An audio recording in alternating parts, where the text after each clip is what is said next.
I was going to eat her. The river dumped the tiny broken ranger at my feet, and my crew was already licking their chops for stew. Then she looked me dead in the eyes and told me her story. Raw, vicious, and full of fire no human should still possess.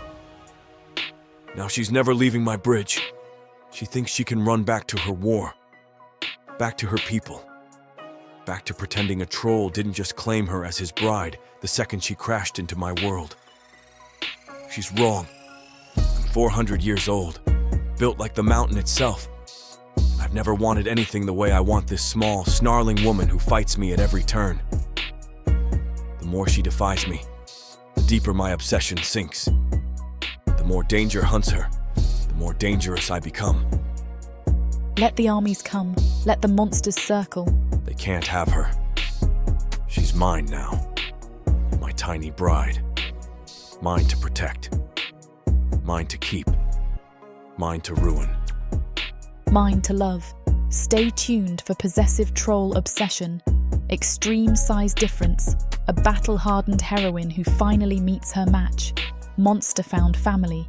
And a troll who will burn kingdoms to keep his tiny bride. Happily ever after guaranteed.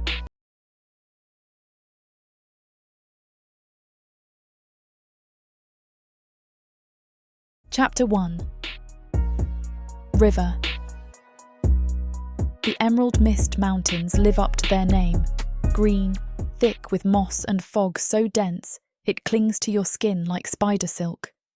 My boots sink half an inch into wet loam with every step, and every breath tastes like mildew and rot and distant lightning. The mountains don't want us here.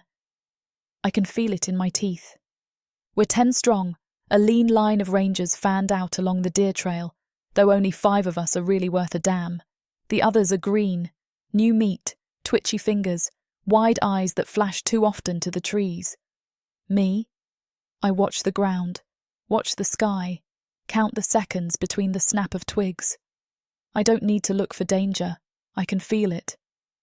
Bet it's just an old goat, someone ahead says. Garth, I think. Too loud. Too loose. His voice bounces off wet rock. This monster people keep yapping about? Probably a moss-covered donkey with a limp. Or your mum, Bex mutters, and someone snorts. Even I crack a smile, just a twitch. They say it eats people whole, Lenny adds, lagging behind me with his rifle slung lazy over one shoulder. Leaves just the boots, and if the boots are nice, it keeps those too. Try me, I snap, not looking back. See how well your balls bounce off the side of this mountain. Silence. Then more laughter. Nervous this time. I keep walking. We're heading north of Kirdonis, through this cursed ridge, scouting a supply path that won't get blown to hell or blocked by elf patrols. The emerald mist eats armies. The terrain shifts. Maps lie. I've heard stories of whole platoons swallowed by landslides, or by something worse. Things that move beneath the earth. I don't deal in stories. I deal in dirt, in angles, in shadows that move wrong. My name's River Majors, and I don't believe in monsters. But I do believe in the way this place watches me. A branch snaps underfoot. The fog rolls a little thinner, and I catch a glimpse of something massive, just an impression in the muck. A footprint, maybe, bigger than a cartwheel. 3 toes clawed, sunk deep. I crouch, brush it with my glove, still fresh, still damp. Hold, I whisper. My voice doesn't carry far in the fog, but it doesn't need to. Bex hears. She repeats the command. The line freezes. Weapons raise. The fog curls tighter. Someone breathes too loud. Lenny again. River? Bex steps up beside me. She's lean, sharp-eyed, always ready. The only one here besides me who's seen what happens when things go wrong. That what I think it is? Too big for a bear, too clean for an ogre. I run my fingers along the edge of the print. Whatever it is, it passed through here within the hour. Damn it!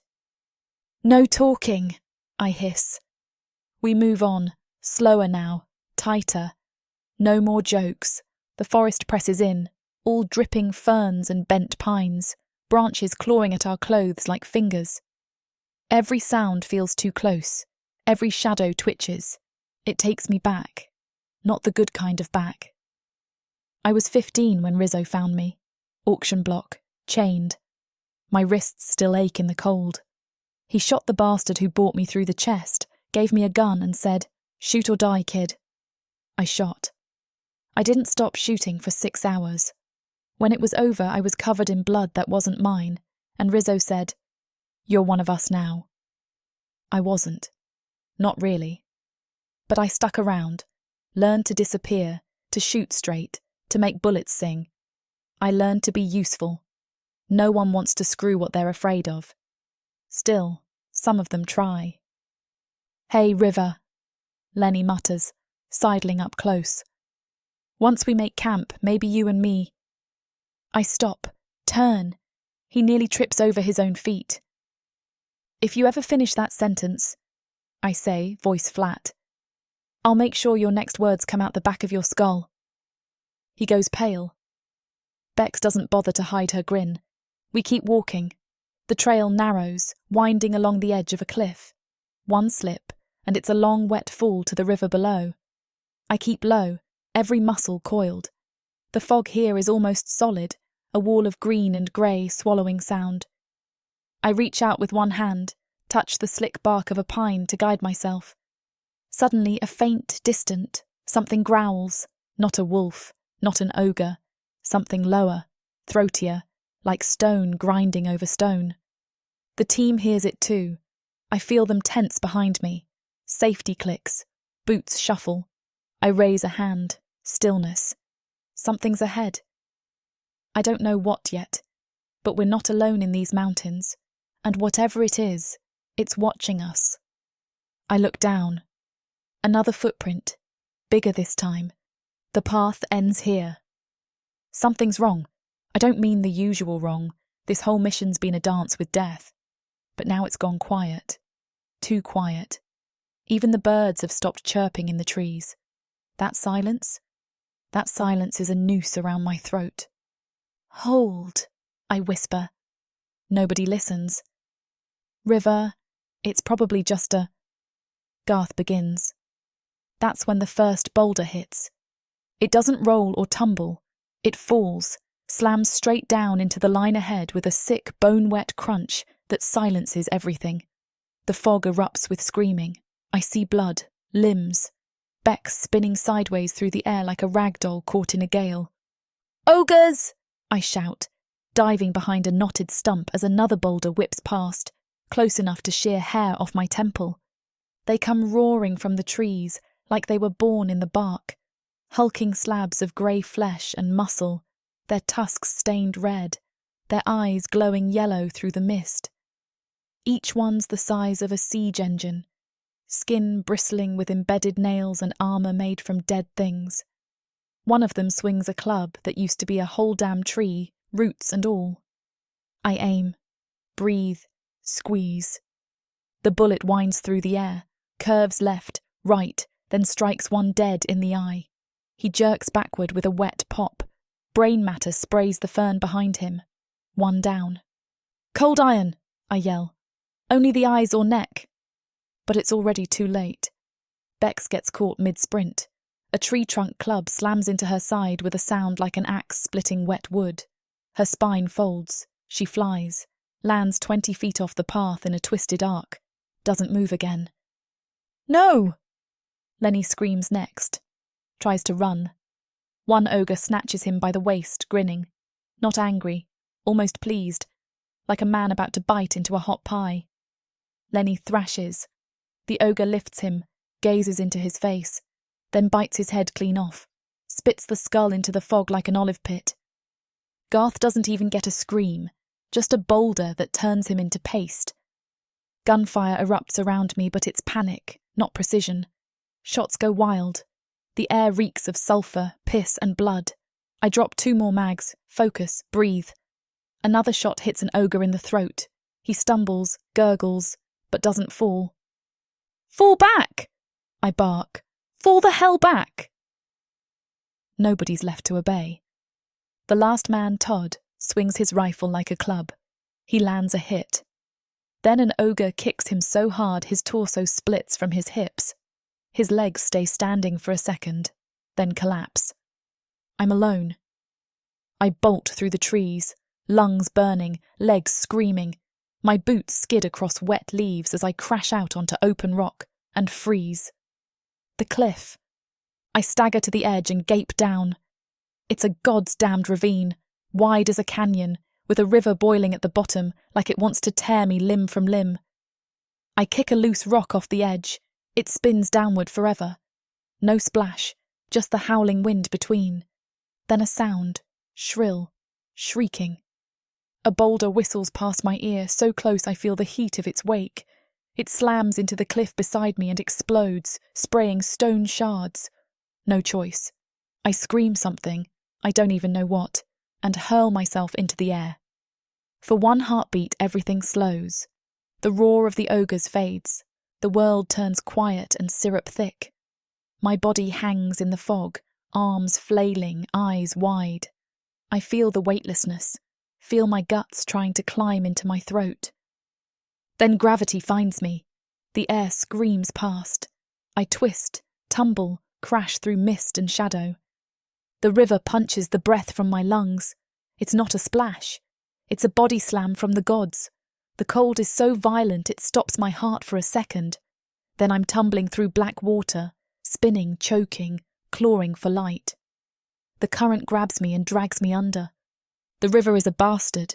It slams into me, tosses me like a toy, then shoves me under so long I forget what air feels like. I kick, claw, gasp. None of it matters. The current's 1,000 cold hands dragging me by the ribs, turning me end over end, squeezing the breath out of my lungs until I see stars bursting behind my eyelids. I break the surface just long enough to puke up river water and scream. Then it yanks me under again. I don't know how long it goes on. Minutes, hours. It could be years for all I know. I'm battered, bruised, drowning over and over again in a freezing hell with no top or bottom. Then my hand hits something. I don't think, just grab. A log, slick with moss, half rotten and stinking like death. But it floats. Gods, it floats. I hook an arm over it, wheezing, bleeding from somewhere. I can't feel my fingers, can't feel my legs, but the bark's reel beneath my nails. Hold, I mutter. My voice doesn't sound like mine. It's cracked and broken, like dry parchment rubbing glass. I clamp down like it's my lifeline, because it is. The trees blur past on either side, grey-green streaks through the fog, and the sky's a smear of ash above. Every second feels like a decade. The current keeps pulling, but slower now. I drift. I float. I bleed. There's blood in the water. Mine. Maybe someone else's. I can taste it, metal and salt and mud. My eyes sting. My throat's raw. My chest burns. My ears ring with the river's roar, and underneath it I hear something. Laughter. Not the kind from the ogres. That was guttural, violent, full of bloodlust. This is different. It's deep. Bone deep. A low rumble that vibrates through the water, through the log, through my skull. Like mountains laughing. Like the forest itself found something funny. It's not cruel, but it ain't kind either. It's old, ancient, and it's amused, like whatever's out there, saw what happened to me, to my squad, and chuckled at the absurdity of it all. I try to lift my head, to look, to see, but my vision's smeared, my body's done, my grip slips. I barely keep my arm wrapped around the log. That laughter echoes in my ears, chasing me into the dark. It's the last thing I remember. Then the river swallows me again, and the world goes black.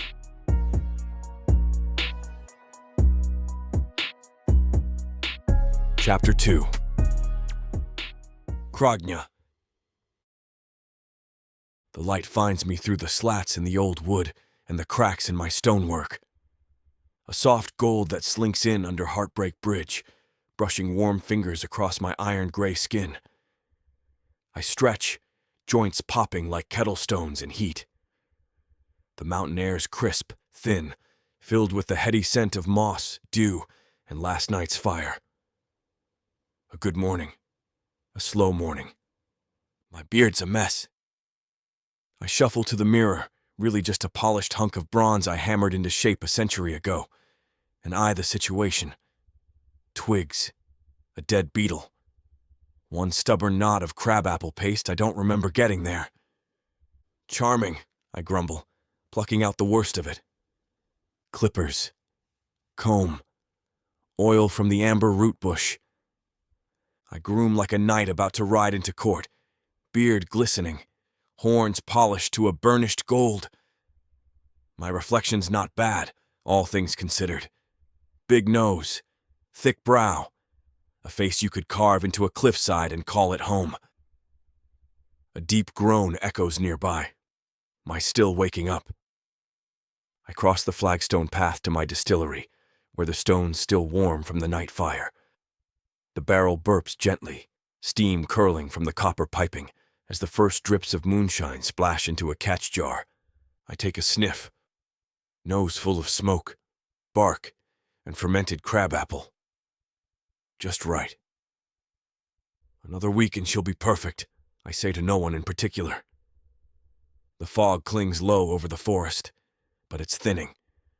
Beyond the trees, the emerald mist mountains rear like God's teeth, jagged and blue. I built my house under this bridge for a reason. Nothing bothers me here. Not the elves, not the humans, not even the screaming sky birds that sometimes drop fish from the clouds. Peace. Almost. A low buzzing breaks the calm. I sigh, long and low, and wait. Seconds later, Charon zips in on her latest creation, a balloon of webbing big as a cow bladder, filled with whatever gas her foul little body produces. The balloon farts her gently to a stop on my ledge. She scuttles down the anchor line, 8 legs clacking, tiny humanoid face already sneering. "Oi, ugly," she chirps. "You got any booze for the queen?" I glance at her. "Depends. You got any gossip worth the trade?" She plops onto the old toadstool stool by my stew pot and sighs theatrically. Ogres, big ones, squishing pinkies in the forest. Gods, it was funny. One got smashed so hard his legs kept running. I stir my pot. Sounds messy.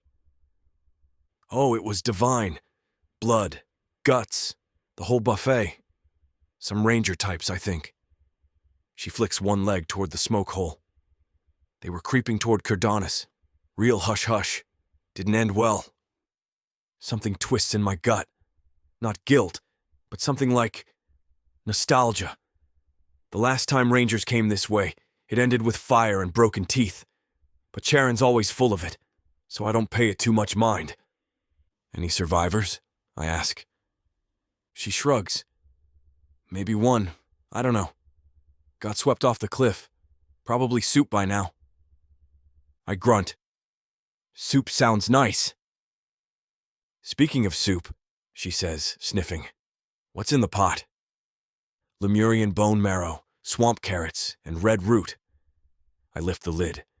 The stew's thick and bubbling, brown and fragrant with spice and smoke.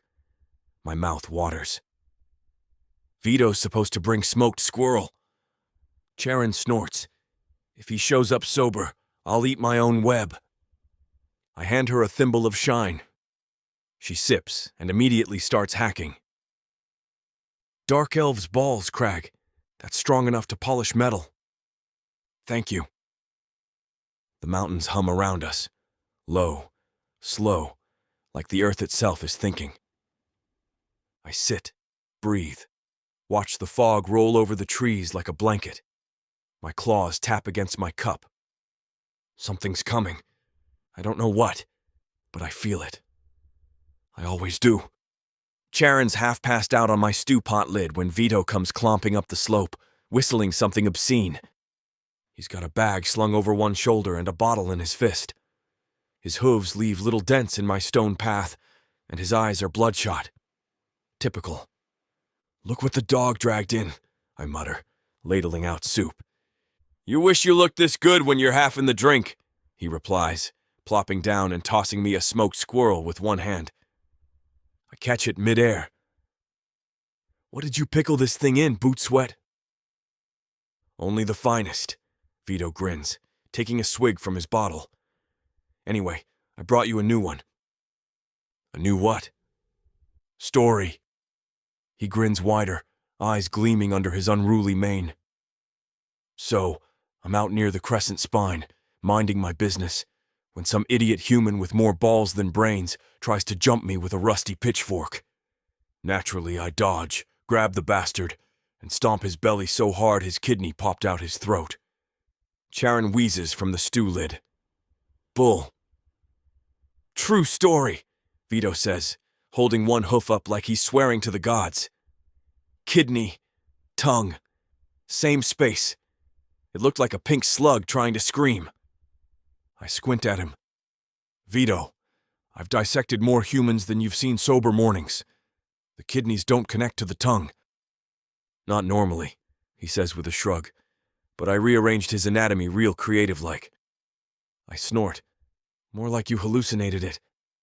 Vito throws a chunk of squirrel at me. I catch it in my mouth and chew slowly. "Point is," he says around a mouthful of soup, "humans are dumb. They always come stomping where they don't belong, thinking the forest owes them a shortcut." Charon hiccups. "Speaking of dumb humans." Before she can finish, the trees explode. Well, not literally, but they rustle like a thunderclap, and suddenly there's this blur of blue and silver charging up the path. Toad Knight. He skids to a halt in front of the fire, wheezing, one hand on the hilt of that ridiculous sword he calls righteous hatred. "She betrayed us," he bellows. Vito blinks. "What, again?" Toad Knight spins, jabbing a finger toward Charon. "That 8-legged venomous Jezebel is guiding a human. A human. This way." Charon lifts one leg in salute. "Guilty." "You traitorous, dung-stained goblet," Toad Knight roars. "You'd sell our secrets for a shiny rock." "Only if it's really shiny," she says, already pulling out her next balloon. I stand, brushing crumbs from my lap, and wander to the edge of the tree line. Vito groans. "Ugh, here we go." "Quiet," I say, squinting through the shifting fog. The trees part in slow motion, and there she is, stumbling, bleeding, half dead but upright through sheer hate and muscle memory. A human girl, maybe 5.5 feet of filth, torn leather and dried blood. Her hair's black, plastered to her cheeks. She's leaning on a stick like it's the only thing keeping her from dropping into the dirt. And her aura. It hits me like heat off a forge. Wounded, angry, proud, bright like sun through glass, cracked but burning anyway. Something stirs in my chest. Not hunger. Not curiosity. Something older. I don't move. I just watch. She catches sight of me and straightens. Her knees wobble, but she draws herself tall, leveling a glare that could melt granite. That defiance. It shines. Charon skitters to my shoulder, grinning. "Brought you dinner." "Looks undercooked," Vito mutters behind me. "She's still kicking," I murmur. "Barely." Toad Knight growls. "We must stop this madness. She'll bring death to our doorstep." Maybe. Maybe not. But that thing in my chest stirs again, ancient and loud. I step out into the light. Toad Knight's helm glints in the rising sun as he plants himself between me and the human girl, puffed up and self-righteous like a toad in heat. "She's a poacher," he growls, voice like gravel poured through old parchment. "A trespasser. She broke the code. You know what that means, Kragna." I arch a brow. "It means stew," he snarls, drawing his ridiculous sword, righteous hatred, and pointing the blade straight at her throat. "I'll carve her myself." The girl, barely standing, just blinks at him. Her face is smeared with blood, her jaw swollen. I can hear her breath whistling in and out of her, wet and too fast. But her eyes don't flinch. They stay locked on Toad Knight like she's still trying to figure out if any of this is real, or if she's gone and dropped dead and landed in some messed up monster fairy tale. Charon giggles from her perch. Oh, she's adorable. Like a bleeding doll. Toad Knight takes a step forward, sword quivering. Say the word, Kragna. Say stew, and I'll make the first cut. I scratch my chin, playful.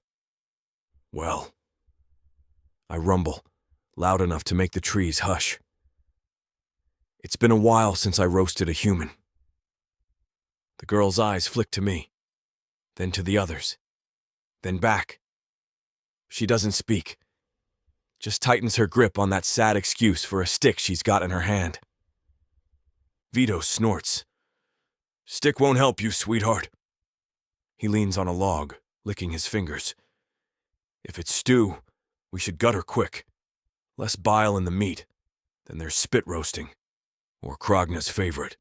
Bury her in the coals till the belly pops. Or stew, Charon sing-songs. Oh, stew, stew, stew. Boil the bones and suck the marrow. The girl lifts the stick. Her hand is trembling, skin torn and purpled at the knuckles. She's got barely enough strength to hold herself upright, let alone fight. But she raises that pathetic twig like it's a sword forged by gods, and she dares me to come closer. My breath catches. Her eyes, they burn, bright brown, alive, furious, like fire flickering through fog. I blink. Vito's still rambling. Or better yet, throw her in the pit and see how long she screams before the fire gets her liver. Enough, I say. They all pause. I take a step forward, slow, deliberate. The girl doesn't back down. I study her. Really look. Not just the mess, though that's clear enough. Mud-slicked boots, thigh bleeding in a slow trickle, her cloak shredded and soaked. One side of her face is swollen, lips split. Her smell hits me full on. Blood, fear, the sharp tang of gunpowder. But underneath that, something else. Stubbornness, strength. I feel something twist in my chest. Not hunger, not curiosity. It feels like a knot coming undone. I take another step. She lifts the stick higher, her chin quivering but raised. All right, I murmur. Vito squints at me. All right, what? I look at her. You want to live? I say. Sing, dance, tell me a tale. Silence. Even the still burbles quieter. Her brow furrows, like she doesn't hear me right. I'm serious, I say, louder now. Make me laugh, make me cry. Show me you're more than meat. Charon cackles. You're soft, bridge boy. Shut it, I snap without heat. Toad Knight glares at me. She's a threat. She's mine, I growl. His mouth opens. Closes. The girl's stick wavers. She blinks. Slowly. What's the catch? She croaks. No catch, I say. This ain't a fairy tale bargain. You entertain me, you get to keep your bones. My heart thuds. I don't know why I'm doing this. I don't understand the impulse. But her fire, it calls to something old in me. And I want to see if it burns.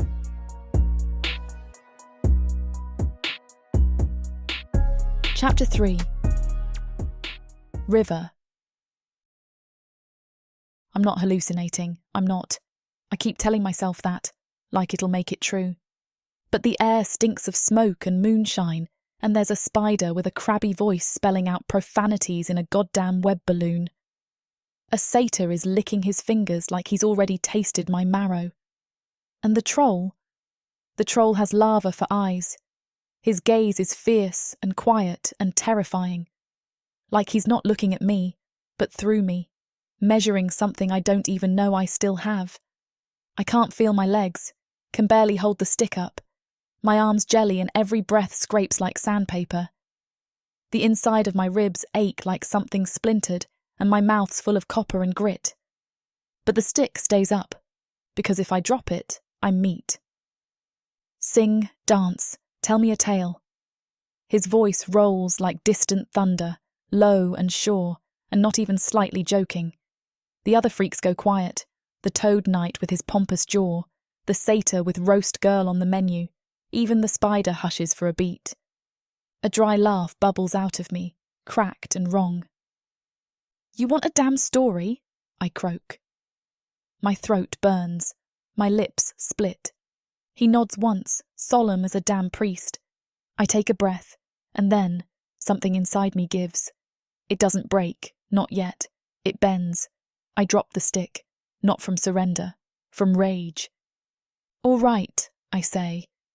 My voice is hoarse, hollow. Here's your story. I straighten, or try to. My spine feels like it's made of broken glass. I don't care. I force myself upright, legs trembling, every nerve screaming. I guess my back's not broken. Everything works, even if it hurts like hell. I was 7 the first time a dark elf touched me. 7.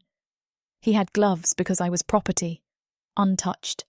You know what that means? My gaze darts to the satyr. He flinches. Good. Means I wasn't allowed to cry. Not in front of them. Wasn't allowed to speak unless spoken to.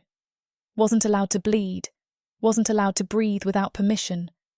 But they could touch. They could teach. The troll watches me. They trained me like livestock. You ever train livestock? You break them, break their will, over and over until it's not even a question anymore. I learned to smile through pain, learned to kneel, learned to sing lullabies while wishing for a blade in my belly, learned to dream of dying. Charon mutters, "Damn." She sounds half impressed, half embarrassed. I swallow hard. It scrapes raw. But I keep going. Then came auction day. Big black box, gilded, velvet lined. I was in it. They paraded me out like I was a prize bull, not even clothed, just paint. Spirals down my spine and across my breasts, symbols that meant untouched, valuable, rare. They told me to smile. I did. I smiled while planning to take someone with me. My voice starts to hitch. I push through. But fate's a drunk old bastard. The auction never happened. Gunfire, chaos, blood. Rizzo's rangers tore through the elite like gods come to pass judgment. Except gods don't miss. They killed slaves too, girls like me, screaming, dying. I breathe, close my eyes, open them again. My buyer tried to grab me, drag me out, thought I was still his. My lips peel back in something that's not a smile. I broke his neck with my chains. The satyr's mouth is slack. Toad Knight looks away. I'm shaking now, but it's not from fear. And Rizzo? He looked down at me like I was some kind of wild thing. He offered me a place, a gun, a choice. I took it. I trained. I killed. I learned to survive. I look at the troll, at Kragna. But I'm still the same girl, still chained in ways no one can see, still pissed, still broken, still here. My voice breaks on that last word. Just shatters.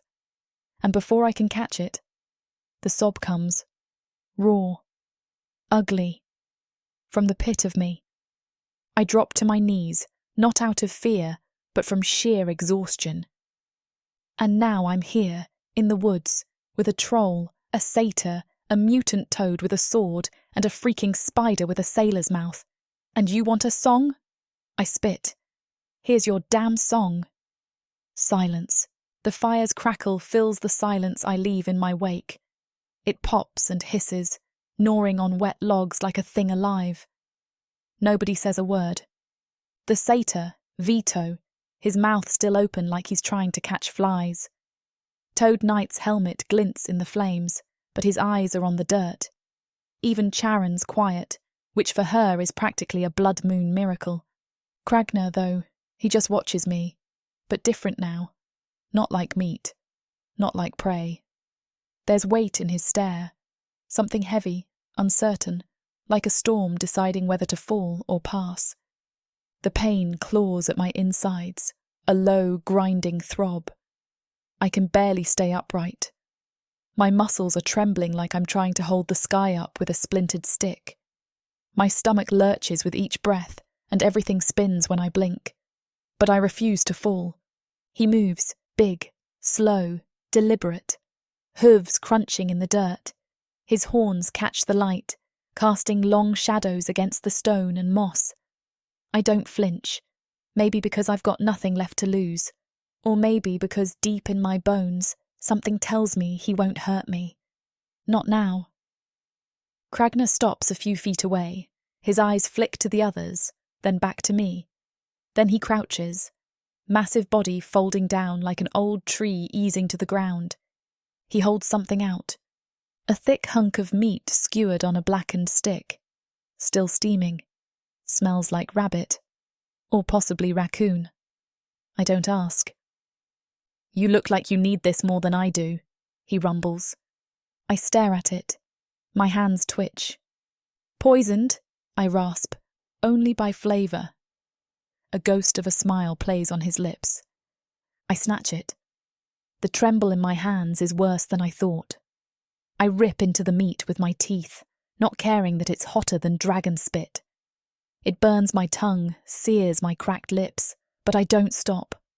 I chew, swallow, tear again. It's greasy, spicy, and too salty, and it's the best thing I've ever tasted. The others are watching. I can feel it, like a dozen eyes crawling over my skin, but none of them speak. Charon mutters finally, "Well, the hell with you anyway." Then she scuttles up a vine and out of sight, her web balloon bobbing behind her like a dirty insult written in silk. Vito coughs. So, we're not eating her then? Not tonight, Kragner says, voice low. She told a good story. Toad Knight sheathes his sword with a shrug and waddles back to his stump. A tale of valour and vengeance, quite stirring. Y'all are weird, I mutter through another mouthful. Kragner chuckles. Just once. A deep, strange sound. He hands me a chipped clay cup filled with something that smells like gasoline and rotting apples. I eye it warily. Crabapples shine, he says. Cleans the blood, fouls the mind. I take a swig, immediately regret it. My throat erupts into flame. I cough so hard I see stars. Kragner laughs, full this time. Ah, now you're part of the crew. I manage to glare at him over the rim. You assholes have a crew? More like a loose association of alcoholics and misanthropes, he says. But we make it work. I drink again, slower this time. The fire in my chest dulls to a simmer. My fingers stop shaking. My mind doesn't, though. It spins and spins, trying to understand how I got here, how I'm still alive, surrounded by monsters and not already stew. You didn't have to feed me, I say after a long minute. I didn't, he agrees. Then why? Kragner's face shifts. The firelight dances in his eyes, glinting off something softer than I expect. You're interesting, he says simply. I laugh, a bitter, broken sound. Yeah, that's one word for it. The cup's warm in my hands. The stew pot bubbles nearby. Somewhere in the dark, a bird screeches, a long, keening sound that sets my teeth on edge. But inside this circle of firelight and madness, I feel safe. That's the word. Not comfortable, not happy, but safe. Like nothing worse can get to me tonight. I don't trust it. Don't trust him. Not yet. But I don't feel like I need to run either. Kragner gets up and walks toward the edge of the clearing. His silhouette is massive against the misty trees. He pauses, glances back. You're not what I expected, he says. Neither are you. And that, somehow is the closest thing to peace I've had in years. I wake to music. Not the kind you play with instruments or loop in your head to keep the madness out, but a deep, chest-humming lullaby, low and strange, like stones sliding over each other in a distant canyon. My eyes blink open to moonlight, all silver and soft through the mist drifting past the bridge. The fire's gone to embers, pulsing like a dragon's breath. Everything feels slow, hushed, like the world's holding its breath for something sacred or awful. And there's that voice, Kragnar's voice. I don't understand the words, not even a little. It's not common, and it sure as hell isn't any dialect of Elvish I ever learned to hate. It rolls, though, heavy and round, guttural and golden, like someone kneading grief and comfort together into sound. I turn my head. He's not near the fire anymore. He's under the bridge, half-shadowed, sitting cross-legged in the grass, a gourd of that foul moonshine at his side. His horns catch the moonlight, soft curls glowing like pale gold. He's got his eyes closed, singing like no one's listening, like maybe even he forgets anyone else is there. I don't move. It's the first time I've seen him, really seen him, without the grinning menace, without the amusement or crude jokes or veiled threats. Just Kragnar and his voice. And something about the quiet reverence of it knots my chest in a way I don't like. I curl deeper into the blanket they gave me. Smells like smoke and moss and something coppery. My ribs ache. Every joint throbs like I've been tumbled down a mountain. I probably have. Still, I close my eyes again. Let the sound cradle me. It's not safe. It can't be safe. I'm surrounded by things that laugh about dismemberment. But for a minute, I believe it is. Then I hear the faintest twitch above my head.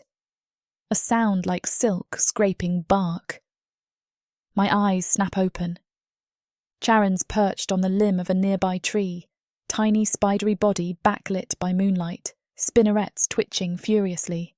Her web glints between the branches, thin threads catching the light just right. She's spelled out something.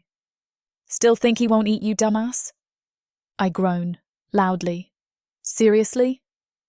Her 8 eyes blink in sync. "I'm just saying, beautiful lullabies don't mean you're not food later." "Go to hell!" "I live in the trees above it," she chirps, then vanishes up into the foliage, muttering to herself. I bury my face in the blanket and swear quietly. It doesn't make me feel better. Kragnar's still singing, unbothered, unaware. I lie there in the cold and the quiet, heart doing weird flippy stuff in my chest, and I wonder, not for the first time, what kind of story I've stumbled into, and how the hell it ends. But I don't think I'll get any answers tonight. So I let the lullaby wrap around me like armour and drift back into sleep, dreaming of lava-eyed trolls and spider-written insults. And for once, no one's chasing me, not even my memories.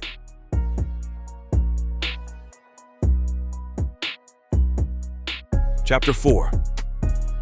Kragnar. Sun's not even above the mist yet, and I'm already elbow-deep in breakfast prep, cracking eggs the size of my fist and slicing up smoked root bacon with a blade so sharp it hums. The coals sizzle and spit when the fat hits. I breathe it in deep. Earth, smoke, grease, and that faint sweetness of crabapple mash still clinging to the air from yesterday's distill batch. Damn fine way to start the day. Vito's snoring like a diseased billy goat by the fire pit, limbs splayed like he's been nailed to a drunken god. I toss a cooked mushroom cap at him. "You gonna help, or you just gonna fart in your sleep until dusk?" He snorts awake, wipes drool on his forearm, then blinks at me. I was helping. Dreamed of a recipe. Requires a whole human thigh and a touch of rosemary. Your obsession with stewing people is starting to feel less theoretical. Vito scratches at his woolly belly. Ain't obsession. It's tradition. Humans bring bad luck, Crag. Always have.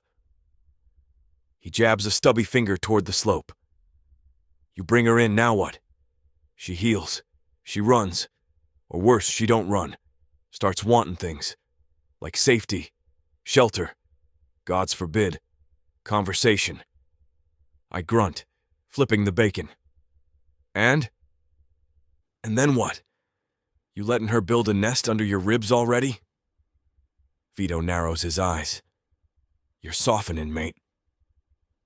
I don't answer. Not 'cause he's wrong, but because I don't freaking know yet. River steps into the clearing like a ghost crawled in from last night's fire. Limps better, but her shoulders are wound tight. She's wrapped in one of my blankets, hair tangled, blood crusted on one cheek. But her eyes, damn if those things ain't fire and fog, burning and unreadable. You making food or boiling corpses? She asks, voice sandpapered from sleep. Bit of both, Vito mutters. I hand her a slab of root bacon and a wooden cup of brewed herb tonic. Try not to bite the cup. She stares at it like it might bite back, but takes it anyway. Thanks. Small word. Bigger impact than it should have. We eat in silence. She picks apart the bacon with careful fingers, eyes always darting around like she's tracking exits. I don't blame her. Place like this, it ain't exactly built for comfort. But it's mine. You want to see where I live? I ask after a beat. River squints. This isn't it. Nah, this is just breakfast pit. Come on. She hesitates, then nods, slow. I lead her under the bridge, through the arch carved from mossy stone, past the distillery barrels and into the shaded heart of my home. It ain't much to outsiders, but to me, it's a palace. The floors are worn smooth from centuries of footsteps, mine and older still. Stone walls are chiseled with old troll glyphs, layered like veins. Shelves carved right into the rock are lined with jars of herbs, bottles of moonshine, bones carved into tools and art alike. A hearth blazes on one side, crackling warmly, lighting up the deep recesses where my bedroll lies piled high with pelts and furs. The ceiling's high, the arch perfect. The whole place smells like peat smoke and pine, with a trace of metal, iron ore and stone sweat. River steps inside, her mouth slightly open. It's... She starts, then stops. Ugly? I offer. She shakes her head. No, it's... raw. Real. Like someone lives here and means it. I grin. I do mean it. She runs her fingers along one carved beam, pausing over a spiral etched with runes. What's this one mean? Home, I say. She nods. Just once. Then lowers herself to sit by the hearth, wincing as she does. You're not scared, I note. River looks up at me, eyes sharp. I'm always scared, but I've got nowhere else to go. Fair enough. I sit opposite her, stretching out my legs. Fire crackles between us. I watch the light catch in her hair, in the tight corners of her eyes. Vito lingers at the entrance, watching us like he's waiting for something to snap. But nothing does. For once, nothing breaks. Toad Knight explodes from a clump of moss like someone set his ass on fire. Sword raised, foam flecking at his froggy jowls. She's a spy, Kragna. I smelled subterfuge in her sweat. I don't bother looking up from the stew pot. You smelled your own swamp ass again, didn't you? Vito nearly chokes on a sip of crabapple ale, slapping his hairy thigh. Subterfuge? You barely know how to spell your own name, let alone detect espionage. Toad Knight points his sword at River, who sits quietly beside the fire, cradling a warmed stone between her hands. Her face is pale, her limp still stiff, but she's more alert today. Her eyes flick to the sword, then to me, unreadable. She's here to soften you up, Toad says, hissing like a punctured kettle. Soon as your guard's down, bam, poison in your stew, a knife in the kidney. Pretty bold plan for someone who nearly bled out 2 nights ago, Vito mutters. Charon swoops in, her web balloon farting gently as she lands upside down from a branch. Her eyes gleam with gleeful malice. Would make a great bedtime story. The fool troll and the spy with the limp. Ends with roasted innards and betrayal pie. River's voice cuts through the din, low and sharp. Y'all always this loud in the morning, or is it a special treat for me? That shuts them up. I can't help it. My lips twitch. She's got teeth, even half-healed and outnumbered. Vito whistles low. I like her. Can we keep her? Charon clicks her fangs. You can keep her if you salt her first. Human jerky doesn't cure itself. Toad Knight doesn't drop it. Mark my words, Kragna. She's danger wrapped in doe eyes. I'll gut her myself before she ruins you. I finally look him dead in the eye. Touch her, and I'll use your helmet as a chamber pot. Silence falls like a snapped snare. River blinks, surprised. Toad Knight croaks, deflates, and slinks off toward his usual stump to sulk and mutter about betrayal. Later, the sun burns through the mist, and most of the menagerie has scattered. Charon's weaving something obscene into the treetops. Vito is snoring under the still. River limps her way over to where I'm sharpening a slab of bone into a ladle. She crosses her arms. I want to go back, she says, voice flat. I pause. To where? To Rizzo's Rangers. To the fight. I don't belong here. My gut knots tighter than a troll braid. You sure you're ready? She nods, but her eyes betray the tremble in her muscles. I can move. That's enough. I grunt. I'll take you. She blinks, startled. Just like that. I shrug, trying to keep my voice even. You want to go. I want to make sure you don't get eaten by something dumber than me along the way. She laughs once, short, bitter. So, not noble intentions? I look at her. Really look. Her skin still bruised, her soul still bleeding.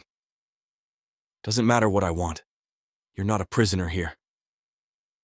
She studies me. I can feel her weighing my words, turning them over like river stones in her mind.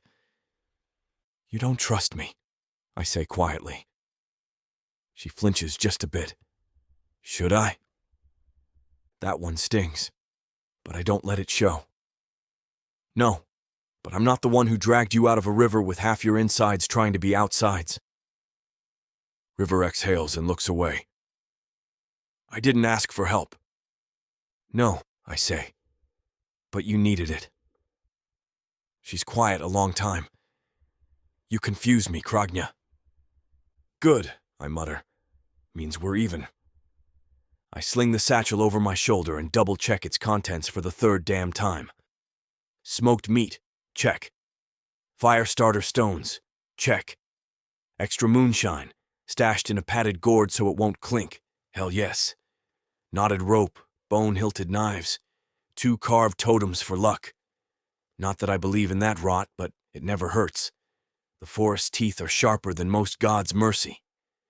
River's pacing near the edge of the clearing, just out of reach. She's already got her boots laced, her pack strapped up, and her battered little gun slung crosswise on her back like it's part of her spine. She's got that look again, sharp and shuttered, like she's already said goodbye to this place in her head, even though her body hasn't budged yet. I'm not in a rush. Something about watching her just move. It's hypnotic. She walks with a limp still. Yeah, but it's the kind of limp that says I've bled and I'm still standing. Her eyes flick from tree to tree like she's memorizing the terrain, cataloging every crunch of leaf, every sigh of wind. The air's still heavy with mist, clinging to the moss like second skin. My nose catches the smell of river rot and pine needles, sharp and clean. Her scent is different. Smoke, sweat, something like cedar bark if it got pissed off. "You ready?" she asks without looking at me. "Been ready. Just triple-checking my travel stash." I pat the bag. Can't go gallivanting without a decent bottle. "Right," she mutters. "Wouldn't want the wilderness to sober you up." I grin, even though she's not trying to be funny. "Exactly." We set off with the sun still struggling to break through the canopy. My hooves make soft, wet thumps in the loam while she barely disturbs the ferns, like a whisper gliding through a dream. How the hell does she do that? Not even trained rangers move like that. It's not natural. But then, maybe she isn't. Not fully. Not anymore. I keep a few paces behind her, not to give her space, though she seems to need it, but so I can watch. The sway of her shoulders, the way her hand never strays far from the grip of her weapon.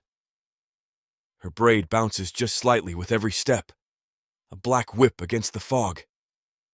My chest does something odd, like it's gotten too tight all of a sudden. Not pain, not quite. More like pressure. Like I swallowed a river stone and it lodged behind my ribs. I tell myself I'm just being polite. She needs a guide. I'm guiding. That's it. No deeper reason. But she moves like she belongs out here, like the forest grew around her instead of the other way around. And I realize, slowly and with a kind of growing dread, that she's already carved out a space in my insides. Squatted there like she owns the place. No permission asked. No mercy given. "You keep looking at me like I'm about to sprout fangs," she says suddenly. I blink. "Maybe you already have." She throws me a sideways glance. "That's supposed to be charming?" "If I was trying, you'd know it." "Good," she mutters. "Don't try." We fall into silence after that, only broken by the crack of twigs and the chirr of unseen insects. Somewhere far off, something howls. Not wolf, not bear. Something older. Something hungry. She pauses, head tilting toward the sound, but doesn't ask. Doesn't need to. She knows enough not to dig at things best left buried. "You know," I say, just to cut through the fog, "I once made it 3 days through this range on nothing but boiled fungus and dried squirrel intestines." She gives me a side-eye. "You telling me that as a warning?" "Nah, just flexing." Color me unimpressed. "Figures. Humans got no taste." She smirks, the barest twitch of her lips, but it hits me like a thrown hammer. That one little curl of a smile. Gods. "You really gonna go back to those assholes?" I ask before I can stop myself. She stiffens slightly. "They're my people." "Are they?" She stops walking, turns slowly. Her face has gone hard again, jaw clenched. "Yes." I nod once. "All right." She starts walking again, faster now. I follow, biting back the rest of what wants to come out. That they left her. That she damn near died. That I was the one who dragged her half-drowned body from the river. Not them. But I don't say it, because she wouldn't hear it right now. A branch snaps overhead and something winged bolts through the mist. She ducks low instinctively. I follow suit, dropping into a crouch. My hand goes to the handle of my bone knife. She's already got her gun out, but there's nothing. Just an owl, oversized and ugly, flapping off into the gloom. "False alarm," I murmur. She straightens slowly, gun still raised. "You say that like it's supposed to make me feel better." "Fair." We press on. The path narrows into a game trail, barely wide enough for one. River moves like water, seamless and quick. I trail behind, slower but deliberate. The trees here grow crooked, like they're listening, watching. "Why'd you bring me back?" she asks suddenly, That night, you could have just left me. I don't answer right away. The truth sticks in my throat like pine sap. Finally, I say, didn't want to see the forest chew you up. That all? I grunt. Maybe I just like your stories. She goes quiet again, but there's something softer in the line of her shoulders, a looseness that wasn't there before. Her pace slows, just a little, like she's letting me catch up. She doesn't look at me when she speaks again. Don't mistake gratitude for trust. I ain't that dumb. But you are that stubborn. That I can't argue with. I smile, and this time she doesn't roll her eyes.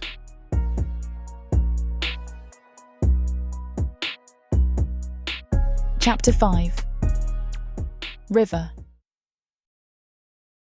I'm not supposed to be noticing the way he moves, but I do. Every damn time he steps over a root or pushes aside a branch, I catch myself watching.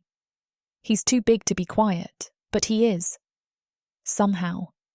A troll that walks like he doesn't want to disturb the world around him. Hell, even the birds come back when he passes. It's unsettling. The quiet, the soft shuffle of leaves underfoot, the long stretches of nothing but breath and mist, and the wet whisper of mossy trees bowing overhead, like they're trying to listen in. I focus on the trail ahead, mind ticking like a metronome. One step, then another. Don't look back, don't feel, don't want. You're making that face again, he says behind me, voice low and rumbly like distant thunder. I don't turn. What face? The one like you swallowed a porcupine and it's clawing its way back out. I snort despite myself. I'm walking through an ancient, possibly haunted, mist-drenched forest with a troll who wants to play tour guide. Forgive me for not smiling. You'd look prettier if you did. I stop cold. You want to keep your tusks, don't you? His chuckle is warm and lazy, like he knows I'm bluffing. There she is. There who is? The Spitfire under all that soldier bull. I whip around to face him. You think this is an act? He shrugs, one huge shoulder rolling beneath leather straps and shaggy fur. I think you talk like someone who got real good at pushing people away before they could hurt you. My stomach twists, and not because I'm hungry. I talk like someone who survived. His molten gaze holds mine, for a breath, maybe two. The air between us crackles, hot and sharp. Then I turn away and start walking again, faster this time. Stupid troll, stupid feelings, stupid flutter in my chest like a damn bird caught in a net. The mist thickens as we push higher into the hills.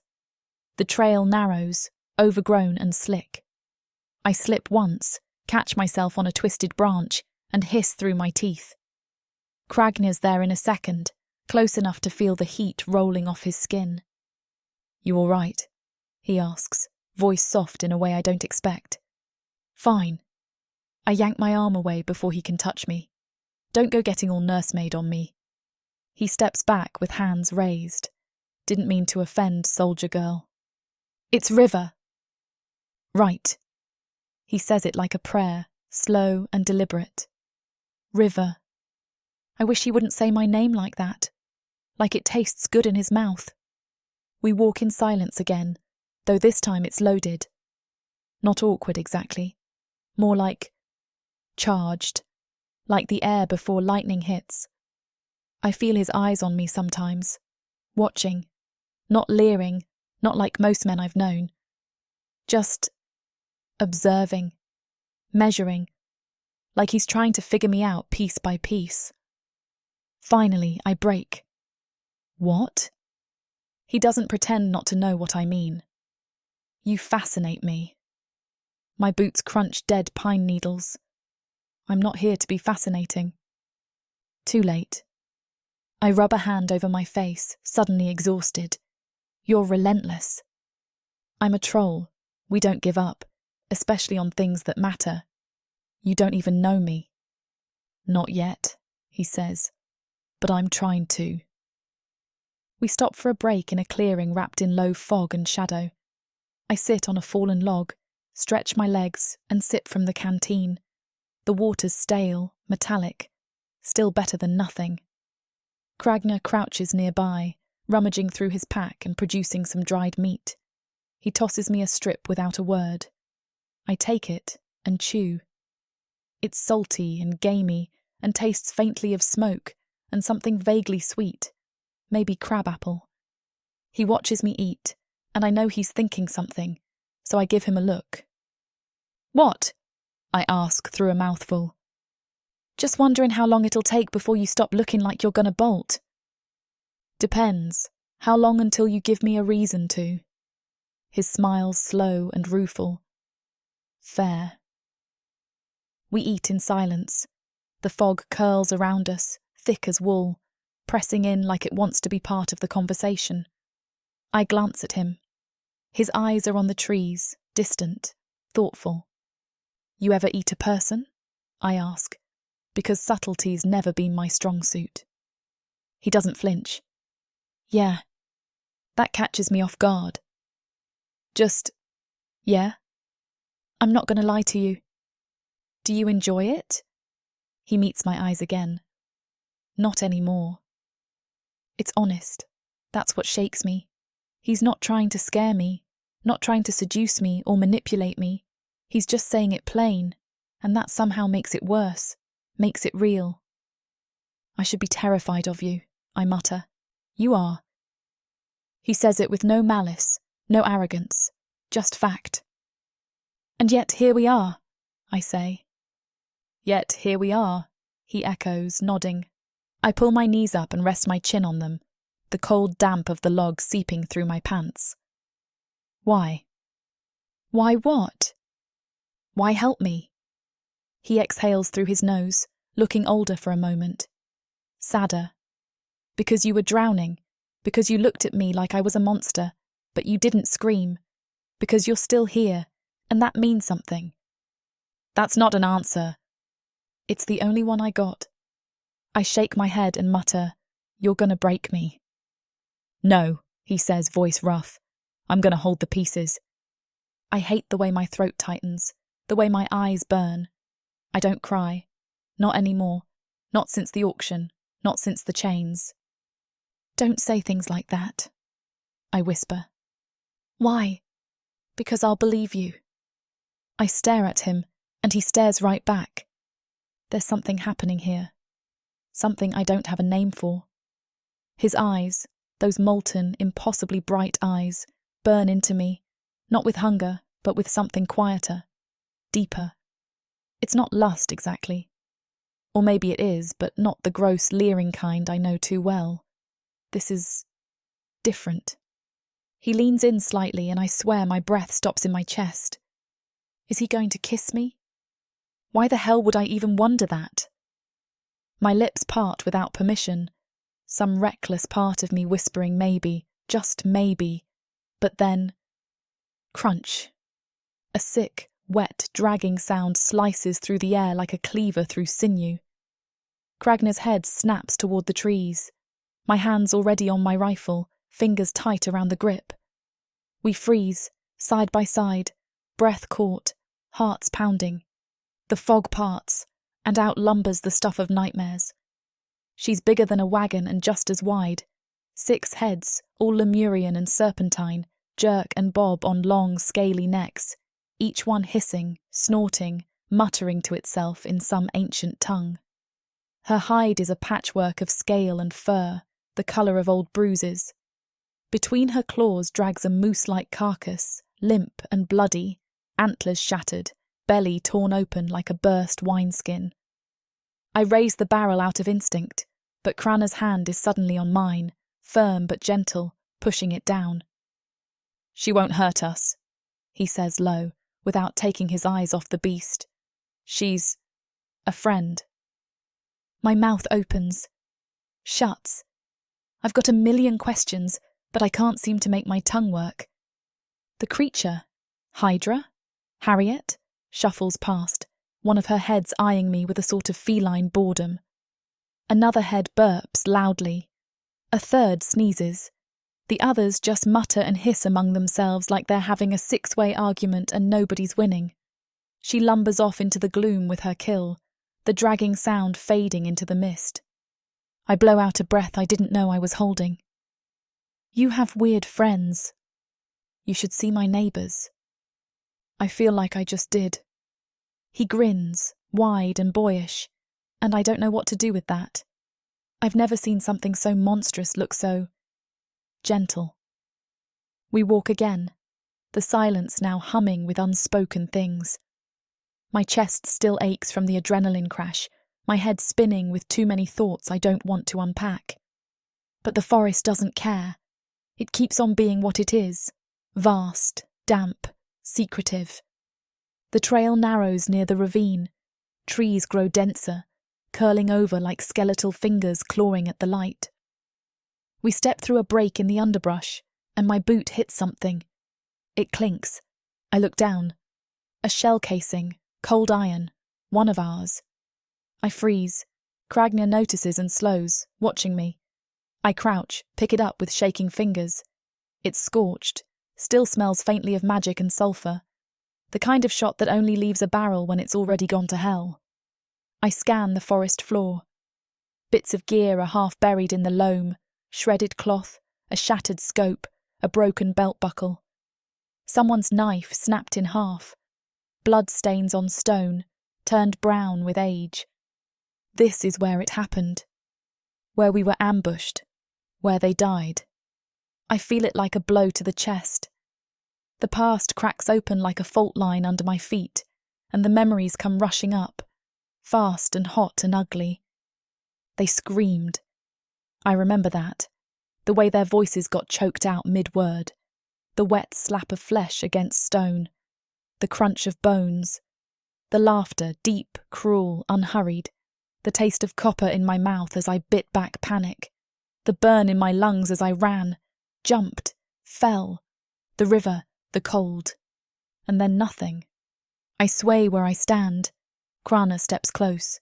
He doesn't speak, doesn't ask if I'm okay, or try to touch me again. He just rests one massive hand on my shoulder, warm, grounding, real. That one quiet gesture means more than all the pretty speeches I've heard in my life. I breathe, shaky and shallow, nod once, and we move on. Neither of us speaks for a while. The path bends near the ravine's edge, where the cliffs open into a yawning drop, jagged and moss-slicked. I glance over the side. Water churns far below, frothing and loud even through the fog. I remember the jump, the impossible leap. How the air screamed in my ears as gravity yanked me down. How the world shrank to nothing but fear and freefall. I almost died here, I say, mostly to myself. But you didn't. His voice is low, steady. He doesn't sound surprised. I look at him. You're not gonna ask what happened? You'll tell me if you want to. We stand there a moment longer, watching the river roar below like it's hungry for more. Do you trust me? He asks. I blink. Do I what? I said, do you trust me?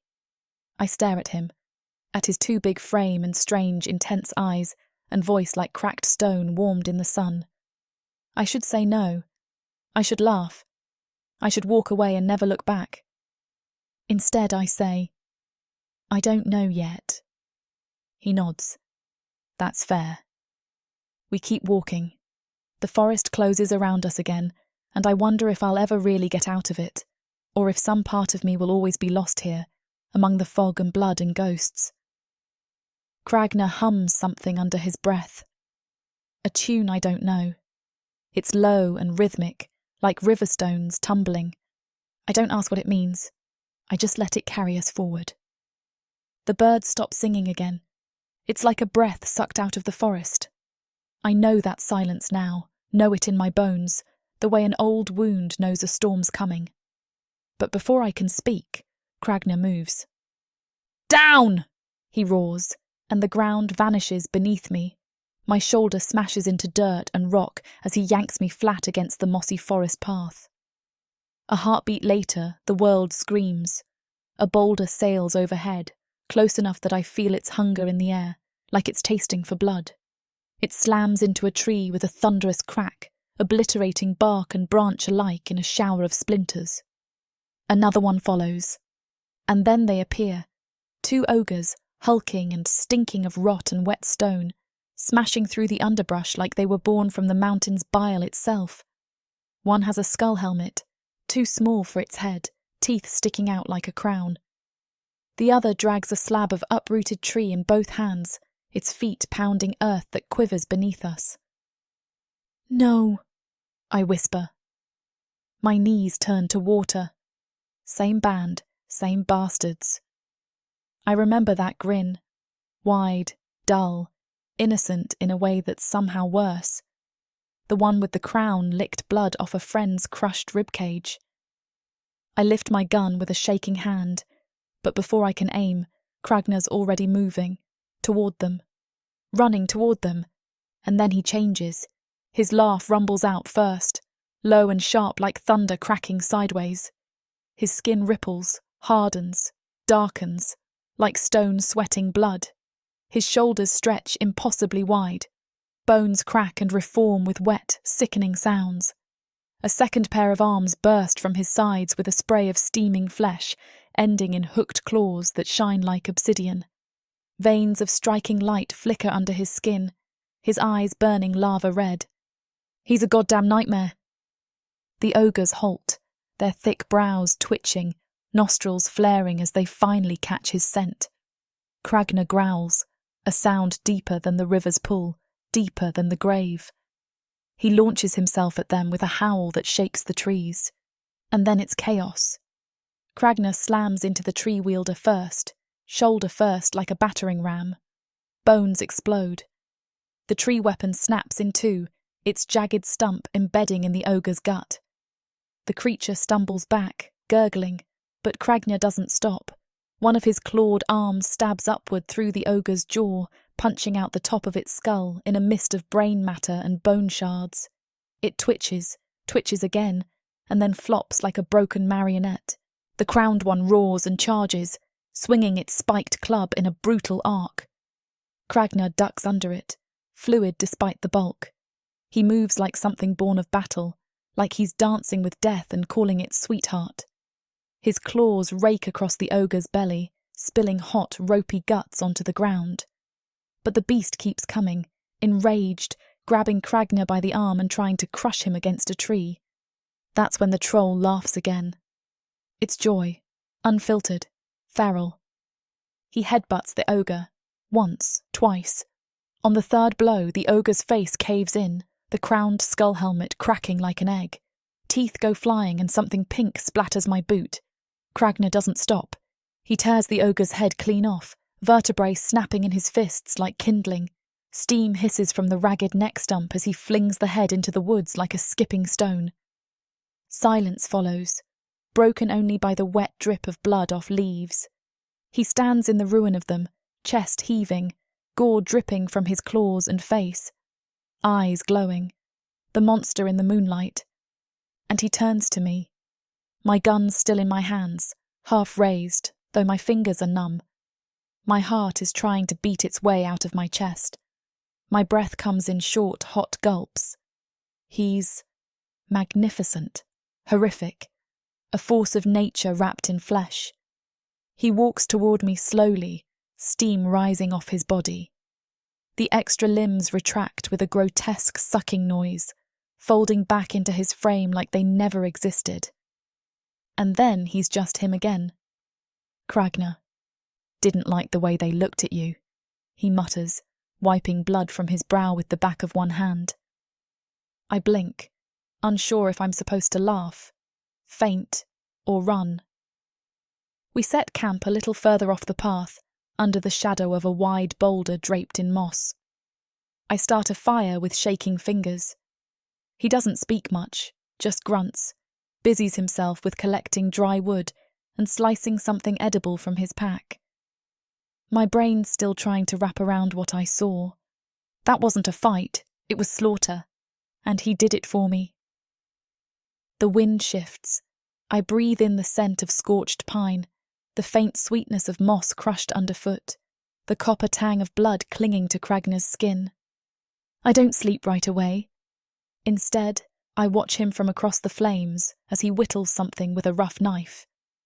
His hands, massive, stained, strong enough to tear a monster in half, move with surprising gentleness, carving smooth grooves into pale wood. His brows are drawn together, his jaw set. When he finishes, he walks over and crouches beside me. I tense, still not sure what I'm doing with this creature. He holds something out. A flute. Simple carved wood, notched with care. The grain's been polished with oils from his fingers. A gift. For when you can't sleep, he says, like it's the most normal thing in the world. My throat tightens. He saved me, fought for me, made music for me. I reach out and take it, my fingers brushing his. There's warmth in that touch. A slow, steady heat that pools in my chest.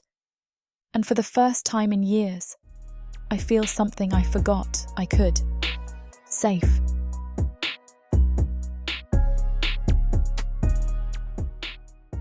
Escape this world and step into one where romance and magic intertwine across realms, with stories that are not just standalone tales, but part of a vast, interconnected universe.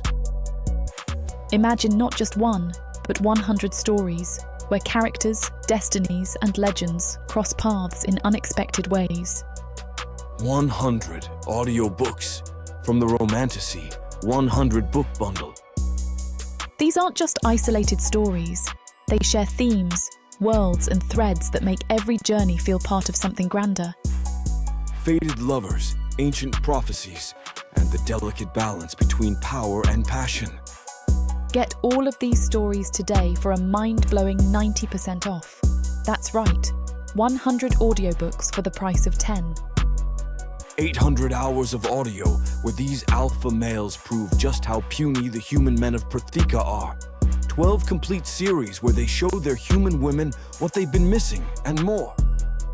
One-time purchase, lifetime access to a universe of interconnected magic and romance.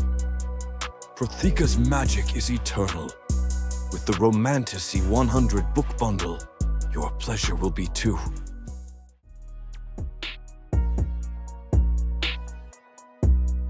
Chapter 6. Prana. Sleep doesn't come easy after blood. Not for trolls. Not for me.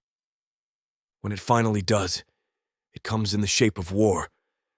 I dream of the clang and scream of iron, the thunder of giants meeting on open fields. I dream of Durga's laugh, low, wicked, sharp enough to cut, and the way her axe sang through elf flesh like music. I dream of the moment her chest split under a cursed blade, black fire eating her from the inside out while I tore the world apart around her and still couldn't put her back together. The dream ends in fire. Always does. I wake with a growl locked in my throat, sweat cold on my skin. My claws have sunk into the earth beside me, carving deep furrows in the moss. And she's there. Rivers curled against my side, her breath steady, warm as embers. Somewhere in the night she stole most of my blanket, leaving me half covered and shivering. But I don't move. Don't pull it back. I just watch her sleep, her dark hair loose across her cheek, lips parted, hands tucked close like she's finally let go of the world. It hits me harder than any axe swing. This isn't the battlefield. This is something else. Something I'm not ready for and maybe never will be. Dawn comes bleeding through the canopy, soft and gray. When she stirs, I'm already up, packing the satchel. I keep my face blank, my voice casual. Eat. Then we move. She doesn't argue. That's new. Less barbs, more silence. But the silence between us now isn't cold. It's heavy, charged, like we're both listening to something neither of us dares name. We travel in that silence, through mist-wrapped trees and gullies slick with moss. My hooves sink deep in the loam, her boots whispering over the ground like she's part shadow. Every now and then, our eyes meet. She looks away first, always, but not before something sparks there, something that lingers. By midday, the mist thins, and I lead her up a narrow deer path that climbs higher, the forest thinning into a ridge. The air sharpens, carrying the tang of old stone, old iron. And then we see it. The bones, white and broken, scattered across the field like discarded dice, some tangled in vines, others piled where time and weather dropped them. Troll skulls big as barrels, ribs like sun-bleached sails rising from the wildflowers. The flowers have grown tall, purple and yellow, winding themselves lovingly through sockets and jaws. Life clinging to death, like it refuses to let go. River stops dead. Her voice is hushed. Gods! I walk among them, slow, careful. My chest feels tight. My breath catches. She follows, watching me, but doesn't speak. She knows. Somehow she knows this isn't just a battlefield. It's a grave. I crouch beside a half-collapsed skeleton, fingers brushing the stone-cold curve of a horn. Durga's horn. I remember it snapping when she fell. I remember holding her, promising I'd find a way to bring her back, even though I knew better. I don't say her name. Don't speak the memory aloud. Trolls don't waste words on ghosts. But River's eyes are on me, and I can feel her question unasked. This, I say finally, voice rough, is where the last war ended. She looks at the bones, at me. And you were here. Yeah. Did you lose anyone? I don't answer right away. My throat is raw. Finally, I nod once. The only one that mattered. Her gaze softens, but she doesn't reach for me. Doesn't press. Just lets the silence speak. The wind stirs through the flowers, rattling the bones like faint laughter. I close my eyes and hear it again. Durga's laugh, bold and bright, long before the fire. When I open them, River's still watching me, and for the first time in centuries the ghost in my chest shifts. Not gone, never gone, but lighter. Because maybe, for the first time since Durga, I don't feel alone in the ruin. The ruins rise out of the mist like bones pushing through skin, half buried in moss, walls sagging, stones shifted by roots. They still hold the shape of something once proud.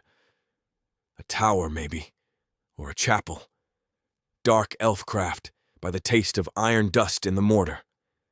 Time chewed it down until only 3 walls stand, and the roof lies open to the sky. We take it for shelter. Firewood's easy here. Dead beams splinter under my claws, dry enough to crack. Soon the flames lick upward, warm against the night air. Sparks float toward the open ceiling and fade against the first pricks of starlight. River settles opposite me, rifle propped within arm's reach, boots unlaced, her weight resting heavy against a stone block. She stretches her sore leg once, winces, then pulls it back in. The fire paints her face in shifting gold and shadow. For a while she says nothing, just stares into the flames, expression unreadable. Then her mouth quirks, and her voice breaks the quiet. So, she says, casual as throwing dice, troll mating. How does that even work? You bash skulls until one gives up. I bark out a laugh, low and rumbling. Headbutts are for fights, not beds. Her smirk widens, teasing. Good. I'd hate to die of foreplay. You wouldn't last a round, I shoot back. Her eyebrow arches. You that sure of yourself? Been alive 400 years. I don't brag about things I can't do. That gets her attention. Her eyes flicker toward me, just for a heartbeat, before she hides it behind another smirk. I lean back against the ruin's wall, let the shadows stretch long across me. Truth is, troll women are rare. Always have been, since the curse. In 4 centuries, I've seen maybe 5. Some trolls never lay eyes on one their whole lives. She grows still, listening. When a female's born, the mountains themselves go quiet, I continue. Like the world knows it's something precious. Whole clans fight just to protect one. The birth rate's lower than a dry creek. Her voice softens, careful. So, when you do meet one, I let the fire hold my eyes. Easier than looking at her. It isn't a choice, not really. It's a knowing. Marrow deep, blood deep. The world whispers there she is. And from that moment, nothing else matters. The fire snaps, collapsing into glowing coals. Finally, I glance at her. She's not smirking now, not mocking, just watching me with eyes dark and steady, the weight of them like a stone on my chest. But she doesn't answer me, not with words. Instead, she shifts, pulls her knees up, wraps her arms around them. The firelight flickers over her face, catching a shadow in her eyes that looks too much like memory. After a while, she speaks. Her voice is quieter, rougher. I had a friend once, she says, back before the Rangers, back when I was property. We were caged together, slept back to back to stay warm, whispered plans in the dark, about running, about freedom. She said we'd find the forest, live off berries and rabbits. Sisters. Her breath catches, sharp as glass. When the auction came, she sold me out, told them my hiding places, my secrets. I thought she'd be the one I could count on. She drags a hand down her face, harsh. But she wanted favor more than she wanted me. So she betrayed me. The fire spits, throws sparks into the air. I don't move, don't speak, just listen. Her eyes lift, lock onto mine, brown and burning. I don't trust easy, not anymore. We sit there like that, the silence thick as syrup. The fire crackles between us, and the wind slides through the broken ceiling with a sound like old ghosts whispering. Above, the stars burn cold, indifferent. I want to say something, anything, but the words catch. I fought wars with blades and claws, crushed ogres like twigs, torn monsters limb from limb. Yet here, in the ruin, under her eyes, I feel unarmed. Instead, I reach for the poker and stir the fire. Flames flare, sparks leaping. Her gaze doesn't waver. Is it always like that for trolls? She asks finally, voice soft but steady. That knowing. Always, I say. Once it happens, there's no going back. She studies me a long while. Then she nods, slow, like she's cataloging the truth of it. She doesn't flinch, doesn't mock. The silence that follows is different than before. Not empty, heavy, charged.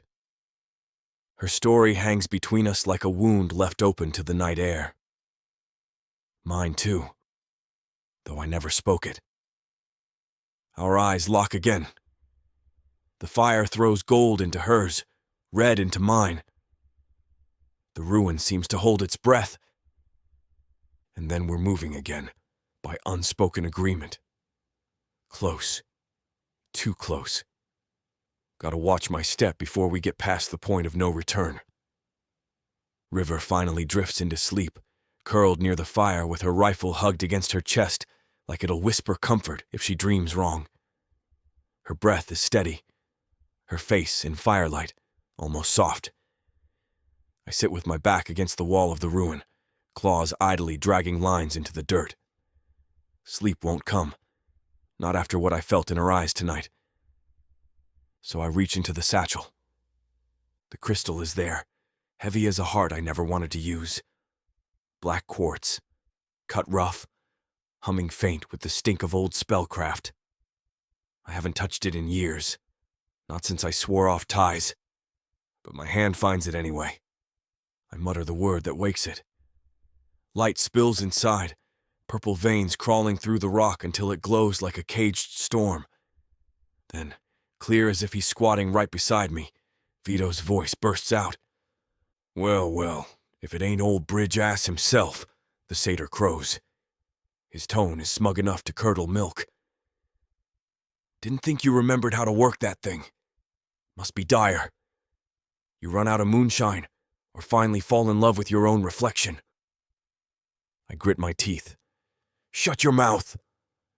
Oh ho! He laughs, sharp and mean. There's heat in your growl. Haven't heard that since you caught me pissin' in your still. Keep talking and I'll crush your jaw through the gem. You could try. He snorts, unconcerned. But you wouldn't.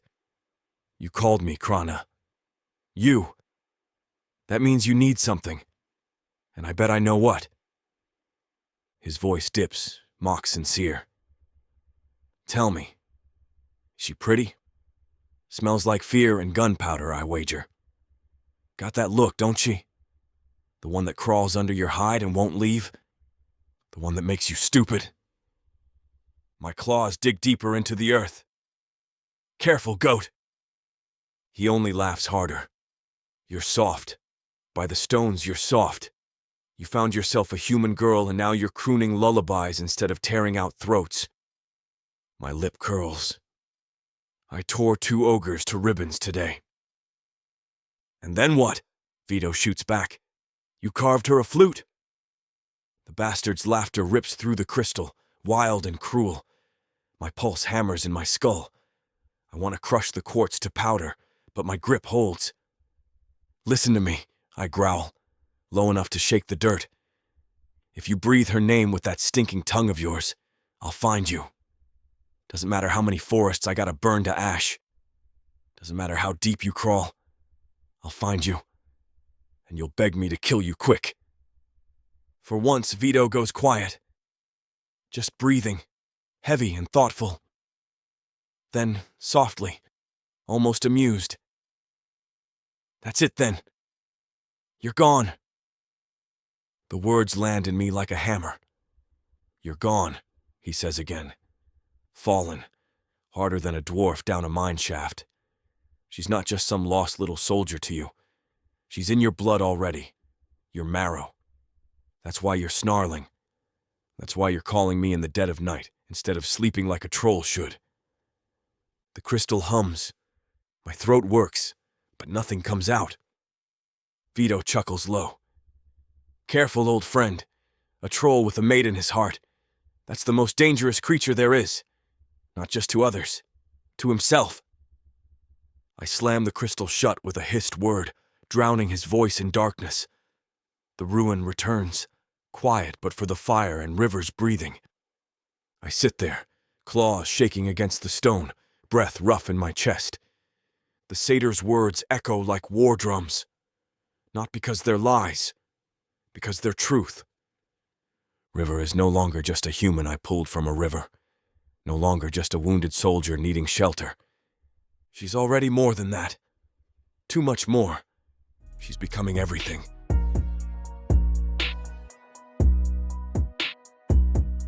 Chapter 7. River.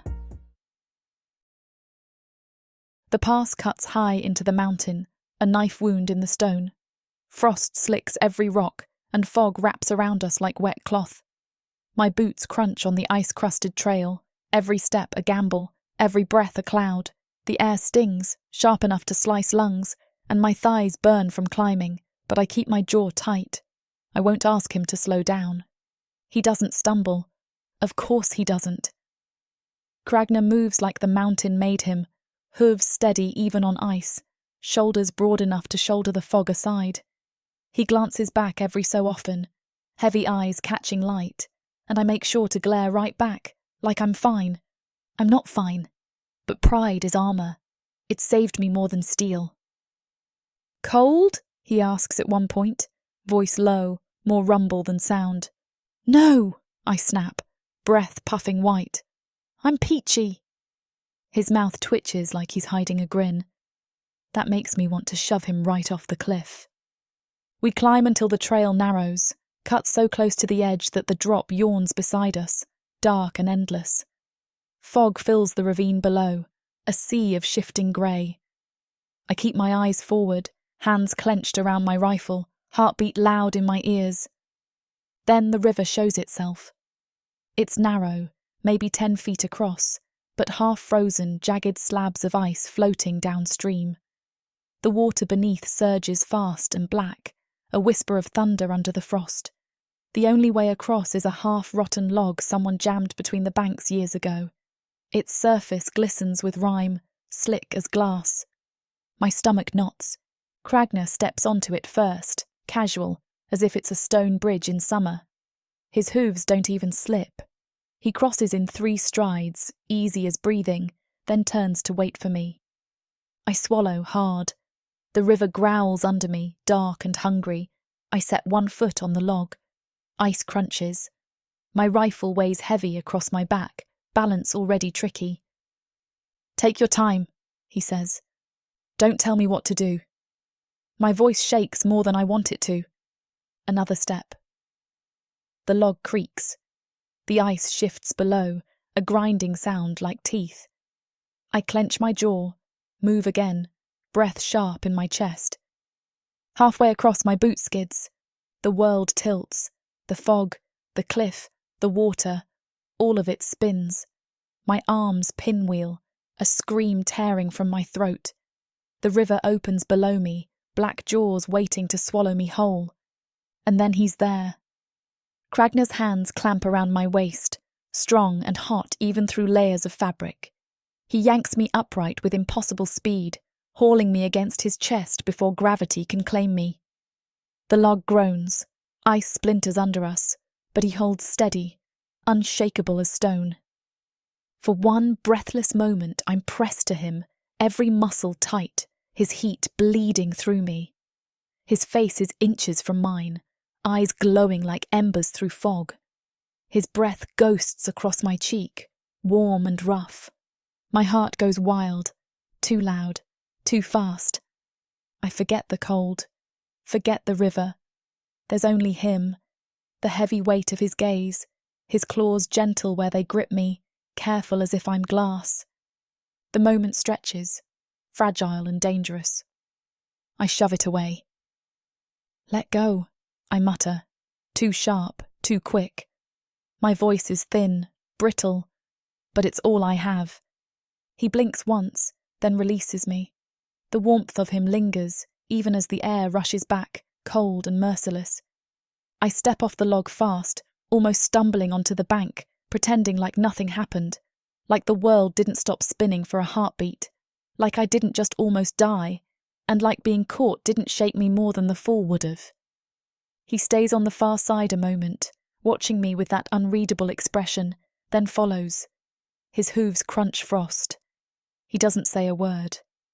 Neither do I, but my skin still burns where he touched me, and no amount of cold air will put that fire out.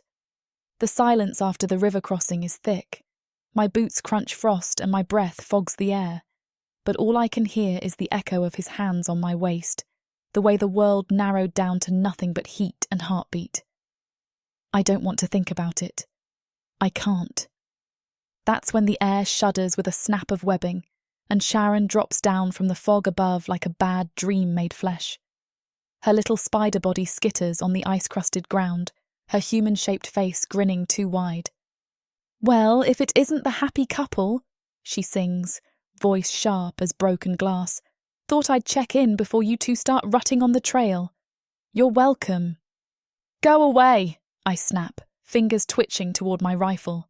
Sharon cackles, silk threads still clinging to her as she shakes herself. Can't. Got news. Scouts. Dark elves, maybe 20 of them combing the ridge 2 gullies over, heading this way. My blood goes hot, then cold. I see my squad again. Blood, bone, screaming cut short. Ogres laughing. boots smashing into dirt that never gave their lives back.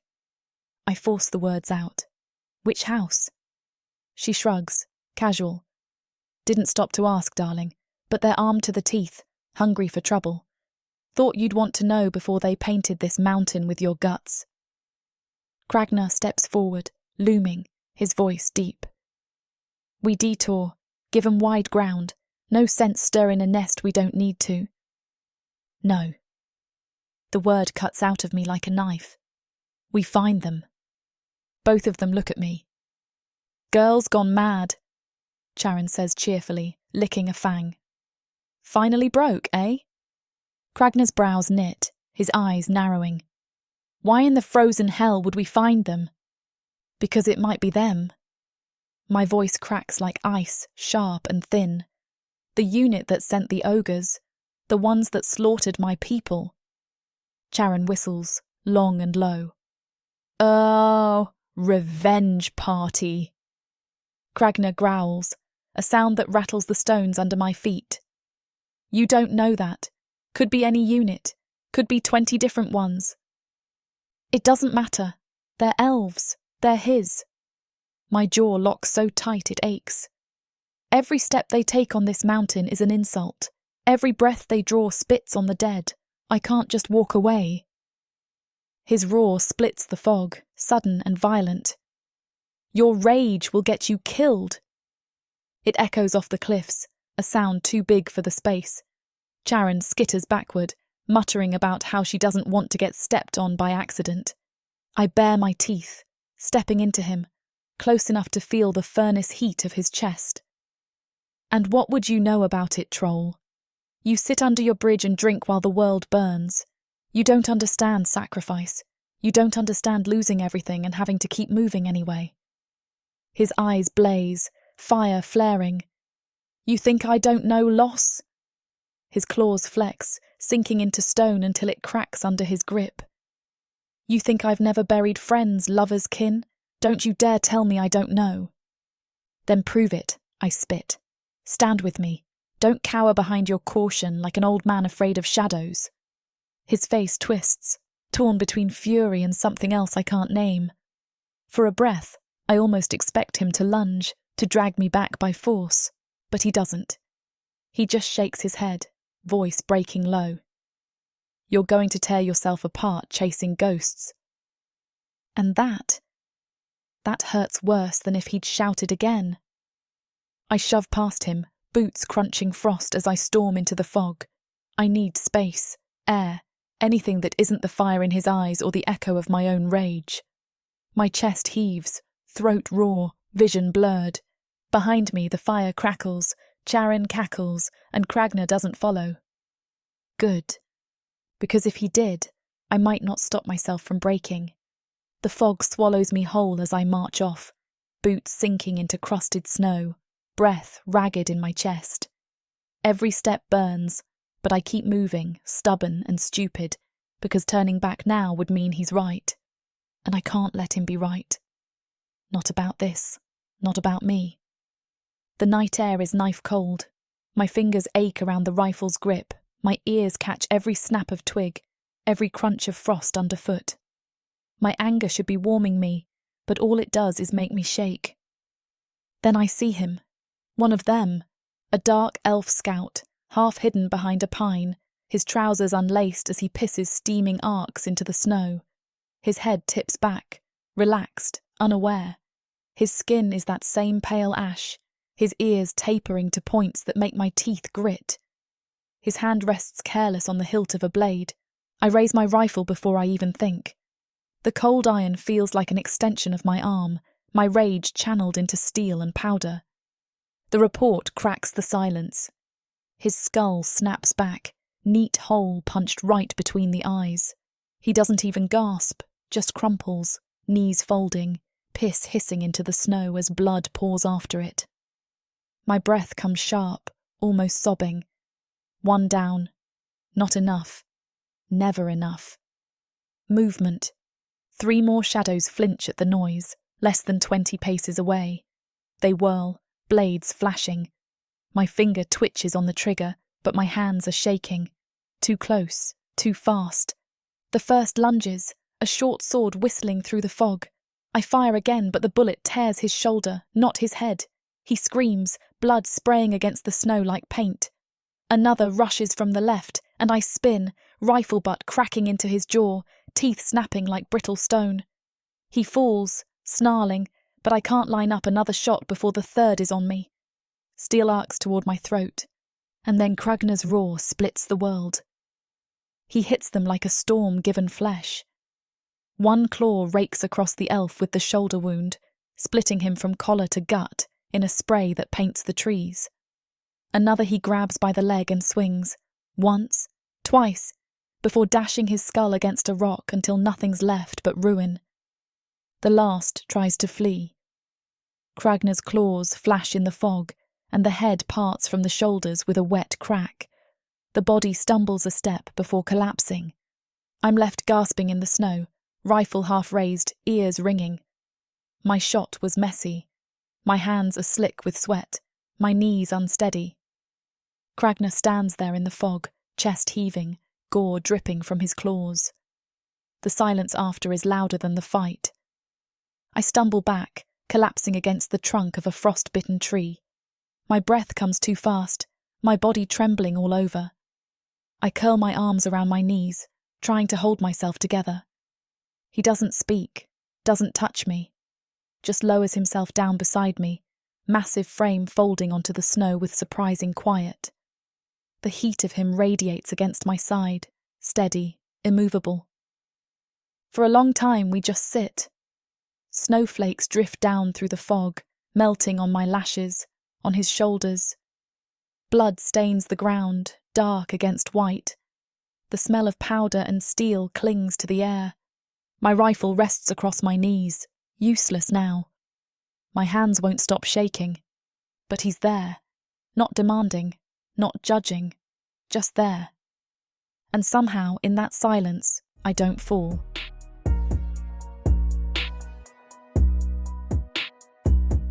Chapter 8.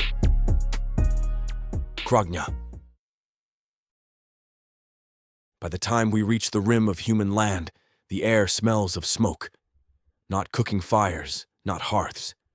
The sharp biting smoke of burning timber and gunpowder. The trees thin and the land flattens into frost-rimed fields, scarred by trenches. The farmhouse rises in the distance, or what's left of it. Walls broken, roof collapsed, windows dark. A dozen humans crouch in the rubble, rifles bristling through shattered beams. Their faces are pale with exhaustion, but their eyes are hard. And the siege is already here. Dark elf banners ripple through the mist beyond the fields, their soldiers moving like spiders in formation. Arrows hiss through the air, cracking into wood, while gunfire snaps back in jagged rhythm. The farmhouse shakes with every shot, every impact. River stiffens beside me. Her eyes fix on the ruin like it's holy ground. Her pace quickens, even as her limp drags at her. "Rizzo's Rangers," she says, voice rough, almost reverent. "They're holding."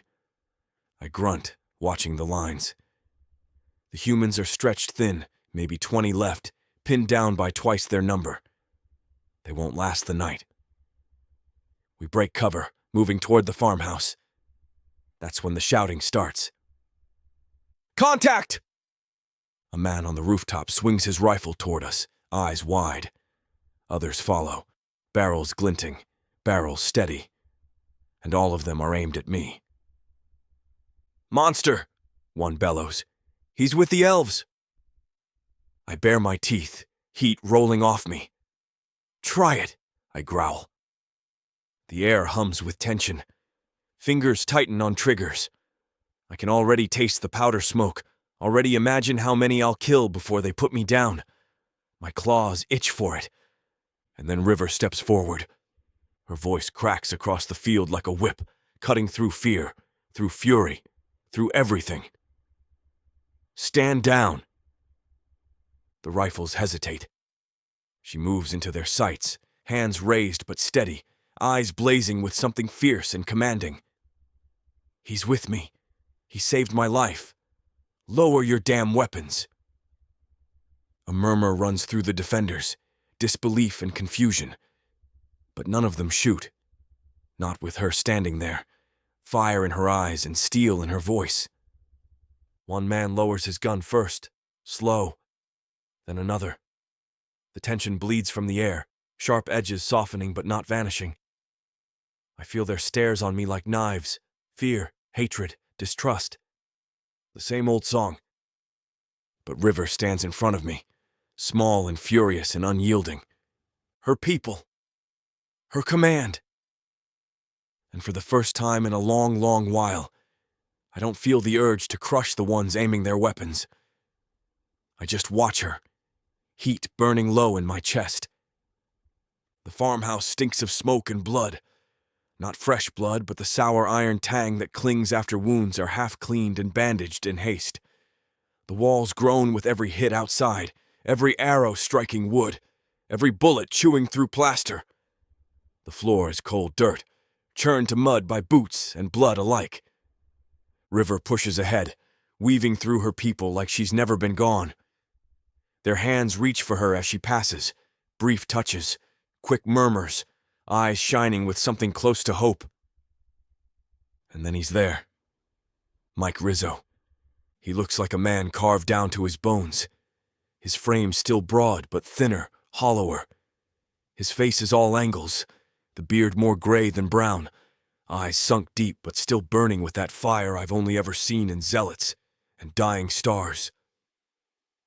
River. His voice cracks when he says her name. She freezes, then steps into his arms. He hugs her tight, too tight, like he's afraid she'll vanish if he loosens his grip. His hand curls around the back of her head, holding her like she's still that girl he saved from chains. Thought I lost you, he mutters, low enough I barely catch it. His eyes stare past her shoulder, unfocused, 1,000-yard. Too many lost, couldn't bear to add you. She swallows hard, murmurs something back I can't hear.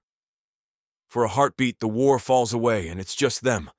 Soldier and commander, father and daughter in all but blood. Then his gaze lifts and finds me. The warmth dies. He lets her go, straightening, his hand slipping away from her like he's sheathing a blade. His eyes narrow, sharp as any rifle sight, locking onto me. The room changes. Guns shift in hands. Boots scrape. Whispers hiss like snakes in the dark. River feels it too. She turns, standing between us. He's with me. Rizzo doesn't look at her, doesn't blink. That a troll? Yes, she snaps. And he saved my life. Twice. You'd be down one more soldier if it weren't for him. The murmurs sharpen. Words like monster and traitor ripple through the room. I catch them all. My ears are sharper than theirs. Their fear stinks, sharp and sour, rolling off them in waves. I bare my teeth. Just enough to show I hear. Just enough to remind them fear has reason. Trustworthy? Rizzo finally asks, voice flat, dead. Yes, River says, firm. His gaze flicks to her. You sure about that? I wouldn't be standing here otherwise. He studies her face, searching for cracks, for hesitation. Finds none. His jaw works, grinding stone. The room's air is tight as a bowstring, ready to snap. I can feel the weight of every rifle, every trigger finger itching for an excuse. Finally, Rizzo exhales through his nose, a short, sharp sound. Fine. He doesn't look at me when he says it. But if he so much as breathes wrong, he won't. River cuts him off, hard. Her voice fills the room, steadier than his. For a moment, I almost smile. Almost. Because even as he steps back, even as the room settles, I can see it in his eyes. He doesn't trust me, and maybe he never will. The farmhouse barely settles after River's stand, the air still crackling with suspicion and unease, when the door bangs open. Cold night spills in with a gust of frost and smoke, and Vito struts through like he owns the place. The satyr's hooves click on the wooden floor, his curly beard wet with snowmelt, eyes sparkling with mischief. He raises his hands as if to show he's unarmed, which means nothing when the bastard's tongue is sharper than any blade. "Well now," he drawls, gaze sweeping the room. "Looks like I stumbled into a proper family reunion. Guns pointed every which way, daddy glaring at daughter's choice in men, monster in the corner sulking like he wasn't invited. Delicious." Rizzo stiffens. "Who the hell?" "Name's Vito."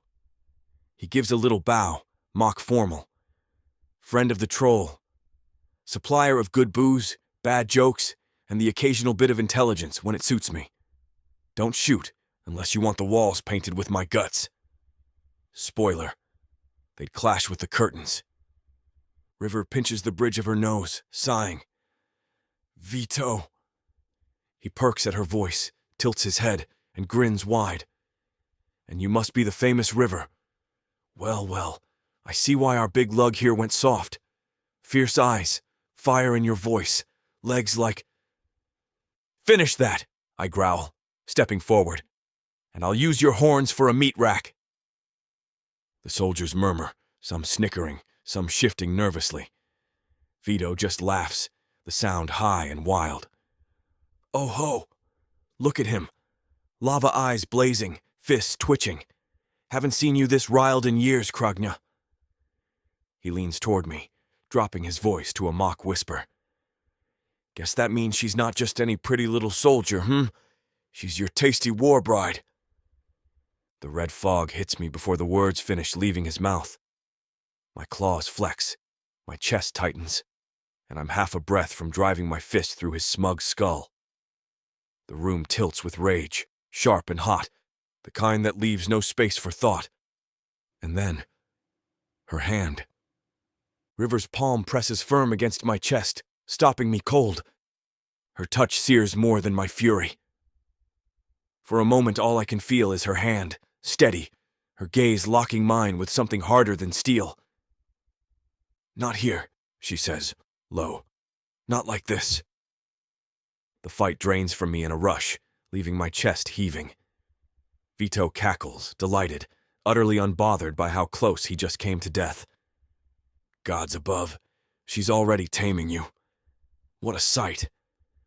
He saunters toward the fire, settling himself on a broken stool like he belongs. "Now, what's the plan, humans? You've got more holes in this defense than a house of ill repute on payday."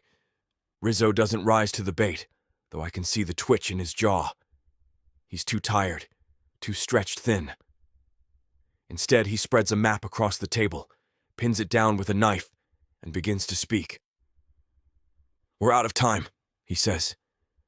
His voice is flat, stripped of all but necessity. "Supplies are running low. Ammunition's worse. Half our men are dead, and the rest are half dead. And Laertes' armies." He shakes his head. "They're advancing faster than we planned. Too fast." The room tightens around his words. The men lean in, eyes sunken, listening like drowning souls listen to prayer. "We hold here, we die here," Rizzo says. "We scatter, we die slower. Only option left is to break through, to find a way to destabilize Laertes before his army crushes us whole. Buy time, bleed him politically before he bleeds us dry." The murmurs ripple, uneasy, desperate. No one likes it, but no one argues. Desperation leaves little room for pride. The night wears thin. Men bed down where they can. Rifles close, nerves closer. The fire guttered low, smoke curling up through the rafters. I stay awake. River sits with me for a while, her eyes shadowed but steady, her presence a strange kind of balm. She doesn't ask why I almost killed Vito. She doesn't ask what's turning in my head. She just sits. Eventually, her head dips, her body softens, and she drifts into sleep beside me, breath slow, lashes dark against her cheek. She doesn't even flinch when her shoulder brushes mine. I don't move. I watch her a long time, firelight painting her in gold and shadow. My chest tightens, not with hunger, not with lust, with something colder, heavier. Fear. Not of her, not of what she is. Fear that I'm already too deep.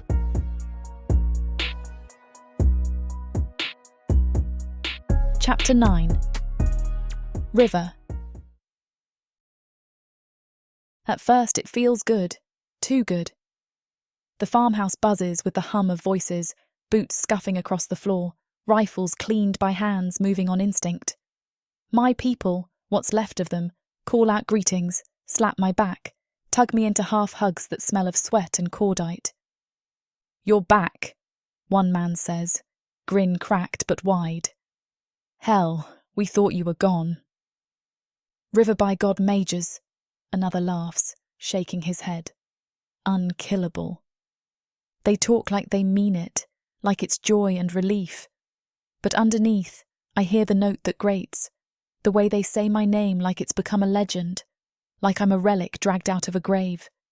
Not a soldier standing in front of them, not a woman still breathing. I smile back anyway, my cheeks ache from it. It's better than their pity. The fire burns low in the hearth, casting long shadows against the walls. Men pass bottles, cracked jokes, whispers too low for me to catch.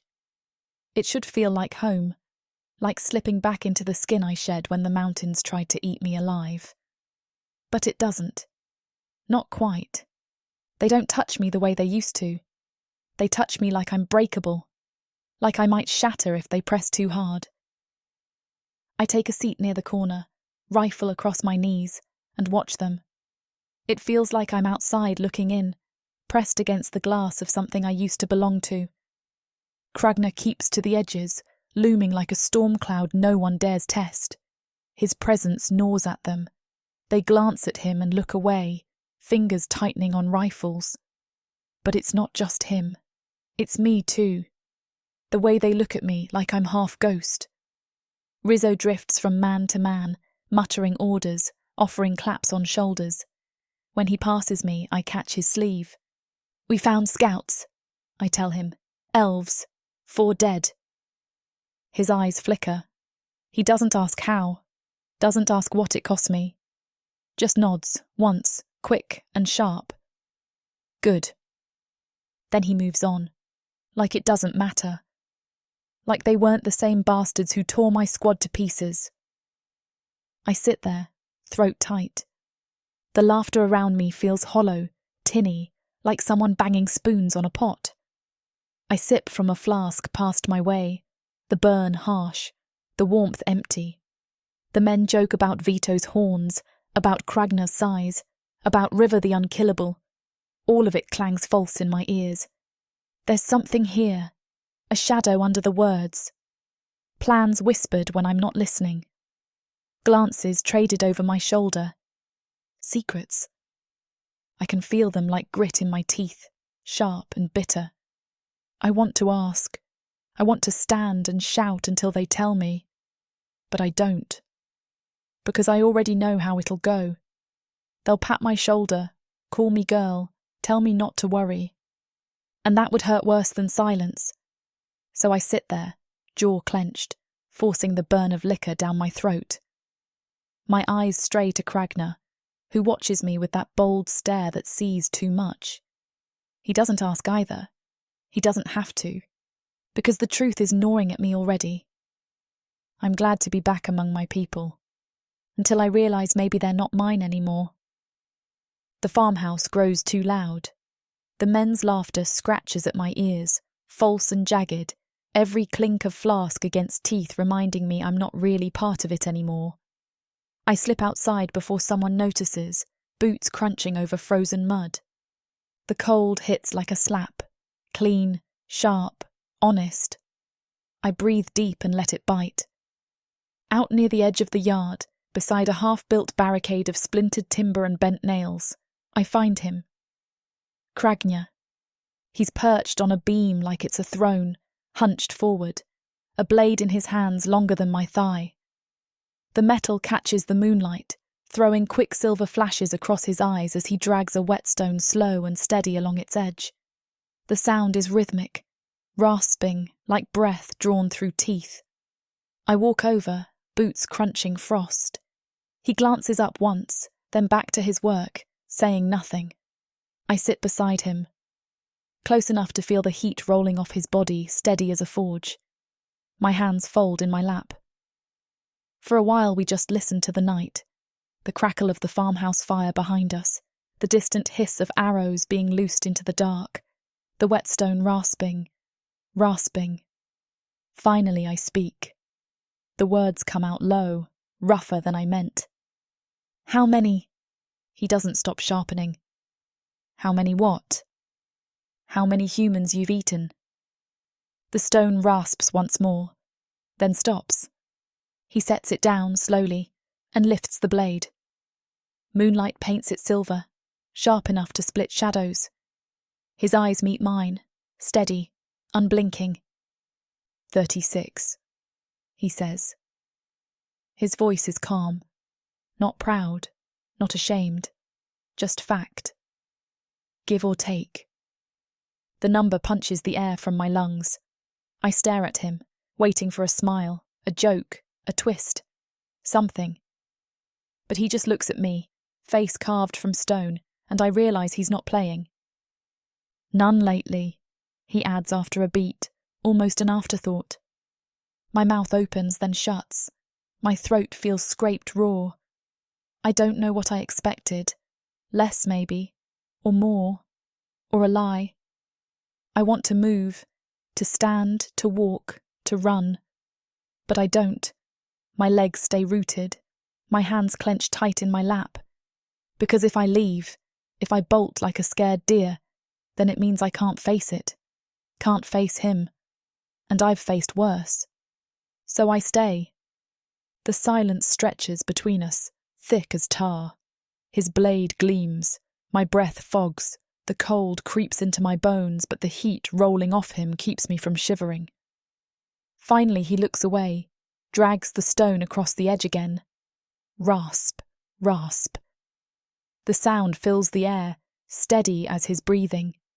I stare at his profile, the curl of golden horns catching starlight, the ember glow of his eyes when they flick back to the blade, the way his jaw tightens just slightly when he works. The weight of his confession sits heavy on my chest.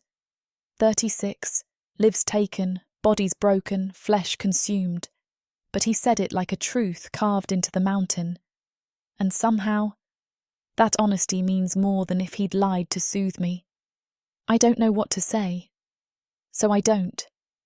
I just sit there, beside the monster with blood on his tongue, and let the night carry the silence for us. The farmhouse is quieter now, but not by much. Men mutter in their sleep, twitching with nightmares. Someone coughs wetly in the corner. The fire in the hearth is nothing more than a bed of coals glowing angry red. I move toward the door, desperate for air, when Rizzo's hand snaps around my arm. His grip is steady, despite the thinness in him, bones sharp under skin. Walk with me, he says. No warmth, no softness. Command, plain and bare. I follow him through the wreckage of what was once a dining room. The walls bow inward, blackened beams creak overhead.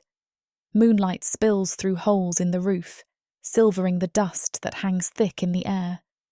My boots crunch over broken crockery and glass.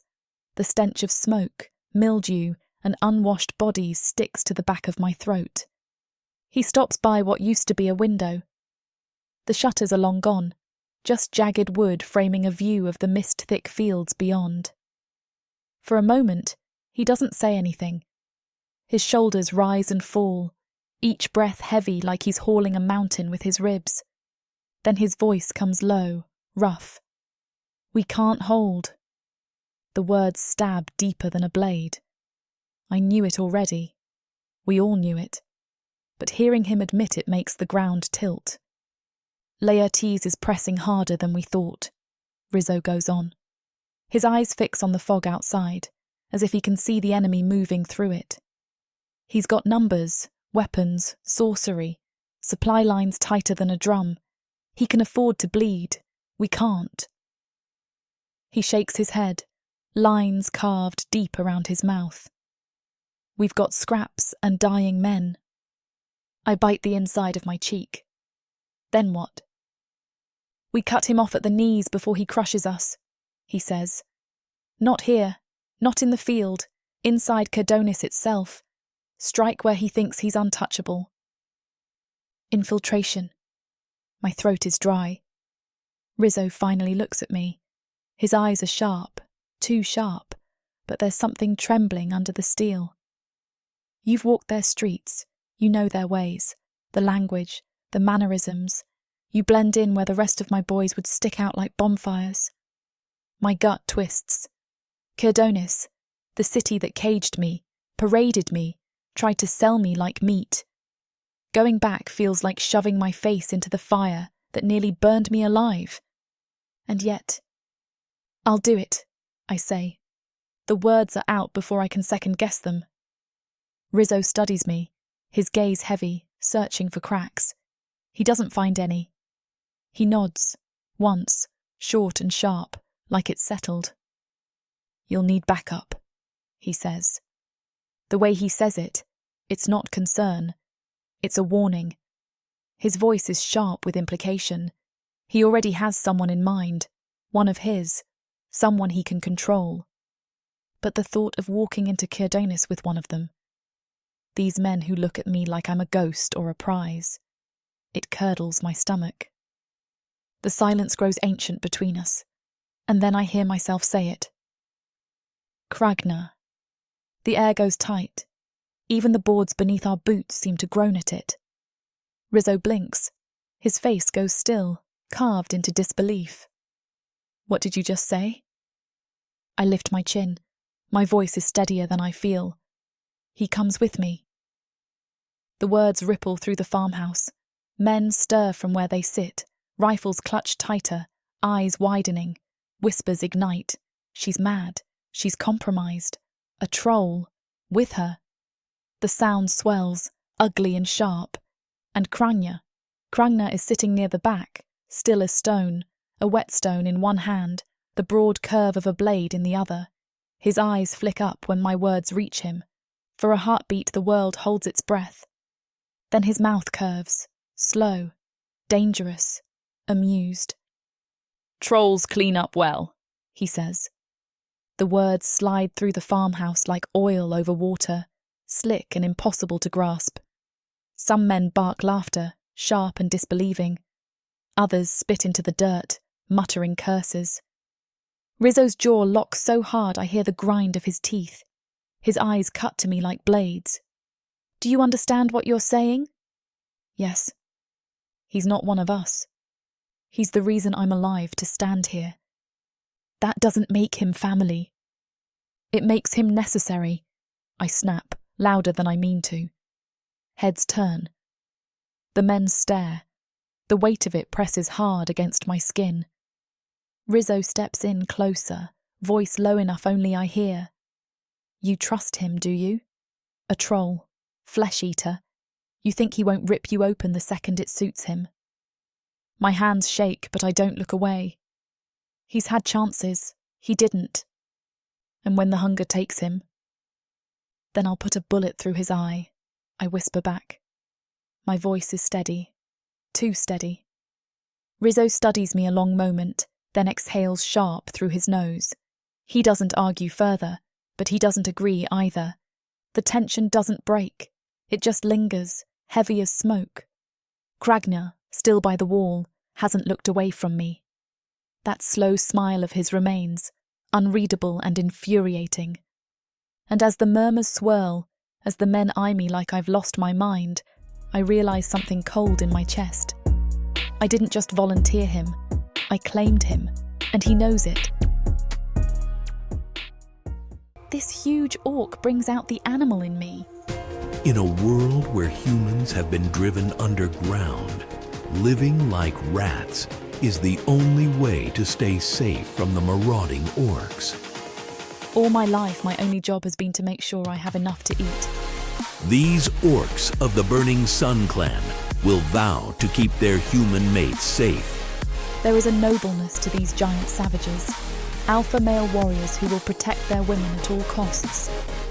Get this complete series of books following the Burning Sun clan for 70% off. Each book is a full-length monster romance that features a giant orc with eyes for his beloved, curvy human. Happily ever after guaranteed. Protheka's magic is eternal. This bundle will show you that size really does matter.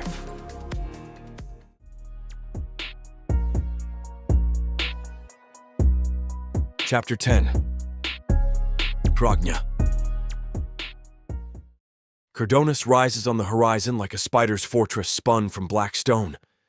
The towers are too thin, too tall, like spears driven up into the sky. Bridges lace between them, webbing across empty air, and banners flutter like torn wings in the wind. It's the kind of sight that would awe a human, maybe even humble one. But me, I feel my hackles rise, every instinct clawing against my bones. It's beautiful in the way venom can be beautiful. Gleaming, intricate, mesmerizing. A thing that demands you stare even as it kills you. And I hate it. Every inch. The stench reaches us before the gates do. Not filth, not here. Elves don't tolerate mess. Their stink is worse. Clean stone scrubbed raw with alchemical sharpness, perfume curling from balconies to mask the blood in the gutters, incense burned not for gods but for power. Slave pens hide down alleys, but the iron tang of them rides the air anyway. River doesn't flinch at the smell. She pulls her hood lower, sets her shoulders, and steps into the city flow without hesitation. She moves like she belongs, like she's walked these streets 1,000 times. Maybe she has. Me, I don't belong. I loom. Even with my skin muted to dull stone gray and my cloak drawn close, I'm a mountain trying to pretend I'm a boulder. I feel eyes catch on me, curious, suspicious, afraid. Whispers brush the air behind my back. River glances once over her shoulder and shoots me a look sharp as a knife. Let me lead. So I do. The streets hum like a hive. Cobblestones clatter under hooves, sandals, bare feet.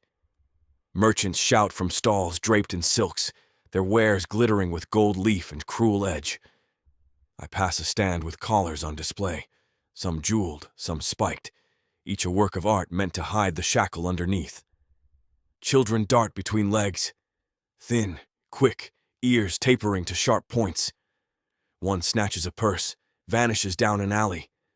The man robbed raises his hand to strike, but the child's gone, and instead he cuffs another smaller boy standing too close.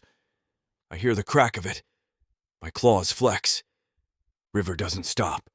Her pace never breaks, her eyes flicking to every archway, every guard rotation, every alley mouth that yawns too dark.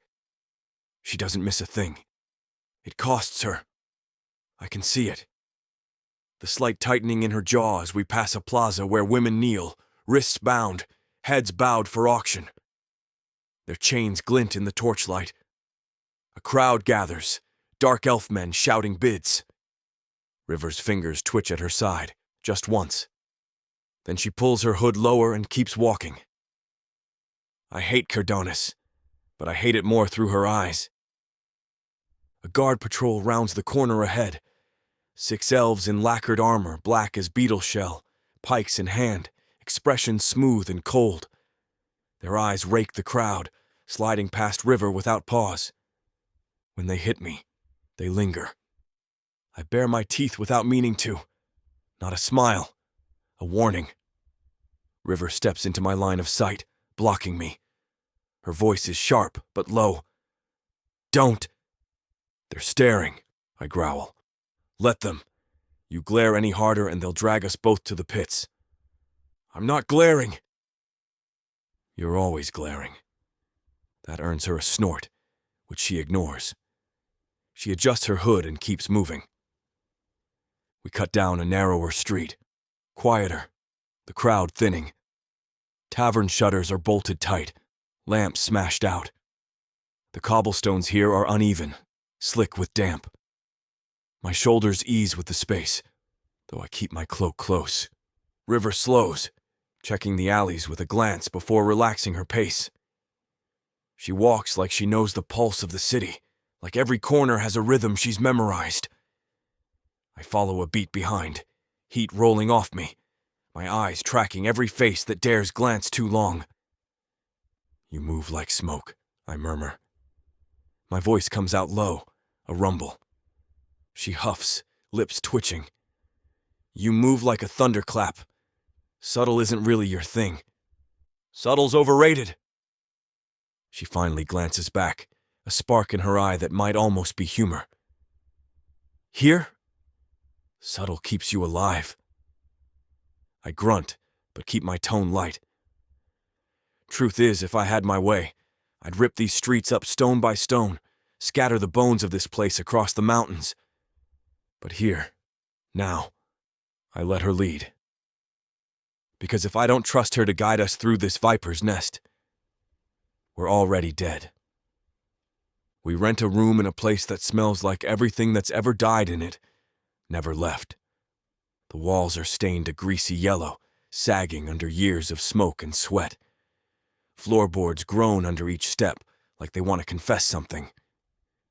The innkeep doesn't ask for names, just coin. River slaps it on the counter without a word. She doesn't look at me, but I can feel her jaws tight. Third door on the left. The key's rusted, the handle looser than it ought to be.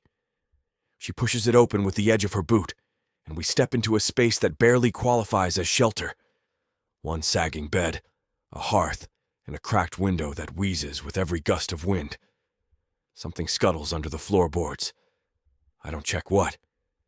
She tosses her bag down and starts unfastening the buckles of her armor without so much as a glance my way. Her fingers work with a soldier's precision, swift, practiced. Leather straps unhook. Steel plates fall to the floor with dull clinks. Her shirt sticks to her in places, sweat damp, outlining her spine before she yanks it off with a huff. She peels herself bare with no pretense, no modesty, like I'm a piece of furniture. Something too stupid or too respectful to look. I keep my gaze pinned on the far wall, on a mildew-stained patch that looks like a face if I squint. My hands stay clenched at my sides, tension thrumming down my spine. I can feel her moving, the shifting of fabric, the creak of the mattress as she sits and pulls a blanket up. Her skin had caught the light, shoulders dusted in salt, the long line of her neck glistening faintly from the heat of the day. I saw it. I looked. Not for long, just long enough to feel a crack open somewhere behind my ribs. "You gonna keep pretending I'm not here?" she says. Her voice is low, dry, like she's already laughing at me. I grunt. Wouldn't want to intrude. She shifts again on the bed. The sheet rustles. "You already did." The words aren't sharp, but they cut anyway. They're true, and we both know it. I sit on the edge of the rickety chair by the door, the one piece of furniture not nailed to the floor. My boots are caked with road filth, and I kick them off without finesse. The air in here is too still, too thick. I can smell her over the rot, the salt of her skin, the leather of her armor, the faint metallic tang of old blood from a scrape on her thigh. The cot shifts again. I hear her lie back, her breath going slow, deliberate. Not sleep, just stillness. I start to strip down, slowly. Tunic first, then undershirt. The air chills my skin, but it's not the cold that has goose flesh rising. I fold my clothes, set them aside like it matters. The bed creaks again. She hasn't said anything else, but I feel the weight of her eyes on the back of my neck even though I don't look. I don't ask if I can lie beside her. There's only one bed. We both knew this was coming when we took the room. I ease onto the mattress like it might explode under me, but it's already dipping under her weight. We lie back to back, not touching, not speaking. The silence is a living thing. I can feel the warmth of her just inches away. The way the blanket pulls taut between us like a boundary neither of us wants to be the first to breach. My fingers twitch against the thin pillow. Her breathing stays even, steady. But I know she's not asleep. Not yet. She changed in front of me like it was a challenge. Like she wanted me to look and hated me for doing it at the same time. And I looked. Just enough. Not enough. I don't know anymore. We're both liars, even when we're quiet. My muscles ache, not from the day's travel, but from holding so much in. Not just desire, something heavier. She's a storm bottled up beside me, and I keep waiting for the thunder. The last time we were this close, her lips were on mine. Her hands gripping me like she didn't know if she wanted to hit or hold. It hadn't ended, just paused, fractured and unfinished. I shift just a little, and her breath stutters. Only for a second, but I hear it. She's awake, and she's aware. There's no space between us that isn't screaming. My body is wired, tense. Her scent curls under my nose, not perfume or anything flowery, just river, dust and steel and sweat, and a strange sweetness that sticks in the back of my throat like honey gone sharp. I close my eyes, but sleep's a lie tonight. All I can think about is what she'd do if I touched her. Not grabbed, not pulled, just reached. My hand on her hip, my breath at her neck. Would she lean into it? Would she slap me away? Would she break again, open and wild like she had when our mouths met in that in-room 2 nights back, all anger and ache? Or would she push me off and leave? I don't know. And that's the cruelest part. I'm not afraid of her fury. I've seen that. I faced it and matched it and wanted it like breath in my lungs. But this not knowing, this knife-edge walk beside her in silence, it cuts deeper. Because part of me wants more than just her skin. I want her to want me when she's not on fire, when the world isn't ending, when she's not trying to claw her way through memory just to stay upright. But maybe that's too much to ask. So I lie there, fists closed, breath shallow, heart pounding like I just took a spear to the chest. And I don't touch her, but I don't look away either.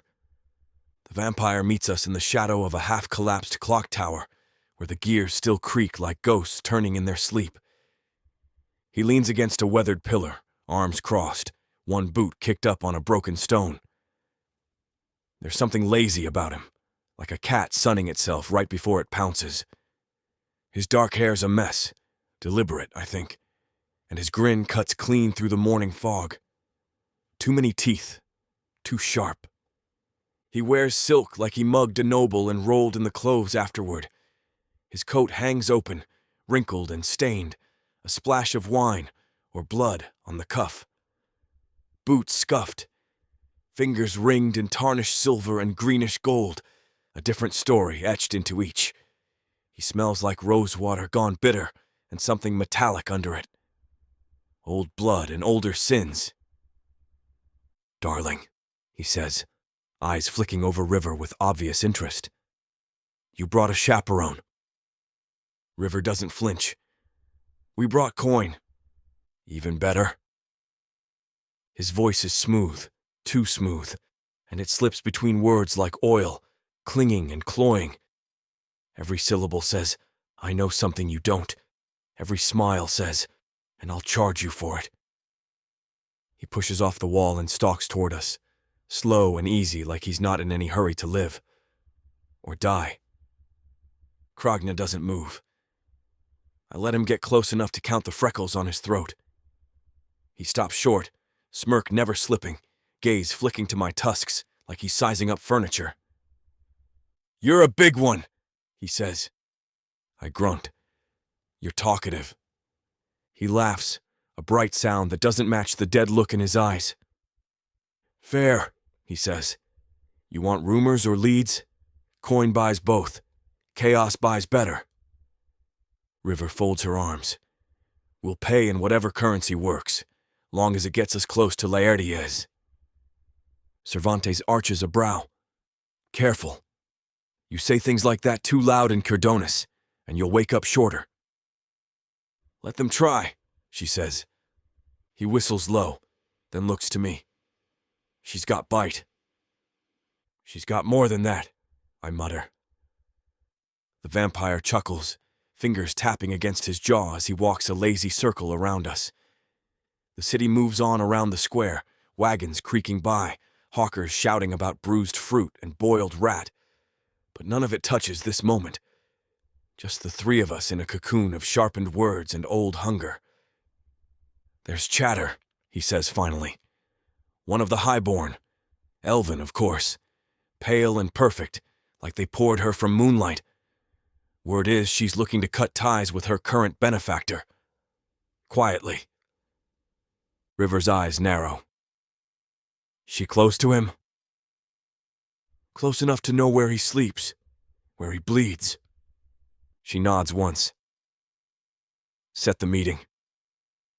He lifts his hand in mock salute. You got it, Blade baby. And none of your games, she snaps. His grin returns. But games are the only thing that makes this pit worth crawling through. I step in close. He tenses just enough for me to notice, but not enough for anyone else.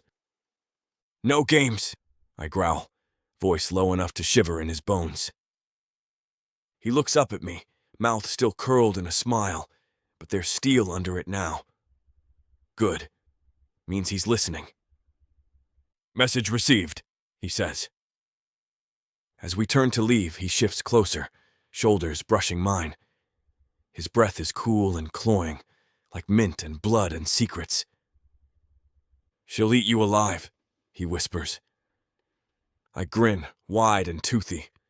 I hope so.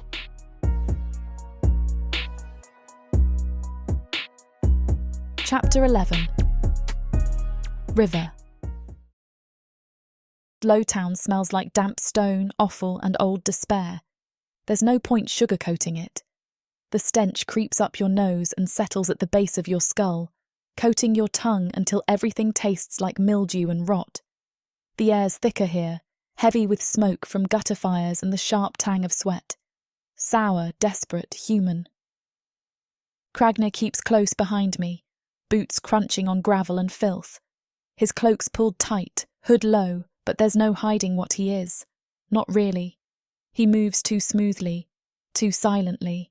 His presence lingers in the air like smoke after a blaze. Impossible to miss. We wind through alleys that shouldn't exist, between walls patched with scrap metal and prayer flags faded to grey.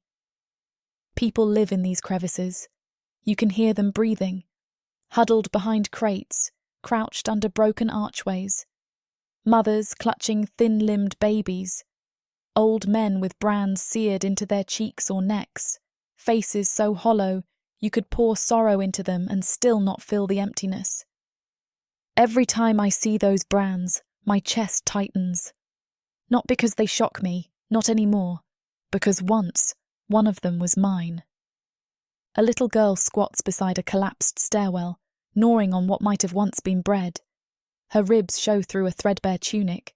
Dirt cakes her hands, her knees. She looks up as we pass, eyes too big for her face.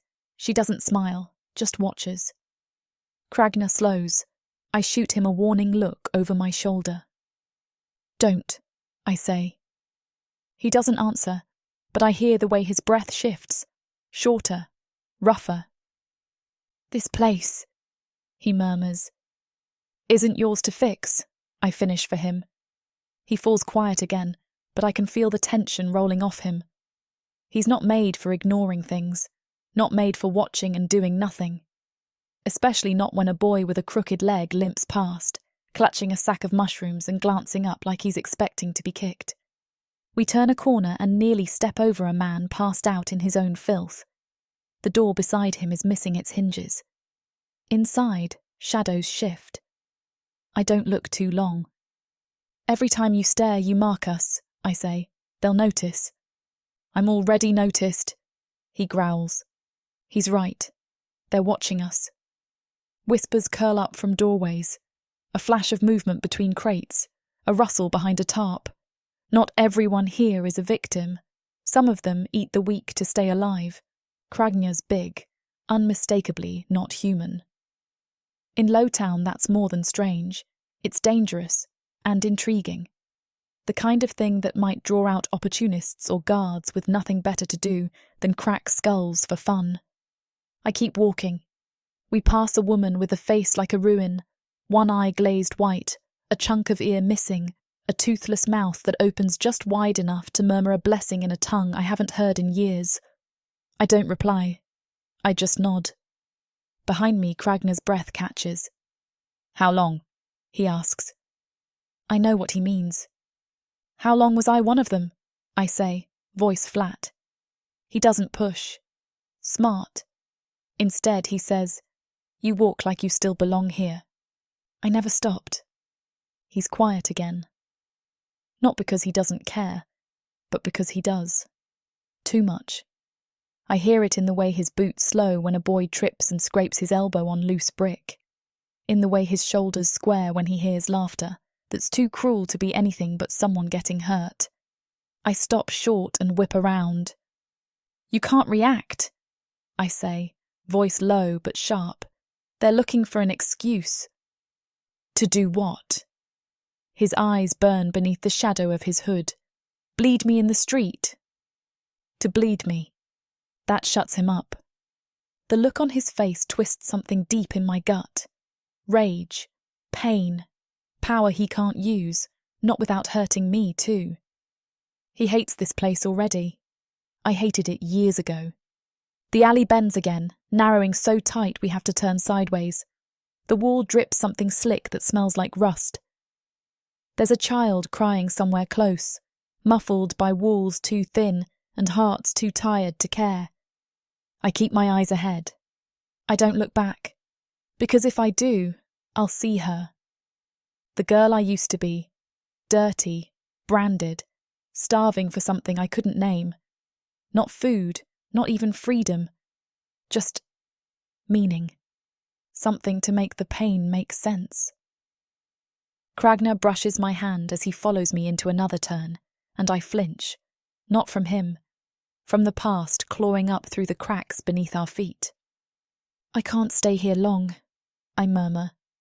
I wouldn't ask you to, he says. But there's something in his voice, quiet, steady, that tells me he'd stand in this filth forever if I needed him to. He doesn't understand what that does to me. He doesn't understand what it means to walk beside someone who sees the rot and still chooses to stay.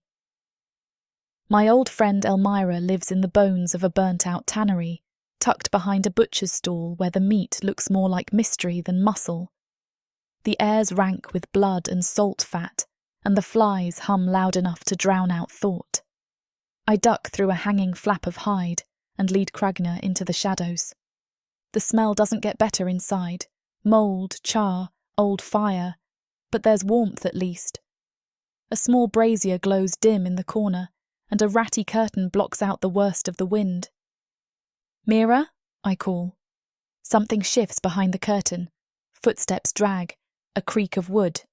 Then she appears, thinner, greyer, hunched at the shoulders like life's been chewing on her spine.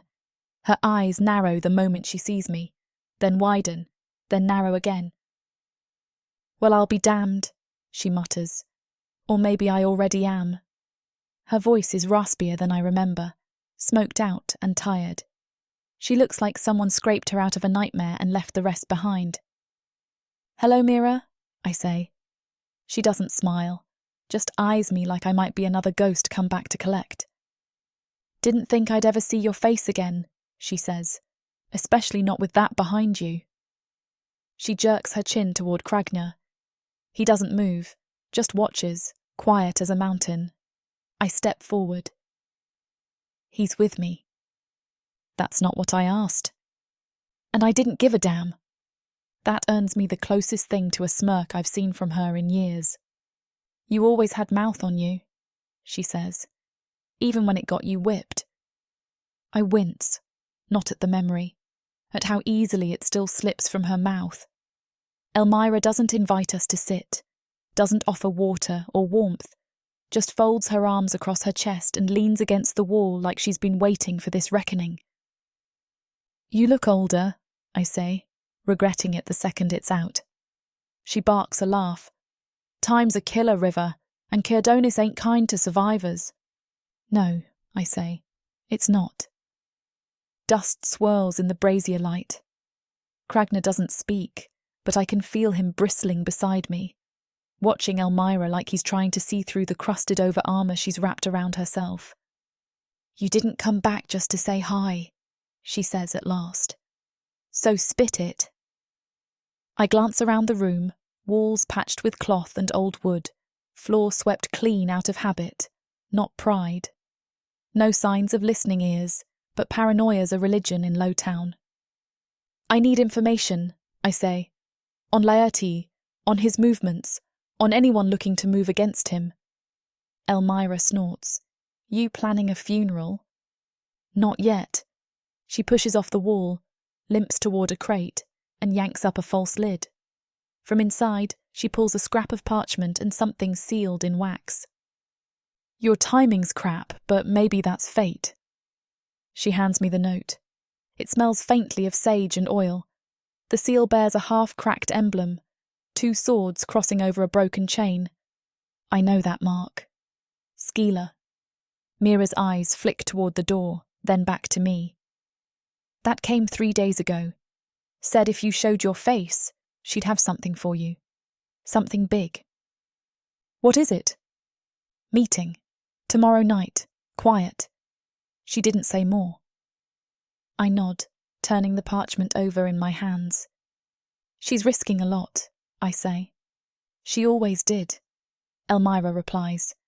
"But she's smarter than you were." "Thanks." "You're welcome." She sits down heavily on a crate, rubbing one knee like it aches worse with each breath. "Your face is known," she says quietly. "They've seen you." "Already?" "Laertes has eyes in every crack, every scummy alley. You show up and word spreads." Cragner shifts, his jaw ticks.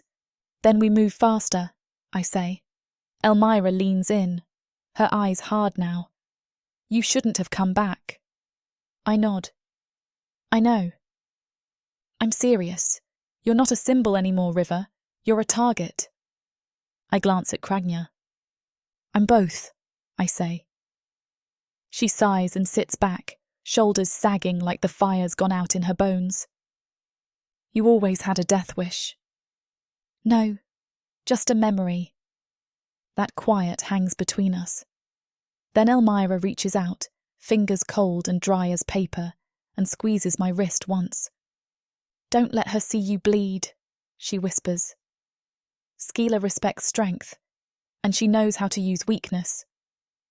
I nod, sliding the parchment into my coat. "We'll be gone before sunset." Elmira doesn't ask me to stay, doesn't say goodbye. But as we leave, I glance back and see her watching us through the crack in the curtain, eyes sharp, jaw set, like she's already waiting for the knock at the door that'll never ask questions, only take. And I know. I just painted a target on her back. We don't talk much on the way back. The streets curl in on themselves the closer we get to the inn, like even the stones know better than to listen. The sky hangs low and heavy, dusk smearing the alleys with bruised light. My shoulders ache from more than just walking. Cragner's quiet, but not the good kind. He's coiled, jaw tight under that hood. I catch the edge of his glare in a puddle we pass, storm cloud eyes burning holes in the reflection, like he could erase the whole damn city just by scowling hard enough. By the time we hit the inn's rotting steps, his silence feels like a scream. He shuts the door behind us with more force than necessary. The latch clatters, dust shivers from the rafters.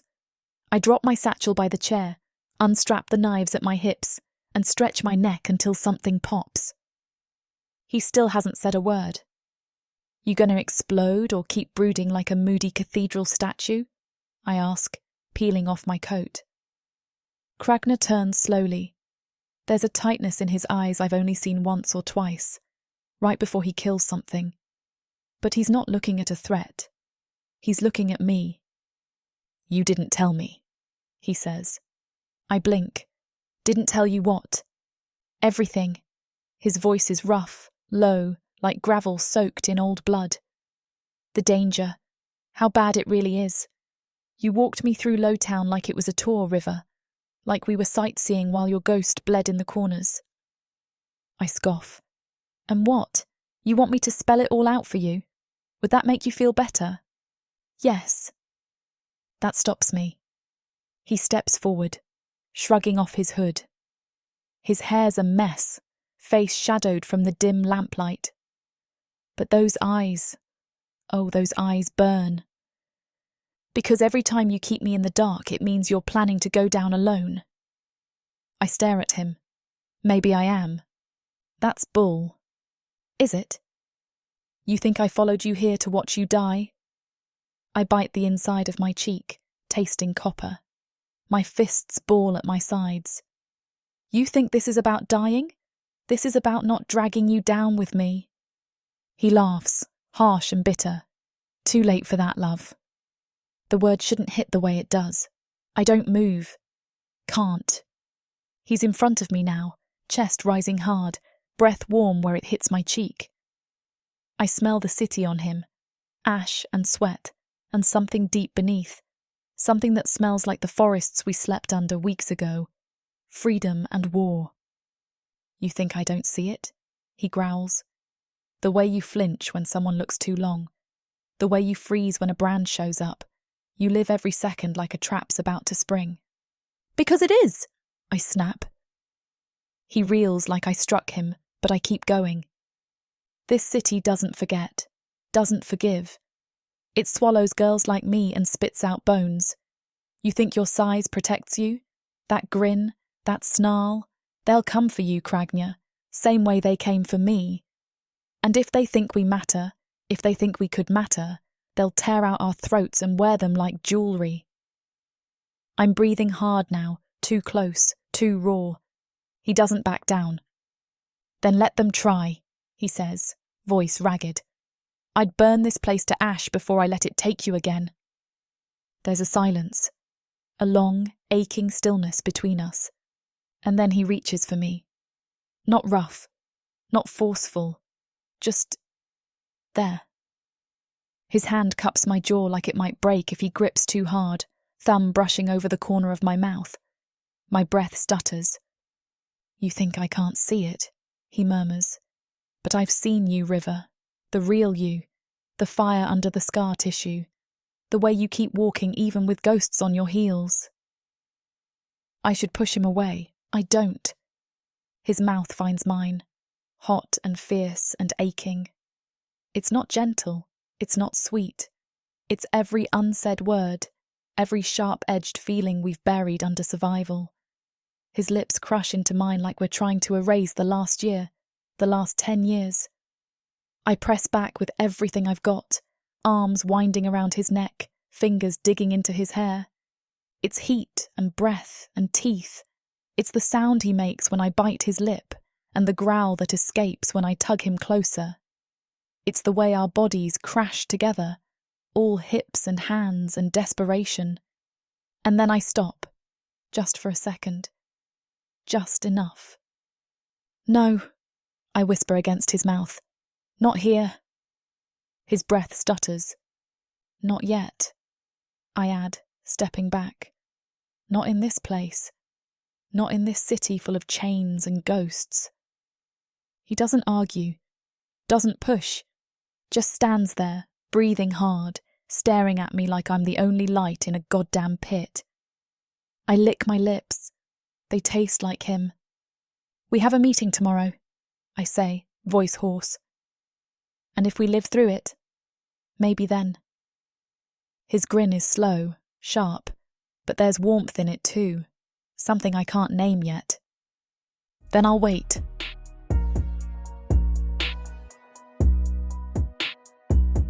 Chapter 12. Kragna. Night coats the city like soot, thick, clinging and restless, the kind of dark that smells like old secrets and rat piss. I hate cities, especially this one. River leads us through a crooked lane hemmed in by crumbling brick and rusted gates. Her steps are silent, precise, like she's counting each stone beneath her boots. I watch the tension in her shoulders. Not fear, not exactly. Focus. The kind born of knowing too much about how cities bleed. I keep close, but not too close. The air between us still hums with everything we didn't say last night. Everything we did. My lips remember hers too well. So does the rest of me. She stops at an old temple garden, if you can call it that. The stone arch is half collapsed, choked with ivy and soot. Inside, statues of forgotten gods crouch beneath thorny vines. A fountain gurgles softly, its water green with time. She steps through the arch first. I follow. We're not alone. A woman stands in the moonlight like she owns it. Helmet tucked under one arm, sword gleaming at her hip. Tall, straight-backed, hair pulled into a braid so tight it could cut. Not a speck of rust on her armor. She doesn't move as we enter, just watches and waits. River halts a few feet away. "Skeela," she says. "River." Their voices meet like two blades tested for sharpness. I size her up while they measure each other. She's not what I expected. I thought someone dirty, rough, someone who crawled out of the gutter with blood on her teeth and a dagger in her boot.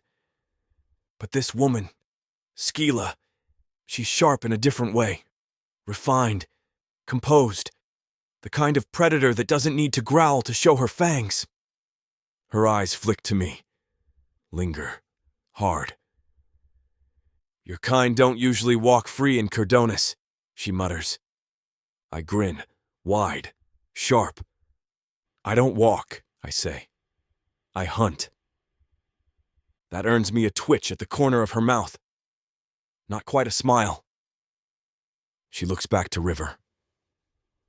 "This him, then?" River nods. "The one I told you about. Taller than I pictured. Louder, too." I chuckle. "You both flatter me." Skeela studies me again, this time slower, like she's checking for cracks, weakness. I let her look, let her see the scar on my jaw, the way my knuckles rest easy near the blade strapped to my thigh. Let her wonder what I'd do if she drew steel. She doesn't, but her hand never strays far from her hilt. "Why'd you bring him?" she asks. "Because I don't trust you," River replies. Skeela nods once, like that was the right answer. She steps closer to the fountain and rests her helmet on the rim. Moonlight hits the side of her face, catches a silver streak through her braid. She's not young, but there's not a flicker of softness in her. Just discipline carved into flesh and bone. "Laertiez's men are stretched thin," she says, voice crisp, "but not blind. You being here, it's already stirred the pot." "Let it boil," River says. Skeela raises an eyebrow. "Careful, it's not just your skin that'll blister." She tosses a small pouch onto the moss-covered stone beside her. It jingles softly, metal against metal. "Bribes," she explains, "to keep certain guards from talking too fast." River steps forward, opens the pouch. Gold. Not much, but enough to make a coward think twice. "Why?" she asks. "Why help us?" Skeela lifts her chin. "Because I'm tired of licking the boots of men I could gut in my sleep." My brows lift. Well, damn. River studies her. "So this is ambition." Skeela nods. "Call it what it is. I want Laertes out. You want change. We're not enemies. Yet." She glances my way again. "But he's a wild card. That worries me." "Good," I say. This time she actually smiles. "Fine. I can work with dangerous. River tucks the pouch into her coat. Where and when? Skeela turns, points to the far edge of the garden where the wall crumbles into an alley. Tomorrow night, same time, west gate of the barracks. I'll have 2 guards with me. You'll have 1 shot to hear what I have planned. After that, her gaze hardens. You're either allies or ashes. River nods. Skeela doesn't say goodbye, just picks up her helmet, slips it under her arm, and disappears into the shadows like she was never there. We're alone again. She's colder than I expected, River says. I hum. I like her. Of course you do. She's got fire under the frost. She's dangerous. So are you. She doesn't argue. I look down at her, watch the way moonlight slips over her cheekbones, catches in her lashes. She's scared of me, I murmur. River looks up. You unsettle people. It's what you do. Do I unsettle you? She doesn't answer. Doesn't need to. River turns to me fully now, arms crossed, eyes narrowed. Well? Well, what? Do we trust her? That word. Trust. It hangs in the air like a blade no one wants to claim. I shift my weight, crack the stiffness out of my neck. Trust is for poets and fools, I say. But ambition? That we can predict. River snorts. You're such a romantic. I am, just not the pretty kind. She doesn't laugh, but her mouth quirks at the corner. And gods help me. I want to kiss that smirk off her face again. I want to pull her close in this forgotten garden, press her into the ivy, and devour every breath she hasn't dared take around me. But I don't. I just look at her. She meets my gaze for a second too long, then turns away, pretending to study a vine-choked statue like it's suddenly interesting. We should get back before the streets wake up, she mutters. I grunt in agreement, and we slip back into the winding bones of the city, silent as thieves. The inn stinks of mildew and old soup. The floorboards wheeze with every step. I can hear a couple fighting upstairs, something about a missing ring and a broken promise.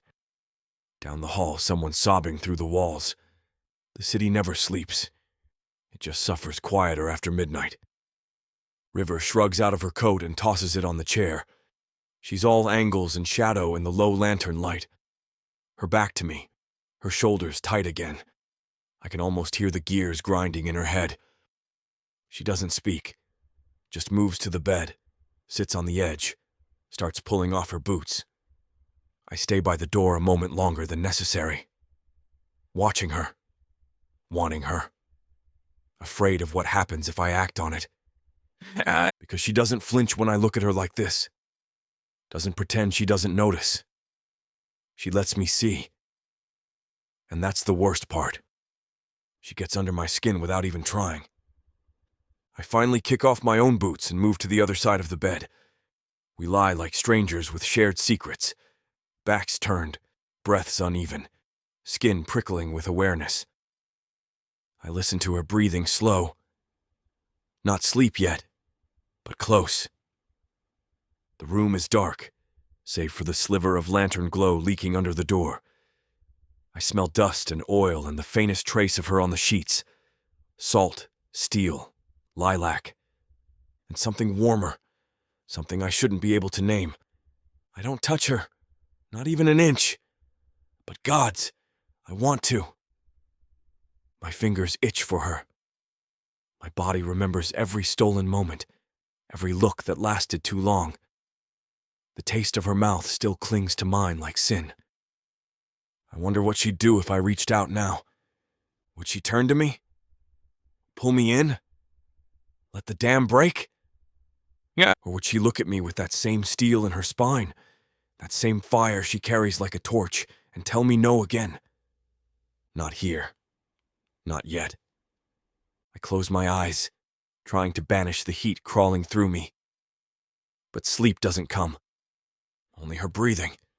Steady, present, alive beside me. Already I can't imagine my life without hearing it.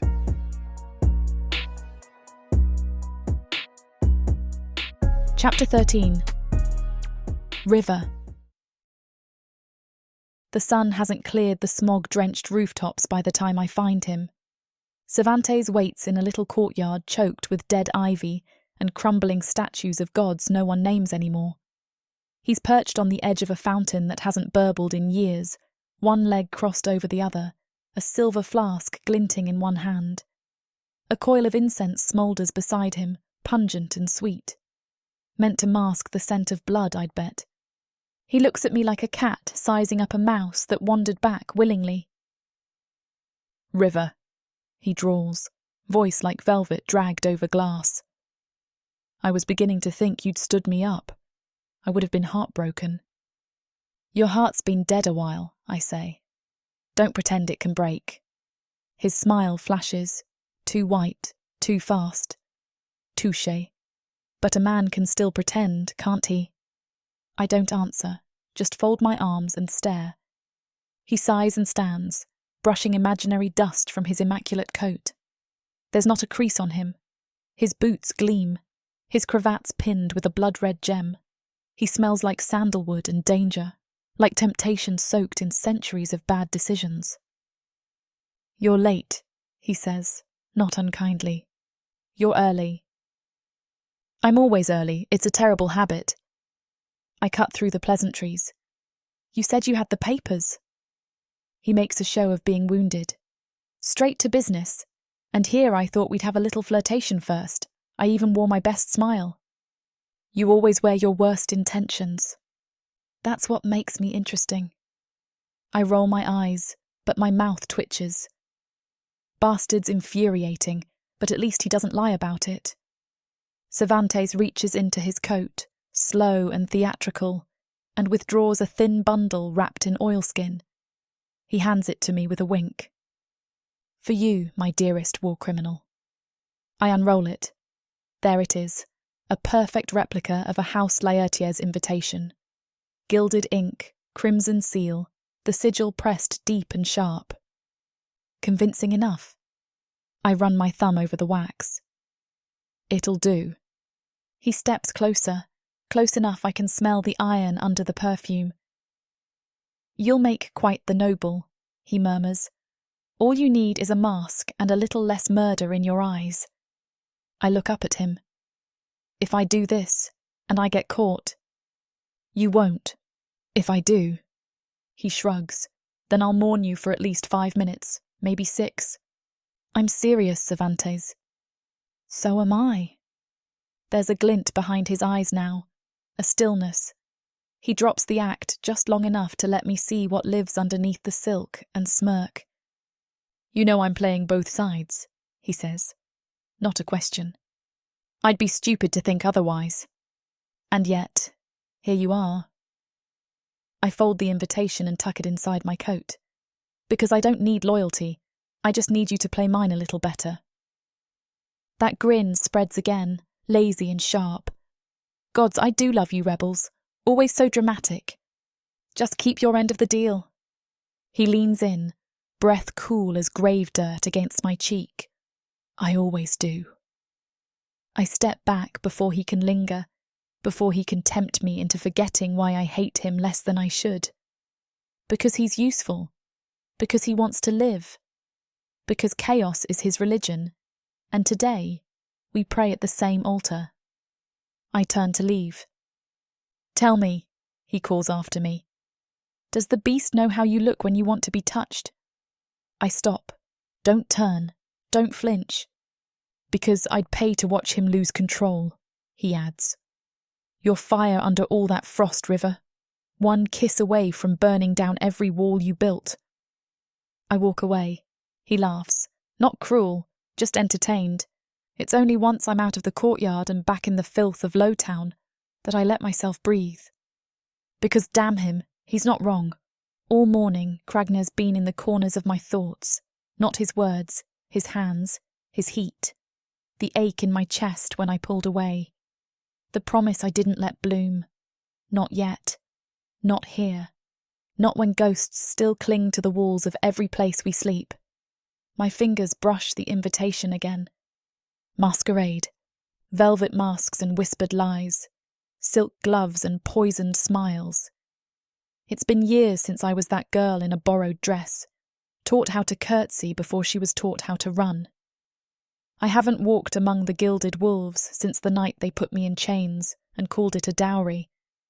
I'm not sure I can do it again, but I have to. For the rangers, for the ones still in collars, for the promise I made to myself the day I escaped. I bite the inside of my cheek until I taste blood, then spit it on the cobblestones. It's not fear, it's fury. It'll carry me through. The inn's hallway is quiet, save for the faint creak of boards under my boots. No shouting tonight, no clattering mugs or off-key singing from the tavern below, just the hush before something breaks. I open the door slowly. The scent hits me first. Warm skin and cheap liquor. Soap and smoke. Him. Cragner sits by the hearth, bare-chested, his shirt hanging open like an afterthought. His hair's damp, curling at the nape of his neck. A bottle rests in one hand, his thumb hooked through the glass ring at its neck. His eyes are half-lidded, golden even in the firelight. Not drunk, loose. There's a difference. I can feel it in the way he looks at me. Not hazy or stumbling, but unguarded. That's more dangerous. "You're back," he says, his voice low and rough at the edges, like it's been worn down by too much silence. I nod. Cervantes sends his love. He huffs something like a laugh and takes another sip. He'd send more than that if he thought he could. I peel off my coat and hang it on the bedpost. I told him I wasn't interested. Cragner watches me, unmoving. Good. That word hangs in the air between us like smoke, curling at the edges of something unsaid. The fire burns low, casting a flickering copper glow across the ruined walls. My knees are drawn up to my chest, arms wrapped tight, and I stare into the embers like they're supposed to hold the answers I can't ask. The silence between us is heavy, but not empty. It feels alive, thick with all the things unsaid. I don't have to look to know he's watching me. Cragner doesn't fidget, doesn't shift like a human man might. He simply is, a massive shadow in the amber light, his presence a gravity I can't ignore. My skin hums with it. When he finally moves, it's subtle. A shift of weight, the moss beneath us sighing. My throat goes dry. "You keep looking at me," I murmur, my voice rough around the edges, betraying more than I want it to. His answer rumbles low, deep enough I feel it before I fully hear it. "I've never seen anything like you." I turn my head slowly, deliberately, forcing my eyes to meet his. "You mean a girl covered in bruises and dried blood, too stubborn to die?" Those eyes lock onto mine, unwavering, dangerous in their honesty. "I mean a girl who still carries fire inside her when the world tried to drown her." The words hit too close. I flinch away, gaze dropping back to the fire, but the silence that stretches now isn't the same. It thrums, tight as a bowstring drawn too long. He stands. My breath catches as he steps over the fire pit with impossible grace for his size. The air shifts with him, and then he's kneeling in front of me, filling my vision. Shadows cling to him like worship, but his hands tremble as they hover near my face. "Say no," he whispers, voice dangerous and raw, thick with restraint. I don't. Instead, I lean forward, closing the distance myself. The kiss is fire, not warmth, not comfort. Fire. It eats through every wall I've built, licking into the cracks until there's nothing left but him and me and the raw ache in my chest. His lips are firm, searching, desperate in their patience. My hands clutch at his shoulders, rough muscle shifting under my grip, and I sigh into him like I've been starving for this. His palms finally touch me, one cupping my cheek, the other sliding down to claim my waist, and my pulse explodes. I break the kiss just long enough to whisper against his mouth. You sure? His only answer is to lift me. Effortless. Like I weigh nothing at all. My legs wrap around his waist before I think, and I gasp when my back presses to cold stone. He pins me there, suspended between the earth and the sky, kissing me like he's waited centuries. River. He breathes against my jaw, his lips trailing fire down my neck. You don't know what you do to me. I fist my fingers in his mane, tugging his golden curls hard enough to make him groan. I think I do. I feel him. Heat, stone, hunger coiled and straining against the hold he keeps on himself. He could break me in half without trying, and yet every move is careful, measured, patient. That patience undoes me more than brute force ever could. I want all of you, I whisper fiercely, voice trembling. No more holding back. He freezes, forehead pressed to mine, breath shuddering. I'll break you. Try, I growl. Sorry for the interruption. I know you were gearing up for a steamy scene, but it's way too hot for this platform. If we want to keep sharing our stories for free, we have to abide by this platform's guidelines. To get the full unabridged audiobook, go to worldsofprotheka.com. Browse through unabridged audiobooks, countless ebooks and bundles offered at a discount. If the thought of me whispering all the dirty details into your ear isn't enticing enough, use discount code YouTube30 to get 30% off of all digital products. Story after story, audiobook after audiobook, the worlds of Protheka are waiting for you. Protheka's magic is eternal. But unabridged, it's unforgettable.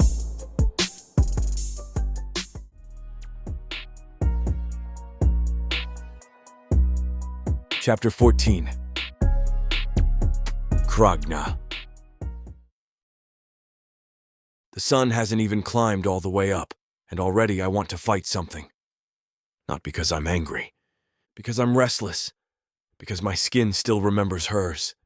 Every inch, every gasp, every shiver. I can still taste her sweat on my lips, still feel her heartbeat under my palm, wild and steady like a war drum wrapped in silk. We ride hard through the outer fringe of Cordonis, leaving its teeth behind. The stink of Lowtown fades, replaced by sporadic forest and dry wind. But no matter how far we get, I can't shake the smell of her off me. It's soaked into my bones, branded into the backs of my eyelids. I glance over at her, riding just ahead. She's quiet but not stiff. Eyes sharp, posture relaxed, but not loose. Like she's thinking about too many things at once and trying not to show it. She hasn't brought it up. Last night. Neither have I. But it's there, between us. A live wire buzzing under the saddle leather and the crunch of hooves on dry earth. Every time she shifts, her scent catches the wind and hits me like a punch. Salt, heat, faint lilac, and her. I want to pull her off that horse, lay her out in the tall grass, and do it all over again until neither of us can stand. But that's not why I'm jumpy. It's everything else. I sniff the air again. Nothing. Just dry brush, horses, and her. But I do it anyway. She doesn't miss it. You're sniffing again, she says without turning around. Could be an ambush. It's always an ambush with you. I grunt. She smirks. You growled at a bird earlier. It was circling too low. It was a sparrow. It was suspicious. She laughs under her breath, and damn me, it's the best sound I've heard since she moaned my name. But underneath her teasing, there's something taut. Her hands are too tight on the reins. Her eyes flick to the horizon more often than usual. She's shaken, and that does something to me. Because I'm not used to seeing her like that. Not River. She's always been steel and stone, sharp edges and sharper words. The kind of woman who can burn down a kingdom with a glance. Now, she's just a little too quiet. A little too careful. I rein in closer. You all right? She doesn't look at me. Fine. Didn't ask if you were fine. Asked if you were all right. There's a difference. One she knows damn well. She sighs. Just thinking. About? She hesitates. Everything. Not a lie. But not the full truth either. I don't press. Because I know that look. Lips pressed thin, jaw clenched. It's the one she gets when she's trying not to feel too much. When she's afraid that if she starts talking, she might not stop. So instead, I stay close. Close enough that my horse's flank brushes hers. She lets it happen. It's not enough. Nothing is. My mind replays last night in pieces. Her hands in my hair. Her thighs around my waist. The way she looked up at me. Saw me. Not just the monster or the muscle or the weapon, but the man. No one's ever done that before. Not really. Not and meant it. I've made love before, sure. Fought. Bled. But I've never mated. Never let anyone that far in. Never wanted to. Now I'm remembering the exact pattern of freckles across her shoulders. The sound she makes when I kiss just under her jaw. The way her body curls around mine like it was meant to. And it's driving me insane. I catch myself scanning the trees again, sniffing the air, ears pricked like an animal. I want to blame instinct. I want to say it's because we're in enemy territory. But the truth is simpler. I'm protective. Of her. And I don't know what the hell to do about it. She shoots me a sideways glance. You're twitchier than usual. Too quiet. We're in the middle of nowhere. That's when it's worst. She rolls her eyes. You're like a feral dog guarding a bone. I grin. Only because someone might try to steal it.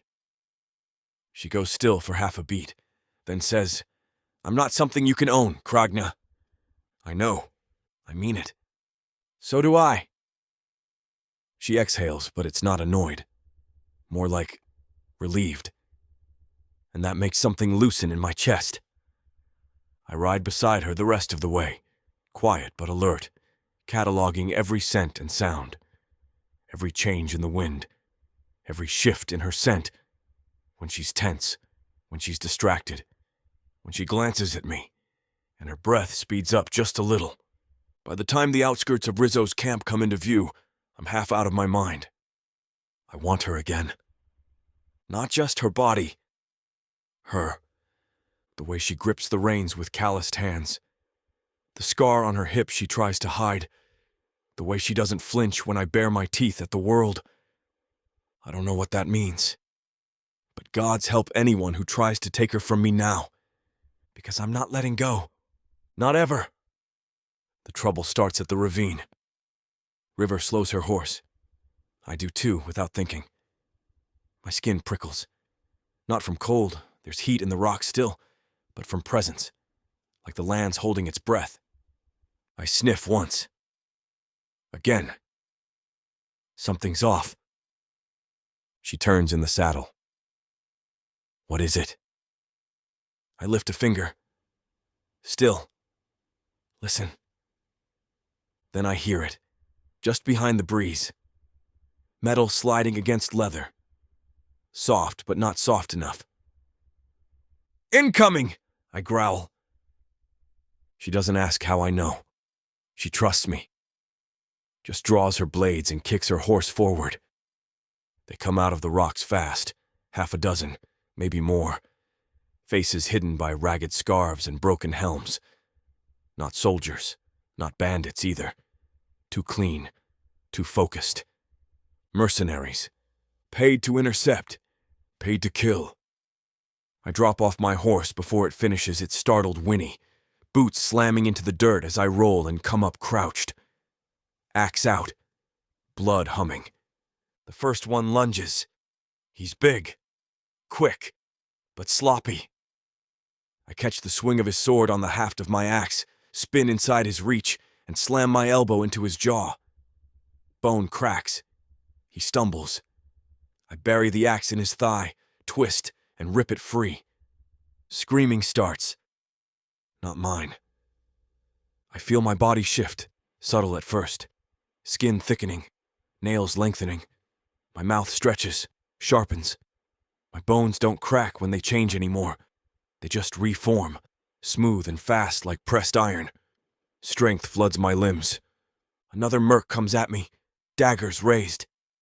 I let him get close. Too close.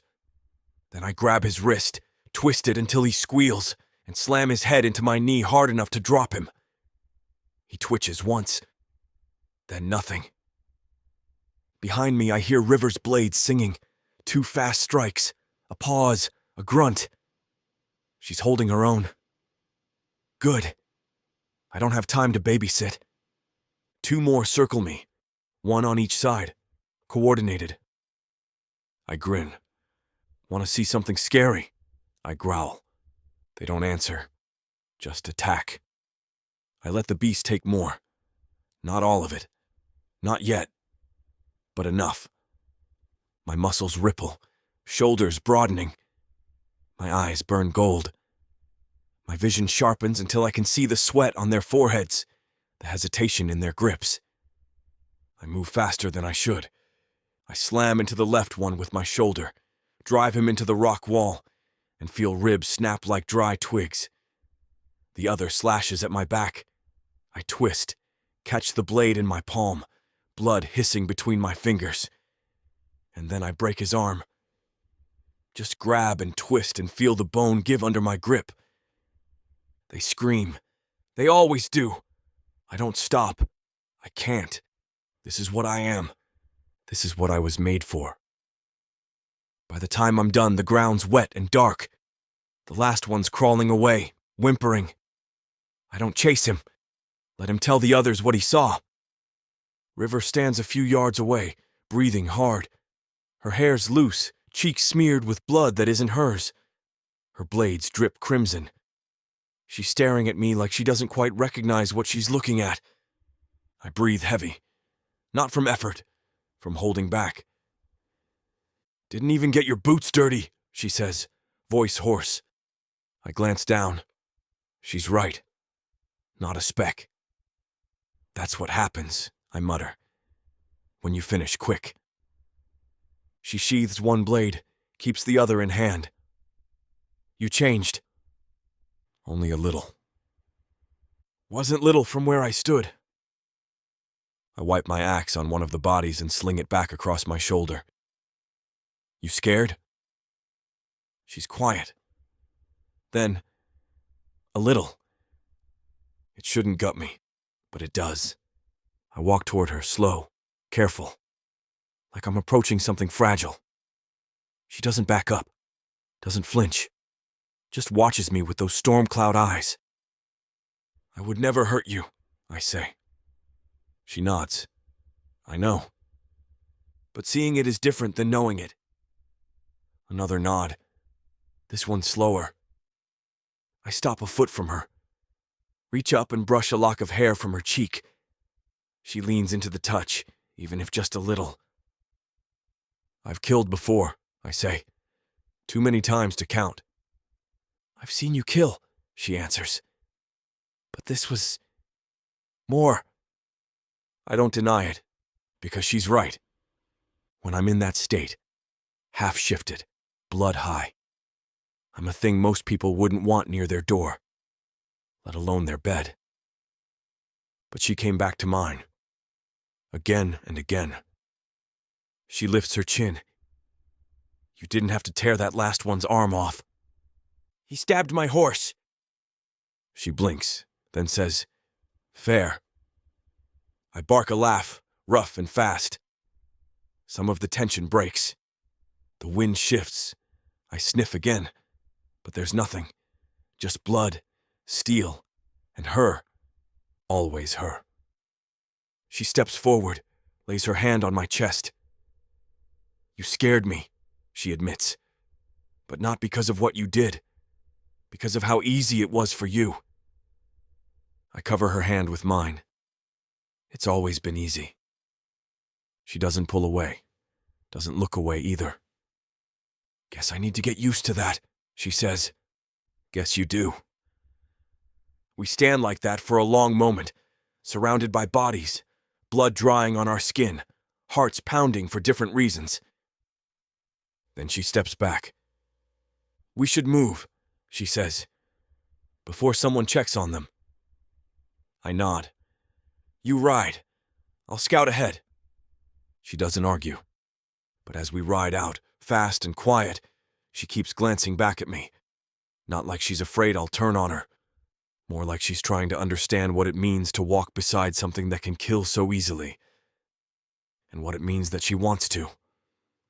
We smell the smoke before we see the fire. The scent of Rizzo's camp clings to the air like old sweat.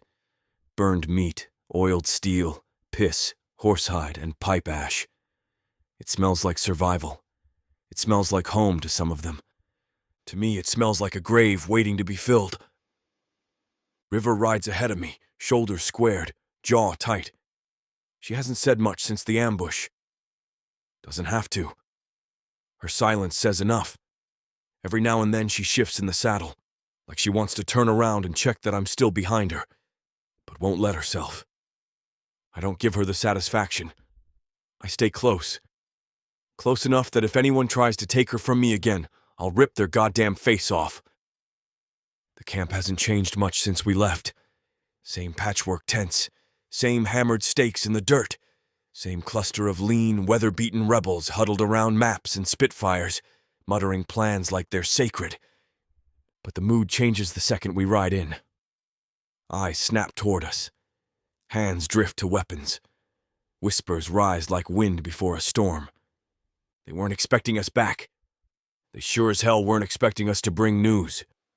Rizzo storms out of his tent like a man late to a knife fight. His beard's longer, face more lined than I remember.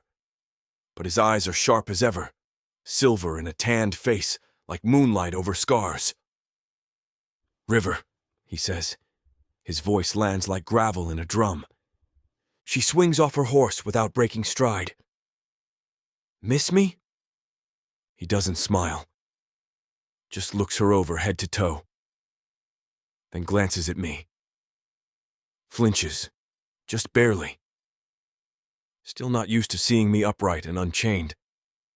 Thought you were dead, he mutters. Sorry to disappoint. He motions us into the war tent without waiting. We follow. Inside it's dim, lit by oil lamps, and one low brazier glowing like an angry eye. Maps sprawl across a table crusted with old blood and melted wax. There's a bottle of something half-drunk nearby. It smells like regret and fire. Rizzo plants his hands on the table, leans in. Tell me. River doesn't flinch, doesn't blink, just lays it all out. The meeting with Skila, the offer, the forged invite. Every word measured, every detail sharp as a blade. She speaks like someone used to people not believing her. Clear, steady, defiant. When she finishes, Rizzo lets out a long breath through his nose. You're telling me, he says slowly, that the half-blood daughter of the bastard who carved this war into our bones wants to play nice? She wants power, River says, and she knows Laertes won't give it to her. So she stabs him in the back and we hand her the throne? No, River says. We use her to gut him from the inside. Then we figure out what comes next. Rizzo shakes his head. I don't like it. You don't have to, she says. You just have to admit it's our best shot. He looks at her for a long time, like he's seeing someone different, someone older, harder. Maybe he is. Then his gaze cuts to me. And what do you think? I meet his eyes. Hold them. Don't speak. I don't need to. Whatever words I could offer wouldn't matter. He doesn't want my opinion. He wants to measure how dangerous I am. How loyal. Whether I'm her sword or her leash. So I just stare. Eventually, he looks away. River presses her palms to the table. We don't have to like her, she says. We just have to beat Laertes before he burns the last of the world down. Rizzo nods once, then again, but it's grudging. You're betting everything on her, he says. River's smile is thin. No, I'm betting on us. We're dismissed after that. No fanfare, no welcome. Just a mutter about debriefing tomorrow and a flask handed off like an apology neither of us wants to accept. We find an old tent near the edge of camp. Just canvas and dust, and a cot that creaks if you breathe too hard. River peels off her weapons and rubs at her temple like she's carving the headache out from behind her eyes. I sit on the cot, watching her move. The tight lines of her body. The tension she carries like armor. She doesn't belong here. She never did. Not in the city, not in the woods, not among the rangers. Too soft for the killers. Too hard for the healers. Too human for the monsters. Too monstrous for the humans. Same as me. Maybe that's what draws me. Maybe it's the way she doesn't ask for permission before carving herself a place in a world that doesn't want her. Or maybe it's just her mouth. Her fire. Her everything. I speak before I mean to. What are we doing? She doesn't turn around. Trying not to die. No. Us. You and me. She goes still. Then she turns and walks toward me. She sits beside me on the cot, shoulder pressed against mine. I feel her warmth through the cloth, the weight of her presence, the ache behind my ribs. She doesn't answer right away. Just reaches for my hand. Her fingers slip between mine, tight. No tremble, no hesitation. But it's not comfort she wants. Not heat. Not sex. It's connection. I don't know what this is, she says quietly. But I know it's real. I grip her back, just as hard. We don't say anything else. We don't need to. Not tonight.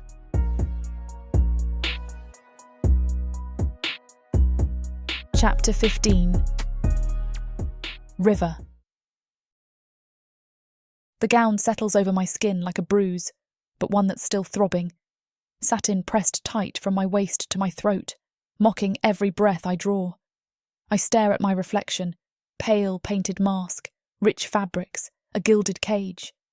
No one who sees me tonight will know what I was once made of. Dirt, chains, silent terror. Skeela stands beside me, a silent shadow in the flicker of torchlight. Her mask is iron-toned, her eyes bright with purpose. She's no player in this. She's the blade that will cut the world open. You ready? She asks. I swallow. As ready as I'll ever be. She hands me the mask, white porcelain with spider-like filigree wrought in black steel. When I press it to my face, everything sharpens. My vision narrows. The tapping of nails, the echo of boots, the breath of fear in the nearest crowd. I swallow the nausea that tries to rise and follow her down. The staircase into the ballroom is carved obsidian lined with gold veins. Every step echoes like it might carry a curse. The air grows hotter, thicker, with each breath. At the bottom, a massive arched door yawns open, spilling out music that pulses low and heavy, like the heartbeat of something ancient and waiting. Inside, the ballroom swallows me whole. It's not light and crystal like human courts. It's all shadow and fire. The vaulted ceiling is lost in smoke and shimmer. Braziers hang from heavy chains like glowing fruit, their flames green-blue and low, casting the room in hues of decay and desire. Obsidian columns snake up toward the ceiling, wrapped in ivy that drips silver dew and whispers. Carvings of monsters leer from every surface, their mouths open in silent, laughing horror. The guests float through the dark like predators pretending to be saints. Velvet and scale, silk and bone. Their masks are elaborate and cruel, beasts and gods, things with antlers, tongues, veiled faces and jewelled fangs. Perfume curls through the air, jasmine, sulphur, musk. Underneath it, faint but present, the copper tang of blood. I move like one of them, almost. My steps are measured, my mask unreadable, my heartbeat a drum drowned in the noise. A noble glides toward me, tall, serpentine, his mask carved like a viper's maw. He bows low, then offers his hand. "May I have this dance, my lady?" His voice is smooth, but the edges are barbed. I place my hand in his, fingers stiff with the memory of other hands that didn't ask. He spins me into the crowd, where the music devours sense and time. "You're dangerously lovely," he murmurs, his mouth near my ear. "Who owns you?" I tighten my smile. No one owns me. He laughs softly. Then they're fools. I let the dance carry me for a few more measures before slipping away, offering a smirk over my shoulder. I disappear into a throng of silk and smoke. I need to move, watch, find Skeela. She's near the far edge of the ballroom, positioned by a jagged archway that leads to a collapsed terrace, overgrown with ivy and guarded by shadows. Her mask is sleek, her stance soldier still. I join her without a word. She lifts the crate from beneath her cloak, blackwood and steel-bound, weight humming with dangerous promises. Our hands touch briefly over it, hers cold and sure, mine clammy, trembling. She doesn't acknowledge it, only nods once. "This changes everything," she says. "I know." I peel away before anyone can notice us lingering. Another noble intercepts me, a woman this time, masked like a moth's wings dripping pearls. She smells like night-blooming orchids and ambition. "You're new," she purrs. "Maybe," I say. "Maybe I'm old and hiding." She laughs, dark and rich, then twirls away in a trail of embroidered moons. The music thickens, dragging bodies closer. I slip past servers offering dark wine and trays of honeyed meat. I don't trust any of it. The nobles talk in code, in poetry layered with venom, and I have to keep pace, smiling when I want to scream. Then I see him. Laertes. He stands near a raised dais, flanked by twin guards in silver armour shaped like skeletons. His robes are layered, deep obsidian with the sheen of beetle wings. His mask is simple, but his eyes, dark and unblinking, roam the ballroom like arrows. He is old power dressed as elegance, slim, sharp, unmoving. I freeze, just for a breath. If he looks at me, sees me, if he recognises me. But he doesn't. His gaze cuts past, disinterested. He's hunting someone else. I turn, retreating into the crush of bodies. My lungs feel too tight, my heart's hammering in my throat. Skeela finds me near the wine table, her eyes sharp through her mask. "It's done," she says. "Then we leave." We're almost to the door. Skeela and I move in tandem, masks low, cloaks sweeping. The weight of what we've done clings to our heels like soot. My pulse still rattles from the handoff, smuggling a crate of firearms through a masquerade of monsters dressed in velvet, and vice isn't something I'll forget soon. But we're so close. The stone arch that leads to the outer hall yawns open ahead, framed by blackthorn sconces and a pair of guards who haven't looked at us twice. One step more and we're free of this place, of its stench of opulence and rot. Then I hear it. A voice I haven't heard in years, oiled and low. "Well now, that walk's familiar." I stop. Not because I want to, but because my body betrays me. Freezes. Breath catches, shallow and sharp. Skeela glances back, but too late. The noble is already on us. Tall, lean, silver thread winding through his dark braid. His mask is lacquered bone, grotesque and grinning, but I know what's underneath. I know the voice, the stance, the tilt of his chin. His name was Varen. Once. Back when names had power over me. Back when he trained me like one trains a beast. To heal, to break, to bleed. Skeeler catches the shift in my body and steps forward slightly. But Varan is fast, too fast. He's already curling his fingers around my upper arm. Well, well, he purrs, dragging me closer. River, was it? The little gift that escaped the box. My stomach flips, bile sour at the back of my throat. I keep my mask in place, keep my face blank. I want to scream. I want to slash him open here in the middle of this gleaming nightmare. But the guards would be on us in seconds. He knows it. He counts on it. Skeeler starts to speak, but I shake my head minutely, her eyes narrow. She understands. This is mine. Varen grins like a man watching a spider crawl across his favourite glass. Didn't think you'd be so bold as to come back, and to a party no less. He leans in close, breath hot and wine sour. You always did like dressing up, even when we told you not to. Please, I whisper, pitching my voice small, tremulous. Not here. That's all it takes. He smiles wider, triumphant, and gestures toward one of the side chambers lining the ballroom's western wall. Then let's find a quieter place, somewhere we can reminisce. He doesn't ask. He pulls. I let him. My heels click softly on the obsidian floor, each step measured, careful. The music thrums in the distance, muffled now. Skeeler's gone from my peripheral vision, vanished into the crowd. She knows better than to cause a scene.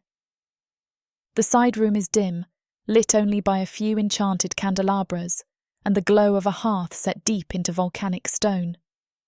The walls are draped in crimson and black silk. A chaise lounge sits crooked in the centre, like it's waiting for something awful to happen on it. Varen closes the door behind us and bolts it. I turn, still silent, mask still on. He saunters forward, leisurely now. Comfortable. You always were my favourite, he says. So clever, so obedient, until you weren't. He circles me like a hawk, eyes glittering. Did you think I wouldn't recognise you? I remember the sound your breath made when you were scared.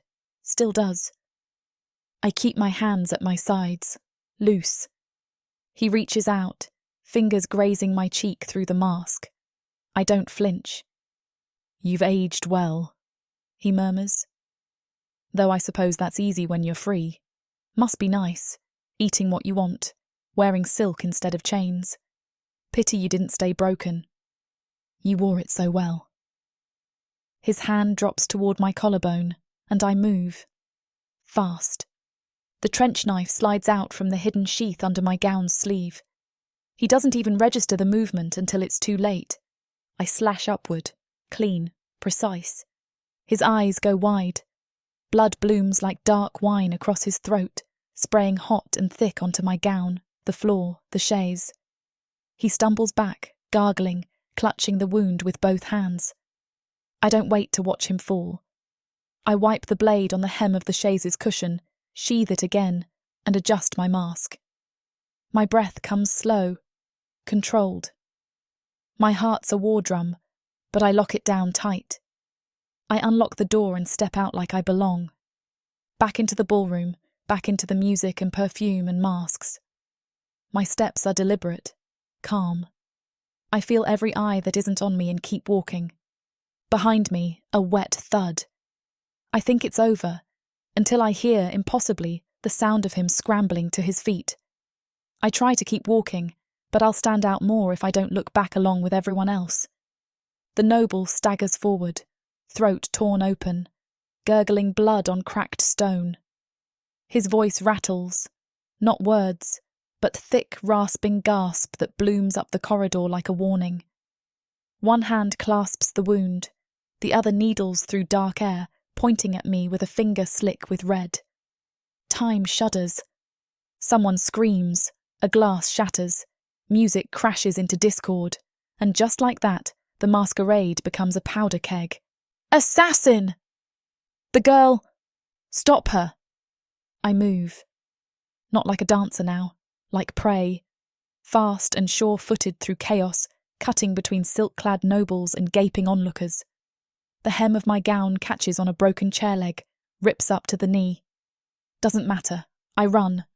A guard lunges, dark armour, red eyes, hand outstretched. I duck low, twist, let his momentum carry him past me into a pair of shrieking courtiers. The scent of burning oil hits my nose. Someone's knocked over a brazier. Fire crawls up a velvet curtain, lighting the shadows blood red. I sprint through a hallway of mirrored panels, each reflection a nightmare version of myself, masked and blood-spattered, eyes wild, gown torn. My heart jackhammers, my lungs burn, my mouth tastes like iron. Guards shout behind me. She went this way. Cut her off. Stop the female. I hit the garden terrace, boots skidding on wet stone. The moon hangs fat and cruel overhead, bathing the world in silver and smoke. The scent of crushed flowers and spilt wine clings to everything. I vault over a balustrade, land hard in the overgrown hedges below. Thorns bite into my calves. I don't stop. Through the garden, over crumbling statuary, past dry fountains and ghostly trees with white bark and twisted limbs. The city walls loom beyond, black against the stars. I see him, Cragna. He's already there, half in shadow, cloak thrown back, eyes glowing faintly with that same wild light he gets when the blood's up. His nostrils flare, and when he sees me he doesn't ask questions. He just grabs my hand. We run, down a narrow alley that reeks of piss and ash, past shuttered shops and flickering lanterns. The city behind us groans with panic, bells clanging, dogs barking, shouts overlapping like battle hymns. I stumble. He catches me, keeps going. You good? He pants. Fine, I rasp. Just run. We cut through a drainage tunnel half choked with moss, emerge near the outer district, warehouses and old smelters empty at this hour. Somewhere behind us, hooves strike cobblestone.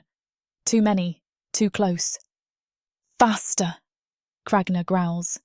I push harder, the edges of my vision blur. Sweat stings my eyes. My ribs scream with each breath, like I'm being squeezed from the inside out. Still, we don't stop. The gates are close. Not the main ones. They'd be closed by now, swarming with guards. But there's a crumbled breach in the southern wall, half hidden by ivy and old scaffolding. Skeeler's people mapped it for us days ago. We make it. Slip through with barely an inch to spare between patrols. Then we're in the trees. The city vanishes behind us like a bad dream, swallowed by shadow and smoke. Alarms still echo in the distance, but the forest mutes them, drinks the noise like blood in dirt. Cragna doesn't let go of my hand. We don't speak for a long time. Just breathe and run. When we finally slow, it's because we have to.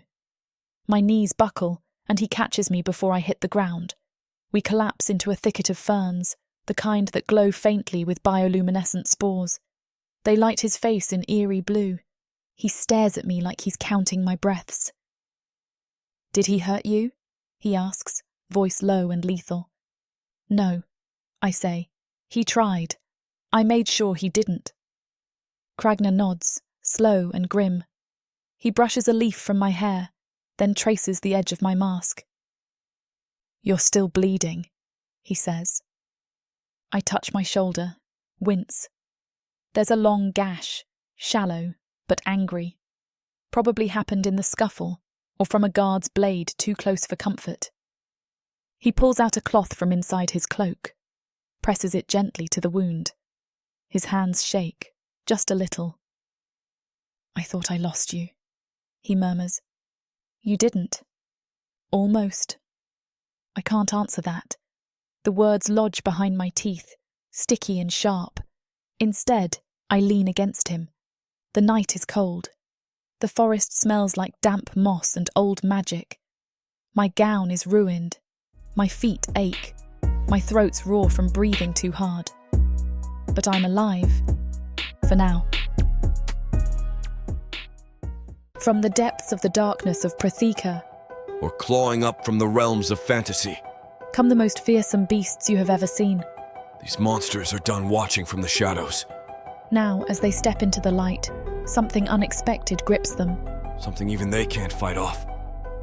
Love, Vampires, demons, dark elves, gods. minotaurs, creatures of light and dark. They will protect their mates. Do whatever needs to be done. Morally grey heroes who will burn the world to protect the women who love them. 10 audiobooks, Fall into over 60 hours of fantasy romance. 20 ebooks, Over 1 million words of these brutes who will protect their women. even if they might destroy themselves in the process. Get the immersive Protheka fantasy romance bundle. For 80% off, right now, dive into Protheka at a once-in-a-lifetime discount. The first bundle to offer both ebooks and audiobooks on worldsofprotheka.com. Protheka's magic is eternal, and this Romantasy bundle will make it endless.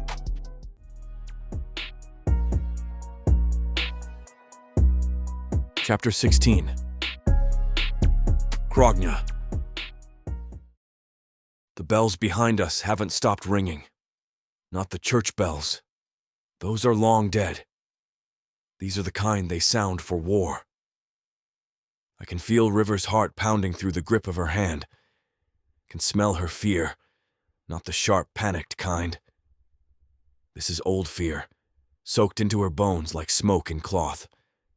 But she's running anyway, not looking back. That's the difference between prey and survivor. She doesn't freeze. She burns. We sprint through the market ward, weaving past shuttered stalls and overturned carts, the stink of fish and tar thick in my nose. Something metallic rides the air, too. Blood and steel. The guards are hunting already. Dogs, maybe. I hear boots on cobblestone. Shouts in the distance. "Where?" she pants. "Are we going?" "Out!" I growl. "Fast!" But the city's throwing everything it has at us. The outer districts aren't like the heart of Cordonis. They're meaner, poorer, uglier. Here, buildings lean like drunks, and rooftops sag under rot and age. No lights in the windows, just shadows, old bones. I haul her with me through an alley so narrow we brush walls on either side. My shoulder clips brick, cracks it. I can feel the change already prickling under my skin. My blood's hot, rushing, hungry. It wants out. We come out on a Smith's Lane, and that's when I see them. 3 scouts in red-black livery, moving like they've trained for this. City guard. But not the usual ones. These wear symbols I don't like. Personal sigils, private blades. Laertes' bastards. I shove River behind a barrel of scrap metal. "Stay down. Krogna! Now." I step into the open, slow and loose, like a drunk looking for a fight. They raise their crossbows. Too late. I let it out. The shift rolls over me like fire through oil, fast, violent, complete. My skin darkens to obsidian, not just black, but lightless. My bones twist and bulk beneath muscle, punching through skin in jagged plates. My hands grow claws, my back knots with layered ridges. My face stretches, mouth bearing fangs meant to rip plate armor. I don't scream. I roar. It tears the silence apart. They flinch. That's all I need. The first bolt glances off my shoulder, barely scratching the surface. I leap, land hard enough to crack the stones. My fist smashes into one of them. He goes down without a sound, jaw caved in. Another tries to run. I rake claws down his back and leave his spine showing. The last one, he's young, too young, drops his weapon and bolts. I let him go. One scream in the night will carry just as far as 3 corpses. "River!" I bark. She's already up, running toward me.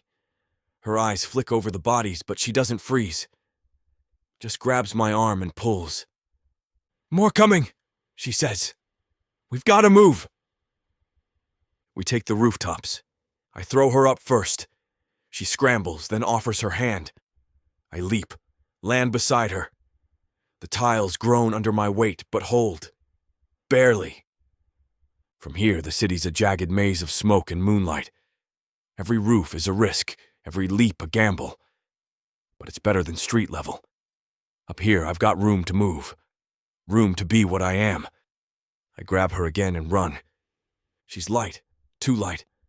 Her frame presses against mine, and all I can feel is heat and motion and the thump of her pulse.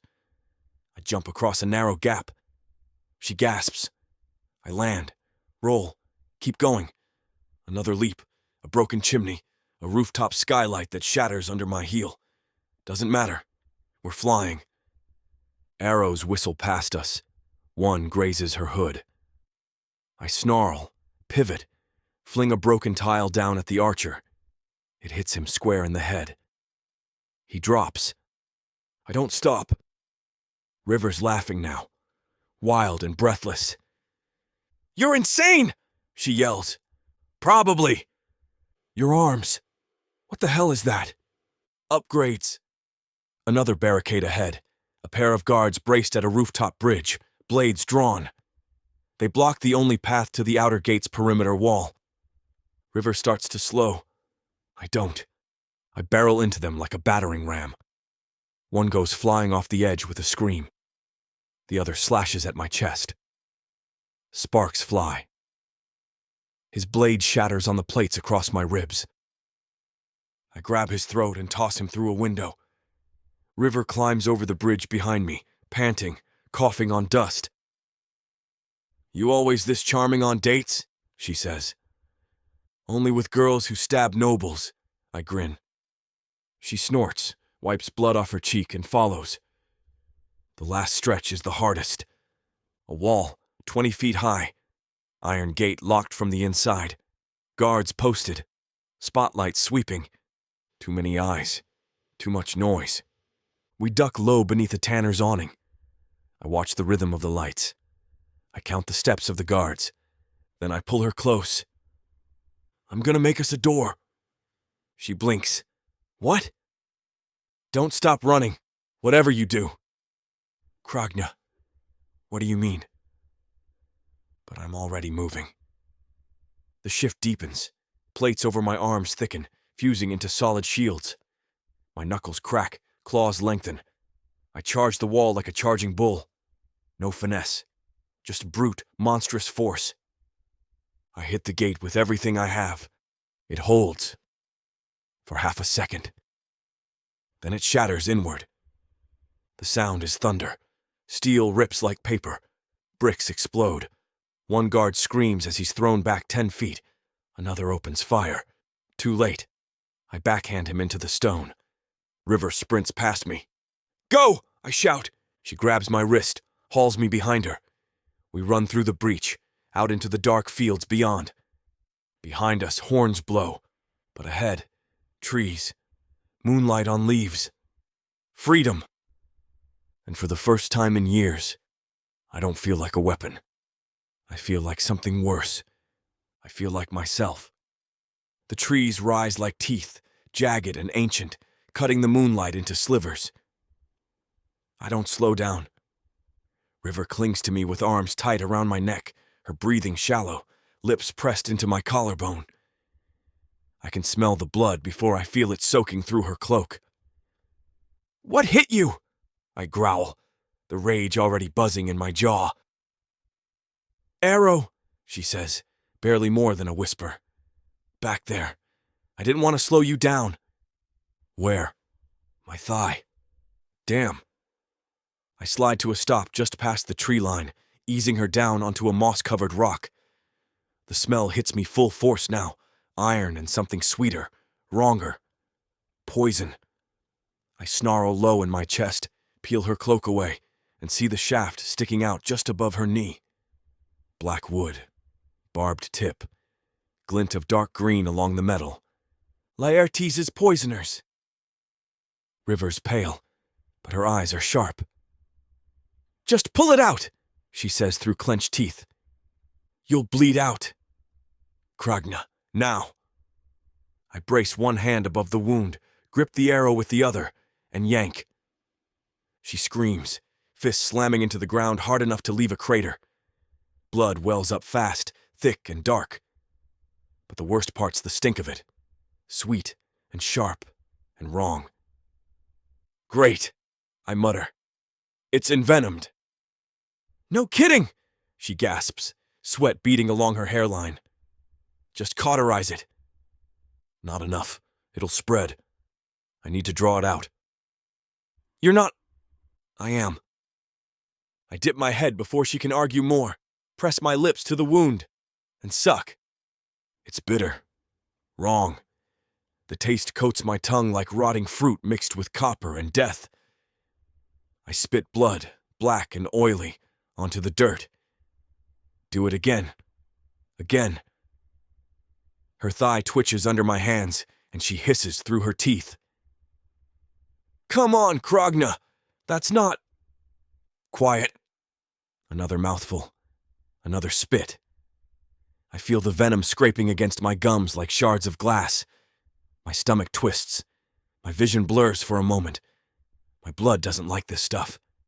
I ignore it. You're gonna poison yourself, she breathes. Worth it.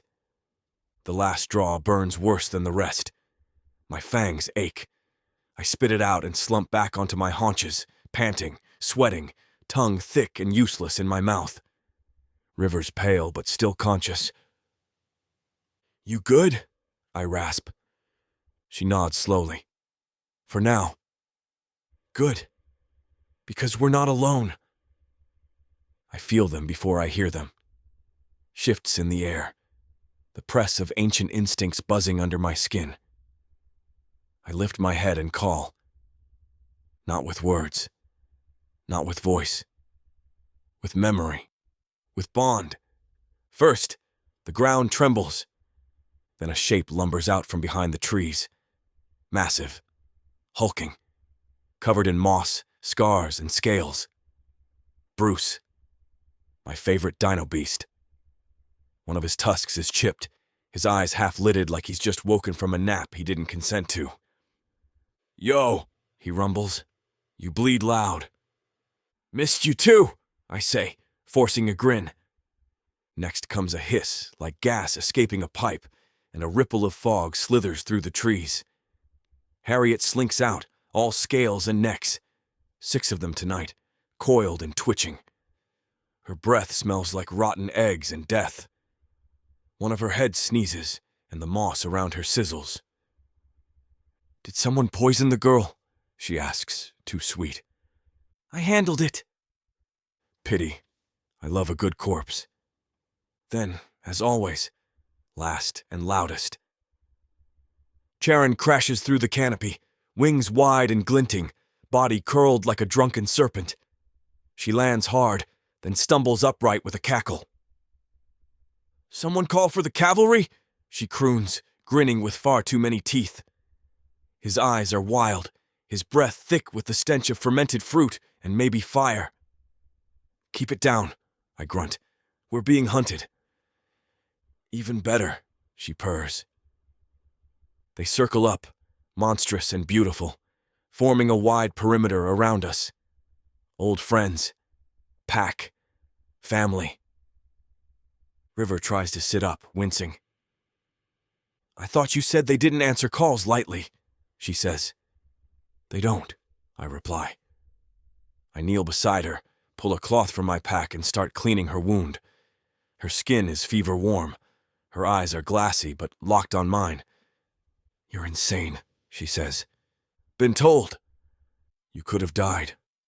Been told that too. You're not even human. Nope. There's a beat of silence, broken only by Bruce crunching something with too many bones. Thank you, she says softly. I look up. Her lips are chapped. There's dirt smeared across her jaw. Her gown's torn. Her hair's a mess. She's never looked more like herself. I wrap the wound, not tight enough to cut off blood, but snug enough to stop it leaking. Then I pull my cloak off and drape it over her shoulders. You'll live, I murmur. Because you almost didn't. I shrug, but inside, my blood's still howling. Not from pain, from power. The fight, the shift, the call. This is what I was made for, and it terrifies me. Because I liked it. River's fingers graze mine. We're not safe, she says. Nope, but we're together. Yeah. She closes her eyes and I let myself breathe. She fades in and out like a candle in a wind tunnel. 1 minute her eyes are slitting open, cloudy with pain and fever, lips cracked and whispering my name like it's the only anchor she's got. The next, she's gone again. Head lolling against my chest, breath shallow, too damn light to hear unless I lean in close. I sit on the forest floor with her curled in my lap, arms wrapped around her like a shield. The others have taken watch. Charon somewhere in the treetops, snoring between mouthfuls of moonlight. Bruce's massive form slumped near the ridge, his tail twitching every time something rustles. Harriet's coils stretch through the ferns, 6 heads dozing like cats with one eye open. Me? I can't sleep. Won't. Her blood's still warm, but it's thinner than it should be. Poison has a rhythm. A cruel one. It eats in waves. Pain, nausea, cold sweat. Then nothing. Then pain again. Then worse. I've fought monsters, gods, things with too many legs and teeth. None of them scare me like this. I stroke her hair back from her face with fingers that feel too big, too clumsy for something this soft. It's damp with fever sweat. Strands stick to her temples. Her skin burns under my touch, and every instinct in me screams to fix it, to fight it, to tear something apart and make it right. But there's nothing to kill. Just time. Just waiting. So I do what my mother used to do, back when I was small enough to fit in a crook of her arm. Back before the world taught me that softness was weakness, and quiet was dangerous. I hum. It's low, off-key, rough from disuse. But the tune's old. Older than me. A lullaby from the caves. Troll mothers sang it in guttural tones, slow and deep, like the earth whispering to itself in the dark. River stirs. Her fingers twitch in mine. Her breath catches. Then, a sigh. I don't stop. I hum another verse, mouth close to her temple, thumb tracing lazy circles over her knuckles. Her hand's so small in mine. It always has been. But now, it feels fragile. I hate that. I'd take the arrow if I could. I'd rip out my own thigh and shove it into hers if it'd keep her breathing easy. I've never felt like this. Not for anyone. Not even my own blood. The fire's low, embers crackling in lazy pulses. I feed it a few sticks, careful not to wake her. The glow paints her skin in shades of bronze and copper. Even sick, even wrecked, she's still the most defiant thing I've ever seen. Still herself, still fighting. You're not allowed to die, I murmur, barely audible. You hear me? Her head shifts slightly, like she's listening from somewhere far off. If you do, I say, I'll burn that city to the stinking ground. My voice cracks. Not loud, not enough for the trees to notice, but enough for me to taste it. The edge, the fear. I press my forehead to hers, jaw clenched. You're not allowed to leave me, I whisper. A few feet away, Harriet exhales a puff of gas that wilts a sapling. She's strong, she says. Too stubborn to die. Shut up, snake, I growl without looking. She chuckles. 3 of her heads do anyway. Charon snorts from the trees. He's all moony and tragic now, he sings. How romantic. I bare my teeth at the canopy. I'll gut you. Promises. Promises. River moans softly, tugging my attention back. Her lashes flutter. Her mouth parts. Kragna, she breathes. Here. I brush her cheek. She doesn't wake, but she leans into my touch. And God's help me, that does something to my chest I don't have words for. I keep singing. Another verse, then another. Then I just sit, rocking her slightly like she's a child, and not the woman who stole my heart with a knife in one hand and a glare in the other. I don't count the hours, but I feel every damn second. When the sky starts to pale at the edges, and the trees turn from black silhouettes to silver shadows, I realize I haven't blinked in a while. My body's stiff, muscles locked from holding her so long, but I don't care.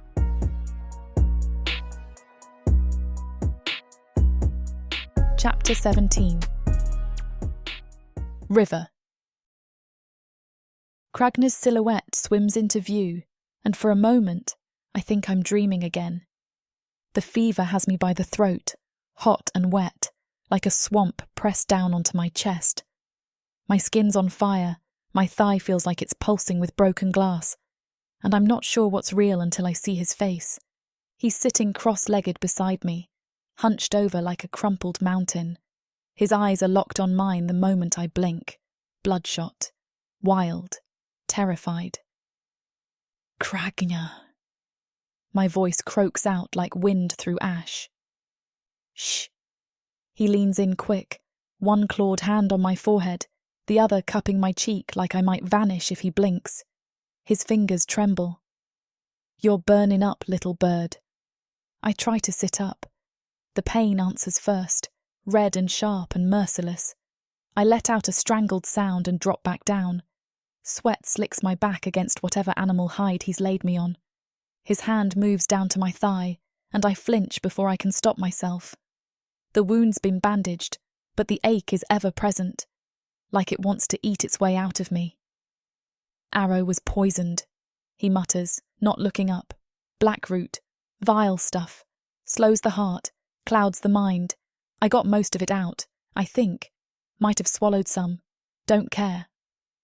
I stare at him. At the jagged line of his jaw, at the blood smeared down his neck. His or mine, I don't know. His shirt's torn open. His arms are scraped, bruised, filthy.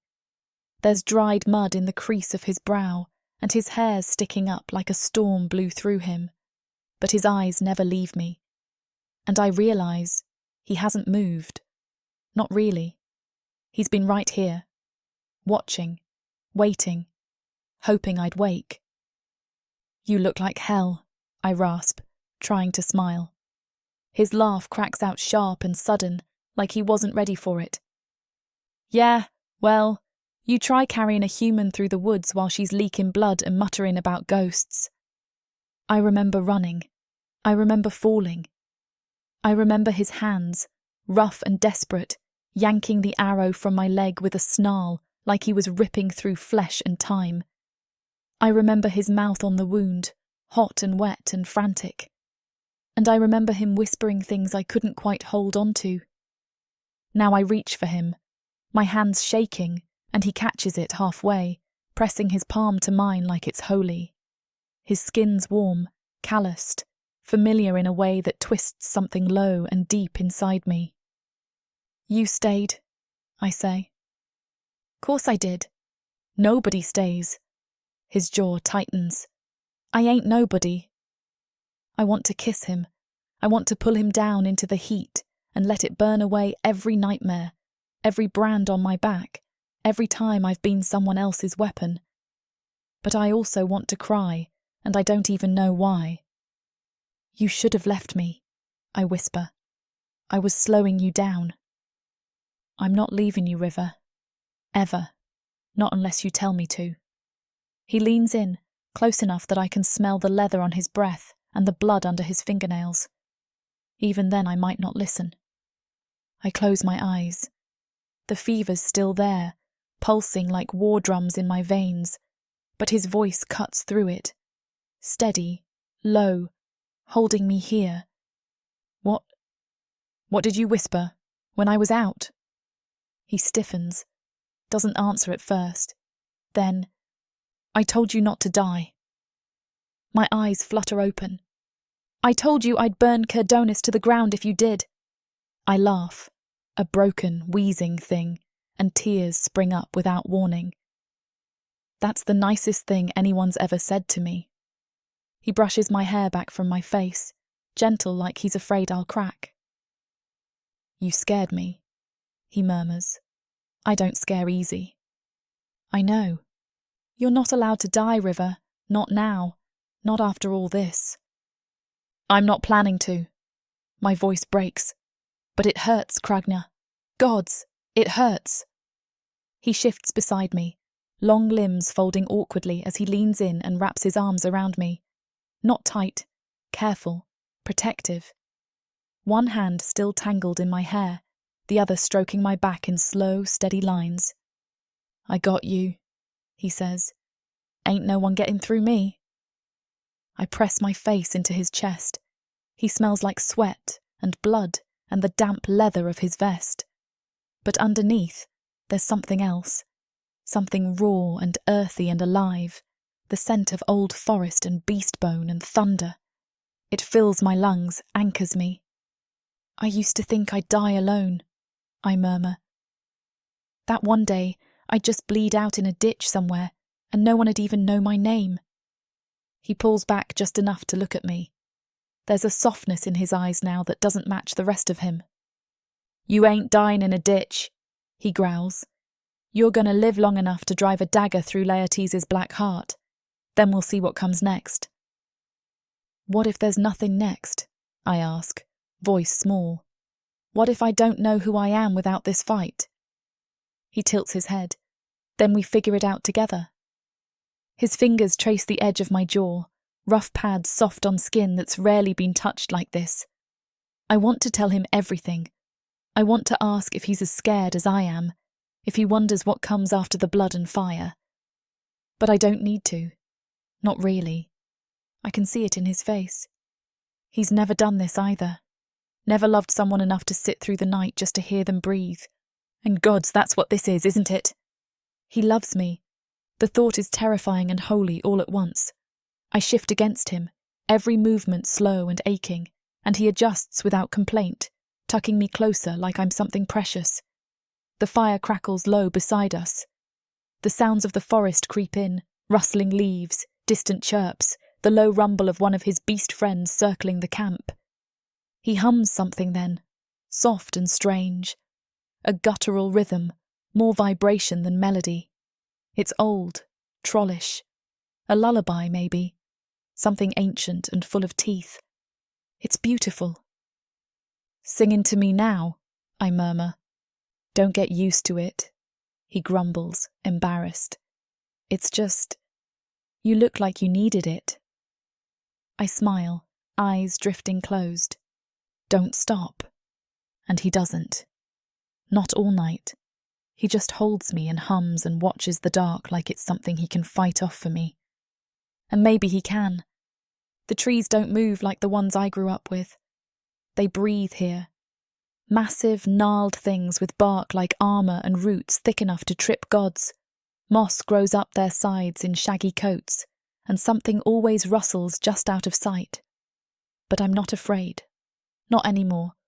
Kragna's territory stretches wild and wide through the northern woods, a place so tangled and ancient, not even the dark elves bother patrolling it. They call it cursed, hexed, haunted. I call it home, for now. We've camped here for 3 nights, tucked in a hollow between thick rock spires and a stream that smells like iron. Kragna's friends, his monsters, come and go like family dropping by uninvited. Vito, the centipede-chested madman with too many knives and not enough common sense, arrives first. He brings more of his wretched moonshine in a jug that sloshes like it's already alive. You look like death, he says cheerfully, handing me a cup. Worse than usual. Your face looks like an accident, I shoot back. He grins like I gave him a compliment and flops down near the fire. Then comes Toad Knight, 6 feet of swollen amphibian in rusted armour, a tattered cape fluttering dramatically behind him. He bows low, muttering something about honour and sacred duty and vengeance for the fallen. I think he's quoting poetry, or war crimes. You smell like wet cabbage, I tell him, nose wrinkling. A gift of my people, he declares with a sweep of his arm. Cragner smirks at that. He's been hovering close all day, watching me like I might vanish again. He doesn't say much. He's not the talking type unless blood's involved. But his hands are never far. A brush of fingers here, a squeeze of my shoulder there. Gentle things from someone who doesn't do gentle. Then Bruce stomps into camp, a walking mountain of reptilian muscle with eyes like liquid gold. He noses my hair like a curious dog, lets out a chuff of warm breath, and settles next to the fire like a hill decided to take a nap. I lean back against him, warmth seeping through my bones, and for the first time in a long time, I laugh. Real laughter, stupid, joyful, loud. Gods, I say, wiping tears from my eyes. We're the worst-looking family in the realm. Vito raises his cup. To that. To found families of freaks, I add, clinking mine against his. Toad guts and troll love, Toad Knight bellows. Don't encourage him, Cragner mutters, but I see the ghost of a smile tug at his mouth. He's relaxed tonight, less stone and more skin. I can see it in the way he lounges with his boots off, one arm slung over Bruce, like they've shared 100 nights like this. Maybe they have. It's strange, the things that become comfort. The hiss of the fire, the clink of mismatched cups, the scent of burnt meat and wet fur, the low murmur of monsters telling stories around the flames. For a little while, it's enough. For a little while, I almost believe this could last. Then Charon drops from the trees. She lands without a sound, drunk and upside down, her web glider wings twitching as she unhooks herself from the canopy. Her eyes glow like wine spilled across a map, and her mouth is full of fangs and bad news. Delivery, she says with a purr, straight from the pale bastard himself. She hands me a rolled-up scrap of parchment, slick with webbing and sealed with wax. I peel it open with shaking fingers. It's Cervantes' handwriting, flourished, dramatic, smug. Dearest songbird, it begins. I already know it's bad. Skeeler's name jumps out in the second line, the word captured in the fourth. Failed coup, execution list, resistance crumbling. I stop reading halfway through. The fire crackles louder all of a sudden. My hands shake, and the parchment trembles like it's trying to escape. Cragner's beside me in seconds. What is it? I don't answer. Not at first. My throat's too tight. He takes the note from my lap, reads fast. His expression darkens with every line. Impossible, he mutters. The word lands like a blade in my chest. Vito leans in. Tell me it ain't Skeeler. She's alive, I say, voice flat. But not for long. What happened? The ball was a set-up, I whisper. Or maybe it just went bad. Doesn't matter. Laertiers has her, and now he knows there's a rebellion. Of course he does, Cragner growls. No one stays secret from that prick for long. I close my eyes. Skeeler's face flashes behind my lids, sharp jaw, cold eyes, the way she'd looked when she said I'm not here to save humans. I'm here to rule. And now she might not even live long enough to try. Toad Knight stands with a wheeze. Then we ride to her defence. We lay siege to the gates. We paint the stones red with tyranny's blood. Sit down, wart-face, Vito grunts. Ain't no siege with 5 freaks and a drunk spider. 7, Charon slurs, if you count Bruce, and me, and my webs. Cragner doesn't say anything. He's staring at the fire like he wants to punch it into submission. I feel my heartbeat in my wound. A dull, hot throb that reminds me how close I came to dying. How easily everything could unravel again. She didn't deserve this, I say softly. You need to finish this, Cragner says, as if realising it for the first time himself. I nod. My eyes burn. "This ain't your fight alone," he adds. "We all go, or none of us." I look around the fire, at the Hydra tracks in the dirt, at Bruce's slow blink, at Vito sharpening a blade for no reason other than nerves. They're monsters, all of them, misfits, killers, things that should have been put down by any decent army. But they're mine now, and if Skeeler's dying in the city that broke us both, then I guess it's time to break it back. The guilt sits heavy in my gut, a stone I can't cough up. Doesn't matter that I'm alive, that my wound's healing, that the monsters around me still laugh and drink and howl at stars. Skeeler's in chains, or worse, and I walked away. I lie under a canopy of swaying branches, the wind threading through the leaves in soft, rhythmic whispers, like the forest's trying to sing me to sleep. But my thoughts are louder, ugly, relentless. "You should have dragged her out," I mutter to no one. "You should have noticed the setup. You should have—" "Blaming yourself won't change anything," Kragner says behind me, voice low and raw. I don't turn to face him. I know the look he's giving me, half pity, half fury. "She knew what she was doing," he goes on. "She walked into that fire with her eyes wide open." "She walked in because I asked her to," I shoot back, finally twisting to face him. "I made the deal. I brought her that crate. She trusted me." "She's a captain of the goddamn guard, River, not some wide-eyed street rat. You think she didn't know what kind of game this was?" I bite my lip hard enough to taste copper. Still feels like I lit the match. Kragner's crouched beside me, his shadow stretched long in the firelight. He's cleaned up since the city, fresh bandages around his forearm, hair pulled back from his face, but his eyes are wild, still stained with the echoes of battle. The rage hasn't left him, just gone quiet. "She was ready to burn," he says, softer now. "You think she'd flinch from the consequences?" "No," I admit, "but I still have to do something." He sighs, long and slow. "Figured you'd say that." "I can't sit here while they gut the rebellion," I whisper, voice cracking, "while they turn her into an example." "I know. And you can't stop me." His mouth quirks. "I didn't say I would." We stare at each other a long moment, tension coiling in the silence between us. Then I push myself up onto my good leg and limp toward the fire, where Toad Knight is furiously scribbling something on a stained sheet of hide with what looks like charcoal and ambition. "I need a map," I say, dropping beside him. Toad Knight doesn't even blink. "Of Kerdonis.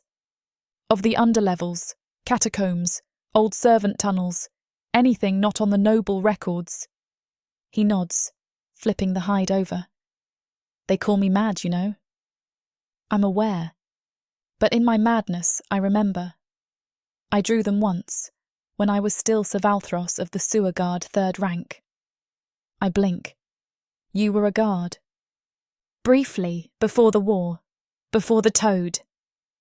I don't ask. He starts sketching with trembling fingers, lines snaking like veins across the parchment, marking exits, watchtowers, possible bolt holes. I peer over his shoulder, correcting where I can, adding names of dead nobles and collapsed corridors. It feels good, horrible and necessary and good to focus on something I can control. Kragner looms behind me, arms crossed, face tight. "You almost died," he growls. I don't look up. That's how war works. "You think I give a damn about the war?" His voice is sharper now, like shattered bone. I glance up at him and find him glowering, barely holding himself together.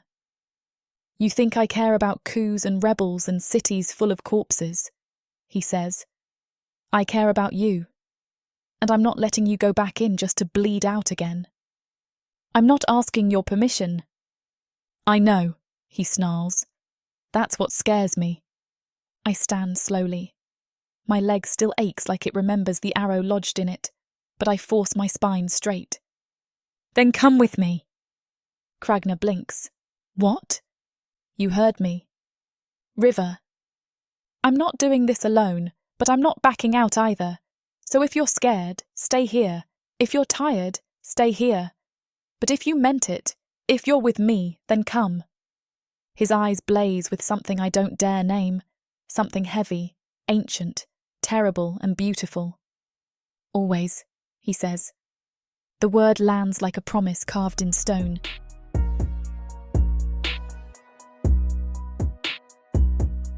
Chapter 18. Kragna. The woods behind us are quiet.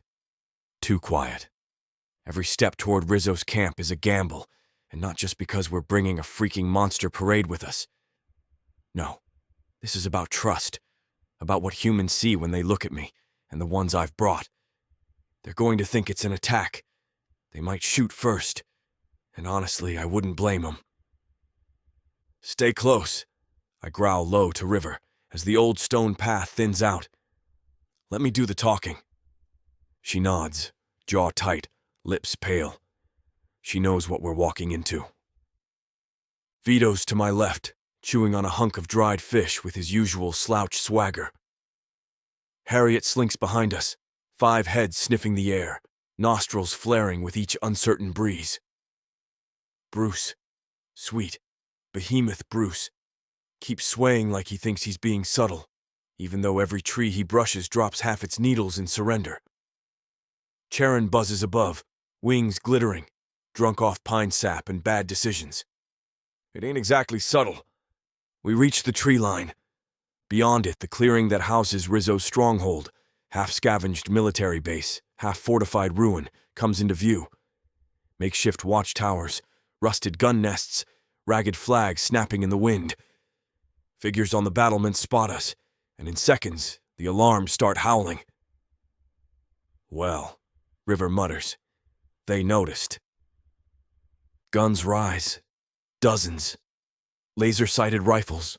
Cobbled-together muskets. Rail slingers. We're walking into a porcupine with its back up. Easy now, I call out, raising both hands. No sudden moves. Sudden moves? Charon slurs, spiraling downward. You brought me to a firing squad, you bastard! Shut it, I hiss through my teeth. A woman with a shorn scalp and a sniper's eye squints down at me from a perch. That Kragna? Yeah, I bark. Now tell Rizzo to get his ass out here before someone gets twitchy. Tension crackles like static. Even Bruce stops moving. Then, the gates creak open. Rizzo walks out slow, flanked by guards, wearing that same battered flak vest and scowl that made him a legend. He stops when he sees me, then sees River, and something shifts behind his eyes. You went rogue, he says to her, voice like gravel and gunpowder. River straightens. I got results. He glances at me, at the monsters flanking us, then back at her. You brought a circus.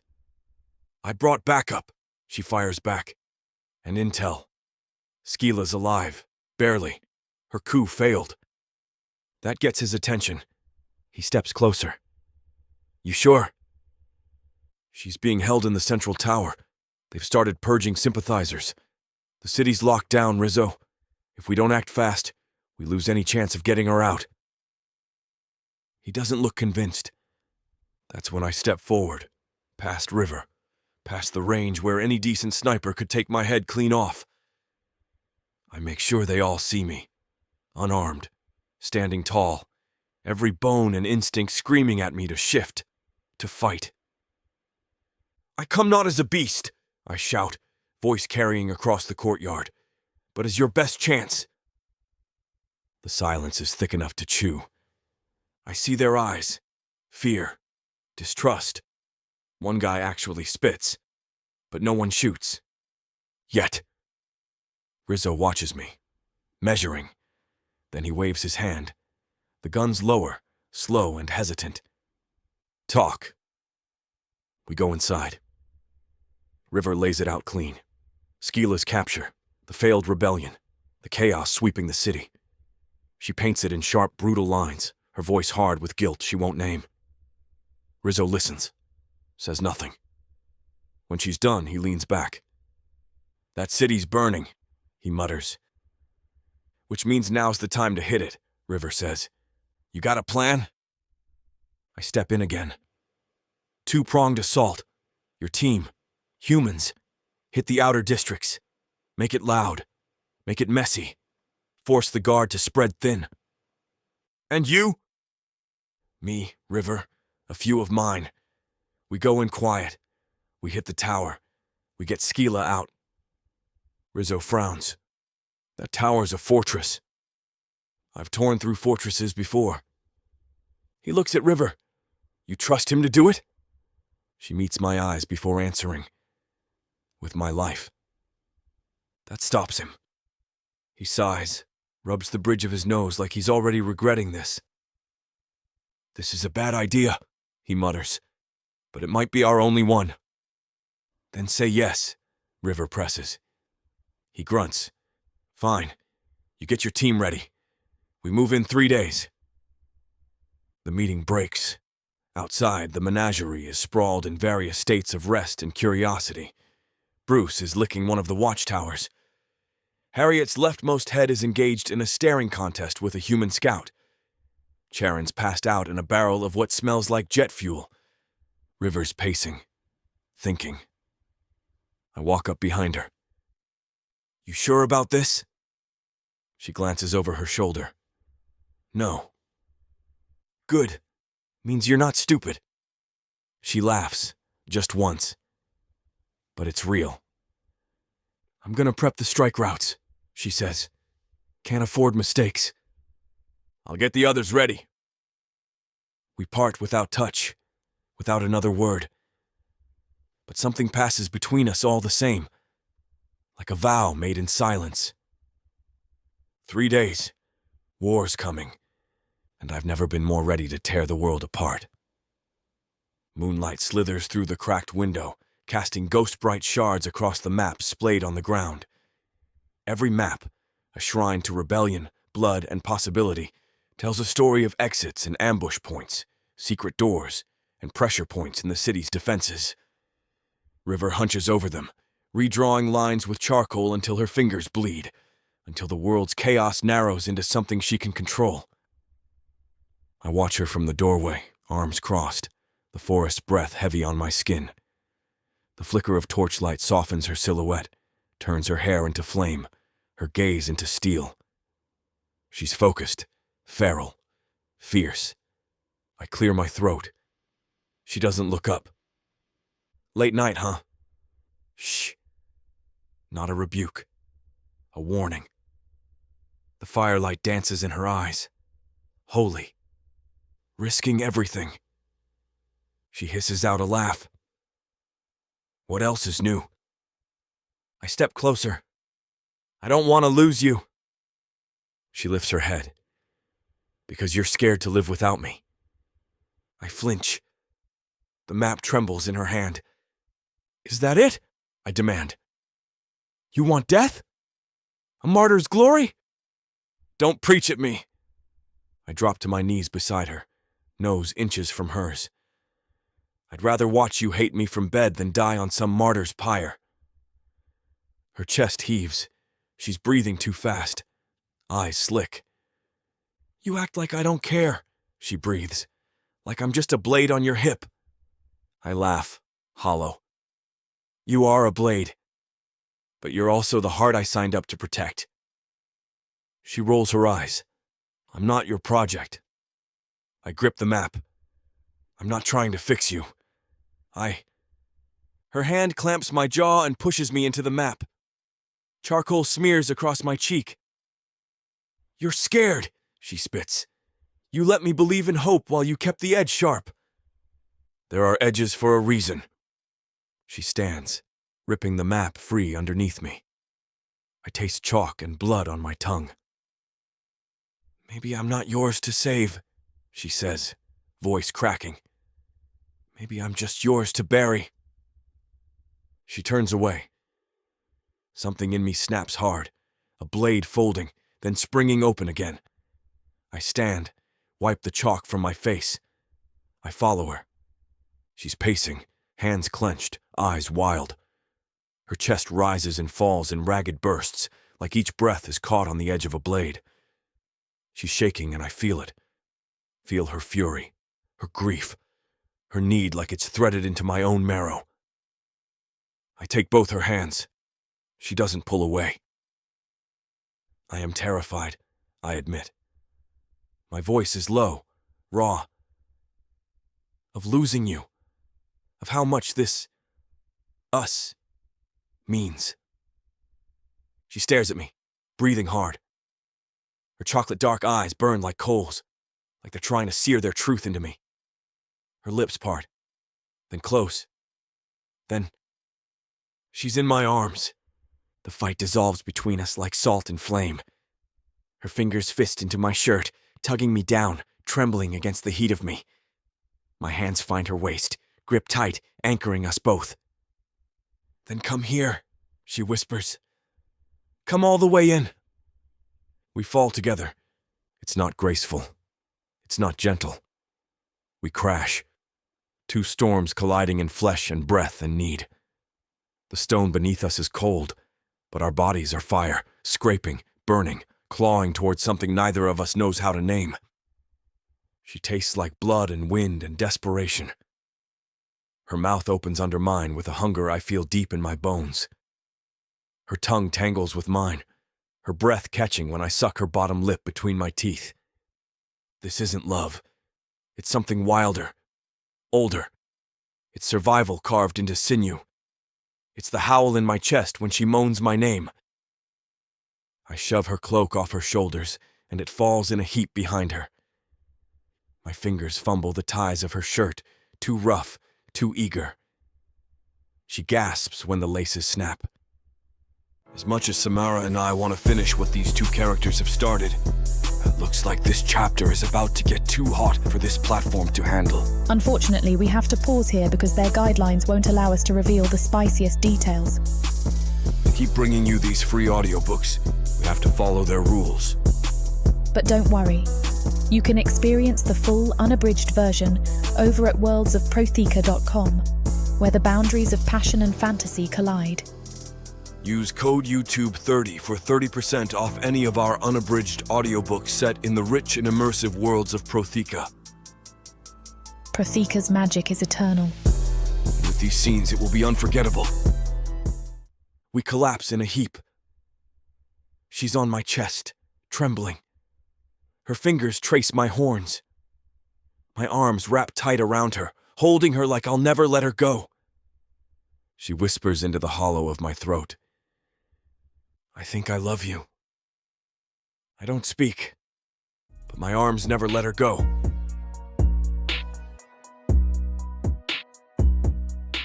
Chapter 19.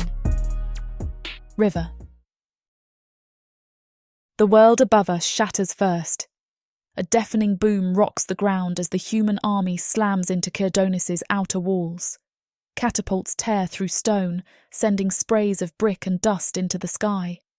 Harsh lights bloom against the midnight sky. Flares, fire arrows, artillery booming like thunder. From the city streets, I can almost taste the panic. Acrid smoke, spilled oil, sweat soaked into the cobbles. I'm crouched next to Cragna, Vito, Harriet, Bruce and Charon on the edge of a catacomb entrance, runes etched into the stone like warning marks. Each of us is silent, listening to the war erupt above. It's time, I whisper. Cragna shifts into battle mode. His skin thickens, suffused with obsidian plates. Curved talons sprout at his fingertips.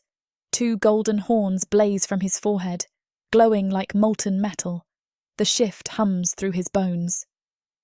Lead the way, he growls, voice low and sure. I step into the tunnel first. Darkness swallows us whole. Torchlight flickers off the damp, slick walls. Blood seeps from old cracks, staining the floor like memory. The air is heavy with centuries-old magic and sorrow. The damp stench of decay, incense, and long Britongized tomes. Each footstep echoes in our ears, the melody of trapped ghosts. Vetters ahead slink like shadows over broken carvings and pillars slashed by ancient wars. I taste iron on my tongue. We move fast but careful. Every head on tilts, every nerve taut. A collapse ahead. Debris we ignore, trusting Kranya to shield us. He presses forward with silent violence. His horns glow brighter, lighting the path. A chamber opens. A cross tunnel, walls covered in candles that gutter in the damp air, revealing branching routes. Vito unfolds his map on the wall, scratched indicators, arrowed corridors. "We need to go right, twin passages, jumpstart old guard room," he says, voice echoing. "Then down shaft to entry under watchtower." "Do it," I say, heart pounding with dirges of hope and dread. We slip through the maze, living shadows in the veins of the city. The sound above intensifies, screams, clashes, the clang of steel. The city bleeds, but we're ghosts beneath it. Here, only whispers. Yet something shifts. Movement in the shadows. Figures haunting the edges of torchlight. Assassins emerge. Silent, blade-tipped arrows flick from hidden halls. Kragnar's roar cracks stone, and I feel it in my bones. The creatures lunge, and he swats them aside like flies, bonehorn catching steel, glittering claws slashing shadows. Bruce roars, claws catch metal, flesh tears, bodies shudder and collapse. The ground shakes with Harriet's hissing heads, fumigated breath choking out the invaders. Charon dives down in drunken fury, talons ripping feet from ankles, wings flaring sparks on stone. I'm moving behind them, clasping River's hand as I sweep the hallway. Every stone is soaked in centuries of betrayal and blood, but tonight we paint new stories on these walls. One foot in front of the other, torchlight revealing shapes, a skeleton clutching a helmet, a drip of fresh blood onto bone. "Yes," I breathe. "That's it." We burst into a chamber underneath the guard tower. A spiral stair cuts upward. Beyond it, torches burn weakly through grated doors. The tower looms above, guarded from all sides. But here, beneath it, we've carved a path. Kragnar gives a nod, silent, fierce. I strip off my cloak, hand him charcoaled rope, smoke bombs, just like we practiced.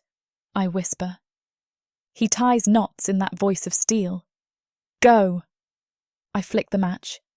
The smoke blooms, golden, churning. It wraps around our group like breath, swallowing vision, clutching sound. The world becomes the stink of burning herbs and shifting stone. Guards falter, chains rattle, footsteps near. I lead us up that iron stair, dark, slick, crowded with shadows and fear. At the top, torches and armour, guards ready, blades raised. But Krana steps forward, massive, glinting, impossible. "My companions and I," he bellows, voice warping with a metallic echo, "are here only for one prisoner." They hesitate. River moves beside him. "Skeeler," she says, voice clear. The towers tremble, and the tunnel between death and deliverance yawns open for us to step into. I slip through the narrow arc of torchlight into the prison wing, and what's there drags every breath into my gut. Skeeler is bound to an iron post, limbs splayed, sweat slicking her skin. Her eyes are sunken, and her lips part in a silent scream. A dark elf sorcerer stands before her, robes swirling like smoke, chanting words that taste like acid. With each syllable, her flesh shudders, veins glowing with tortured light, her face melting in agony. Soul-burning magic, raw and jagged, ripping information from her mind. I panic before I can think. "Kragnar," I whisper, voice torn. But his roar answers me. The sorcerer's chant falters as Krana crashes in, massive obsidian skin reflecting torchlight, blades glinting, golden horns blazing like twin suns. He swings once, a brutal arc, and the sorcerer splits in half with a sick sound. I'm both relieved and horrified, unable to move. Skeeler crumples, limp but breathing. Bruce stomps forward, roaring, scattering guards like paper. Harriet's multiple heads hiss and spew choking vapour, her 6 eyes glowing. Charon dives from the ceiling in a drunk blur, claws rending armour, wings shining with firelight. I shake off the haze and step forward, heart thundering in my ears. "River," says Skeeler's voice, brittle but alive. I rush to her side, prying away her shackles even as more guards pour in. Steel clangs. The air is thick with dust and death and magic. I yank her free and help her to her feet. She leans on me, eyes wet and fierce. "We need to move," I say, voice urgent.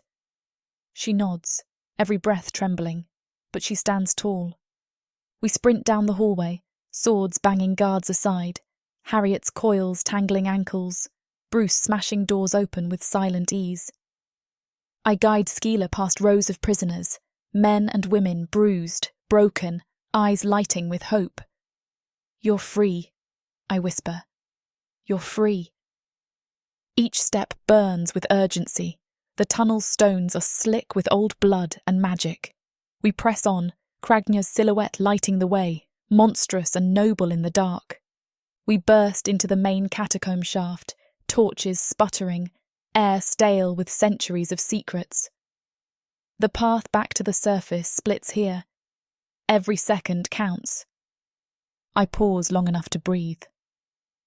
"I'm sorry," I murmur to Skeeler. "This wasn't supposed to happen like this." She meets my eyes, fierce despite exhaustion. "You saved me." Later, forging our way back through hidden tunnels that tremble with echoes of battle above, I whisper promises into my friend's hair, vows of safety, of blood-forged loyalty. Kragnar's body looms above us, vigilant, guarding every step. And outside the city's firestorm rages. But here, beneath the earth, we are alive. We spill out of the catacombs into a world gone mad. The sky above the battlefield is ablaze with fire and fury. Losing wall sections collapse in sparks, catapults vomit boulders, musket fire cracks gold in the air. I taste smoke, blood, sweat. Kragnar takes point, crouching low like he smells something only he can track. Harriet's heads hiss beside him, mouth slits dripping toxin. Bruce's shoulders ripple in the torchlight. Vito crests the rubble line, all grins and knives flashing.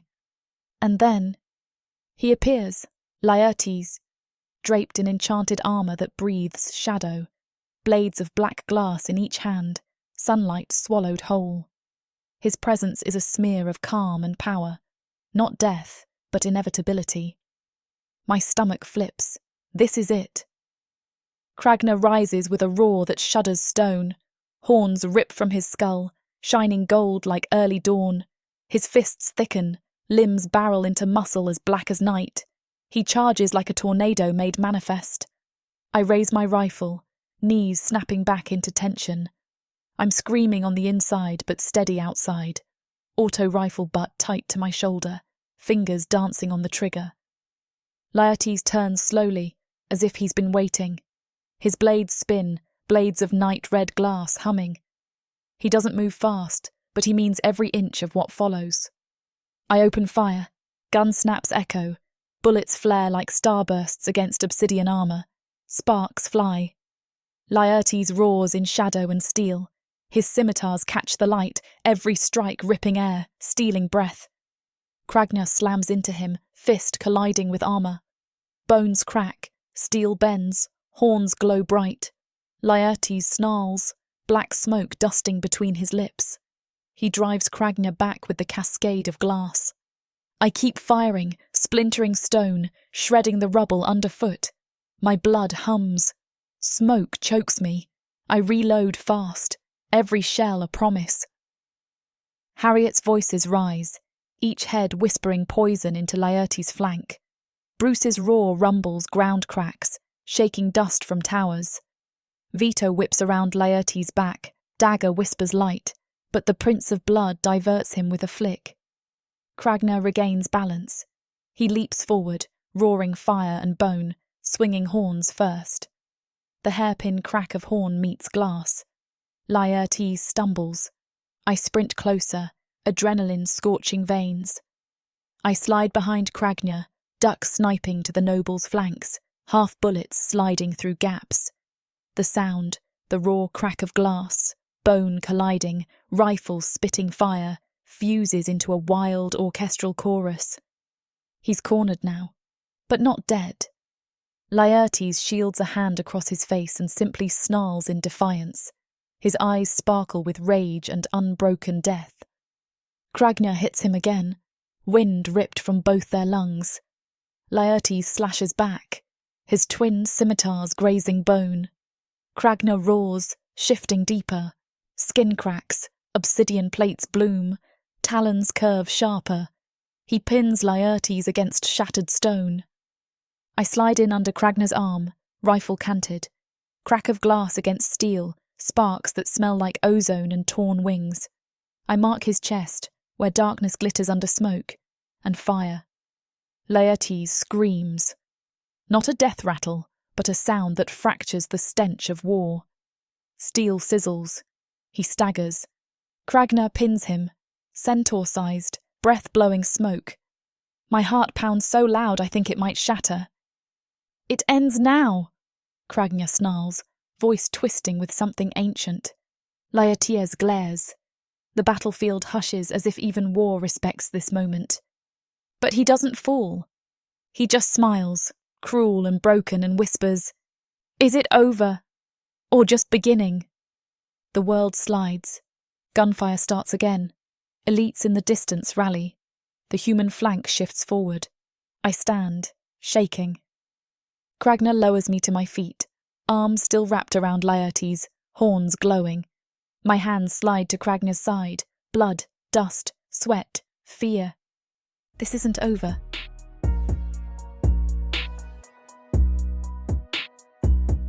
Chapter 20. Cragna. The world shudders when our fists connect, and again when they pull apart. I haven't felt that much force since the Draken Wars, but this isn't war. It's hell mirrored in flesh and steel. Laertes moves like a phantom with purpose.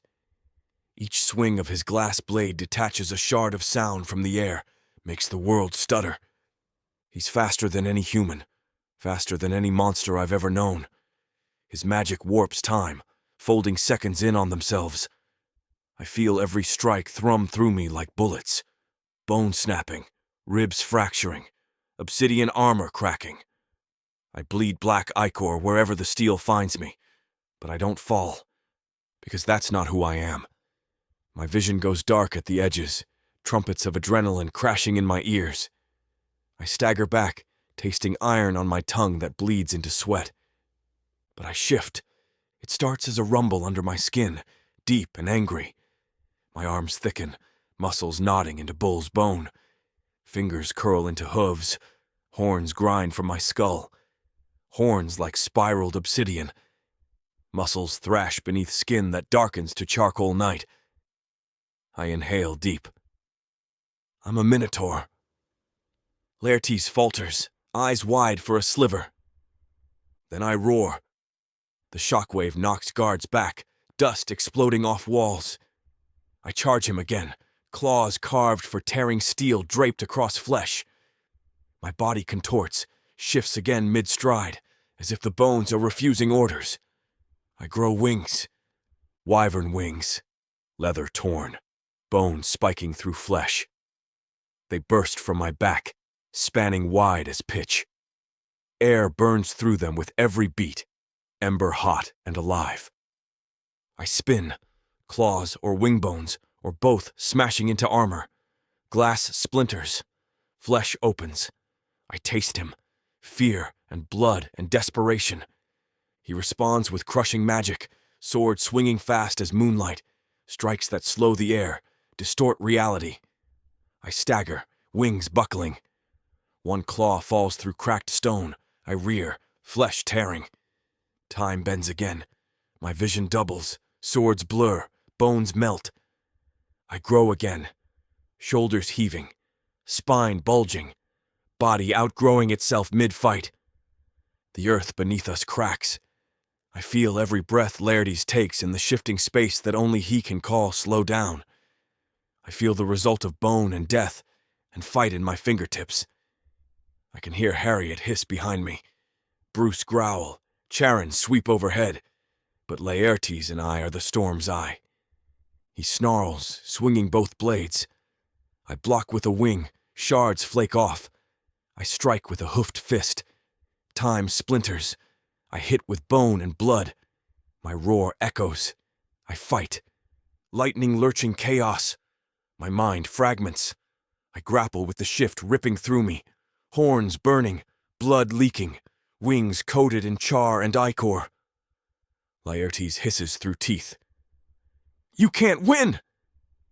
I snarl. "Watch me." He slashes. I block. I strike. He moves. Time shivers. I die 1,000 times on impact, and still I stand. I shift again, monster and man blurring to one shape. The world quivers on the brink of storm. We collapse in the eye of the storm. Laertes staggers but doesn't yet fall, adrenaline and dark steel somehow still fueling his movements. I'm reeling, oblivion tearing through my ribs where his blade gashed me. But River's shot cracks through the chaos with a clarity that stops the world. I feel the scorching pain in my chest, the wet warmth of my own blood. Every breath is a luxury ripped from the mouth of death. My vision caves in from one blade wound and one bullet's finality. But my ears find River's voice. That's where I still stand. "Guard your soul," she whispers, ghosting through the smoke and rubble, voice trembling. She doesn't pray, not for gods. She prays for love, for us. Then she fires. Magic thrums through the bullet. Her sorrow, her rage, her hope. Time fractures. Glass sword meets bone wound meets spitting bullet. I hear the high scream of metal against skull, the wet thud that means final. My lungs go slack. I'm suspended in black ache. Laertes collapses, shoulders buckling to stone. His armor clinks mute against the shattered ground. The battlefield, its gasps, its smoke, its clamoring horror, fades into silence as the magic in that bullet burns him from the inside out. Scylla steps forward, bare hands slick with fresh blood, and hammers her blade through his throat. One final whisper of steel. He gurgles. He's dead. I don't hear the smack. I feel the shudder of his collapse against my broken ribs, through my heart, and then the quiet falls like snow. It's not peace. It's something else. Silence. The knights of the night deploy wings, claws, scaled bodies, all shifting and tense. I'm still standing, or crouching, as the city's heartbeat fades behind us. The fires sputter, reflect in battle-worn eyes. I feel River's hand on my bloody chest, cold against the ichor and iron. She gasps. I taste salt, sweat, and the taste of victory that almost doesn't feel like one. Scylla stands proud and savage, eyes glinting like war played in tight gold. She reaches out, voice low, fierce. "Together!" Her knife still hovers over Laertes' body, a slash of finality marking a wound that won't heal. We all feel the gravity. The city trembles. The dead hush their wails inside stone walls. Silence settles over Cyrdonis the way breath might settle on a grave. My chest is open. My lungs ache. My heart roars. The world shudders. But I'm alive. I don't know how I arrive at soil, only that I'm, somehow, cupped by Earth's cold face, boots sinking into ash and broken stone.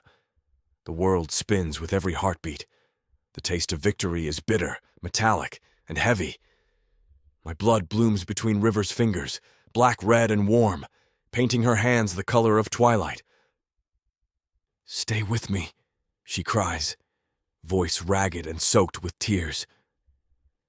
I want to tell her I don't plan on leaving her. Not ever.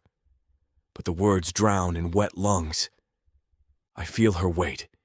She collapses on me, arms wrapped around my bleeding chest, dress torn, smeared with soot and freshly flowing ichor.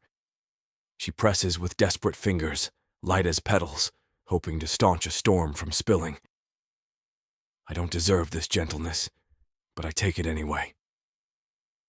"Don't die," River whispers, forehead pressed against my shoulder, voice cracked. "I can't lose you."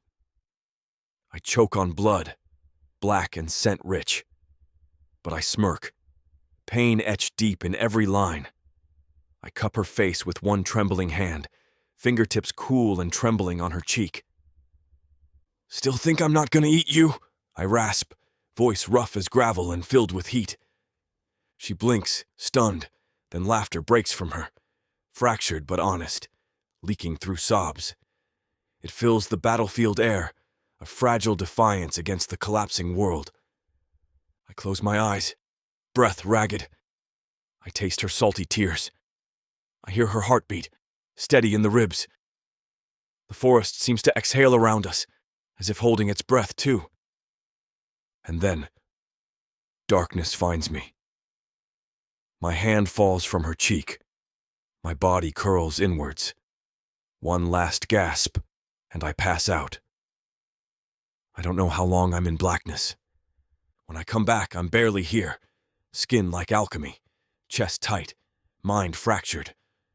River's voice crackles over me, urgent and broken. "Shh, just wake. Please." Air is fire in my lungs. Everything around me tastes like spent gunpowder and wood smoke turned atonement. I open one eye. River is above me, her eyes red and shining, hands trembling as they press cloth to my wound. I want to mouth the words. "I love you. I'm still here. Just come home." But instead a groan escapes, wet and ragged. "Finally," she hisses, smiling through tears. The monsters form a ring of quiet vigil. Harriet's head's drooped, Bruce dozing, Vito pacing with something like tears in his eyes, Charon flitting dead air. They're tattered, bleeding, but damn proud. The battlefield around us is a skeleton of history, fires guttering like old regrets. But the living around me, I let myself feel it. Victory has a name, and it's her. River leans closer. I smell blood, sweat, moonlight on her breath. "You hear me promise?" she says. "No more martyrs." I nod, voice weak, smile crooked. "Next time, I eat the victory first." She laughs, soft and broken. We stay like that, touching tiny breaths shared between us, as the world turns around. We've bought ourselves a chance, and that's enough to fight another day.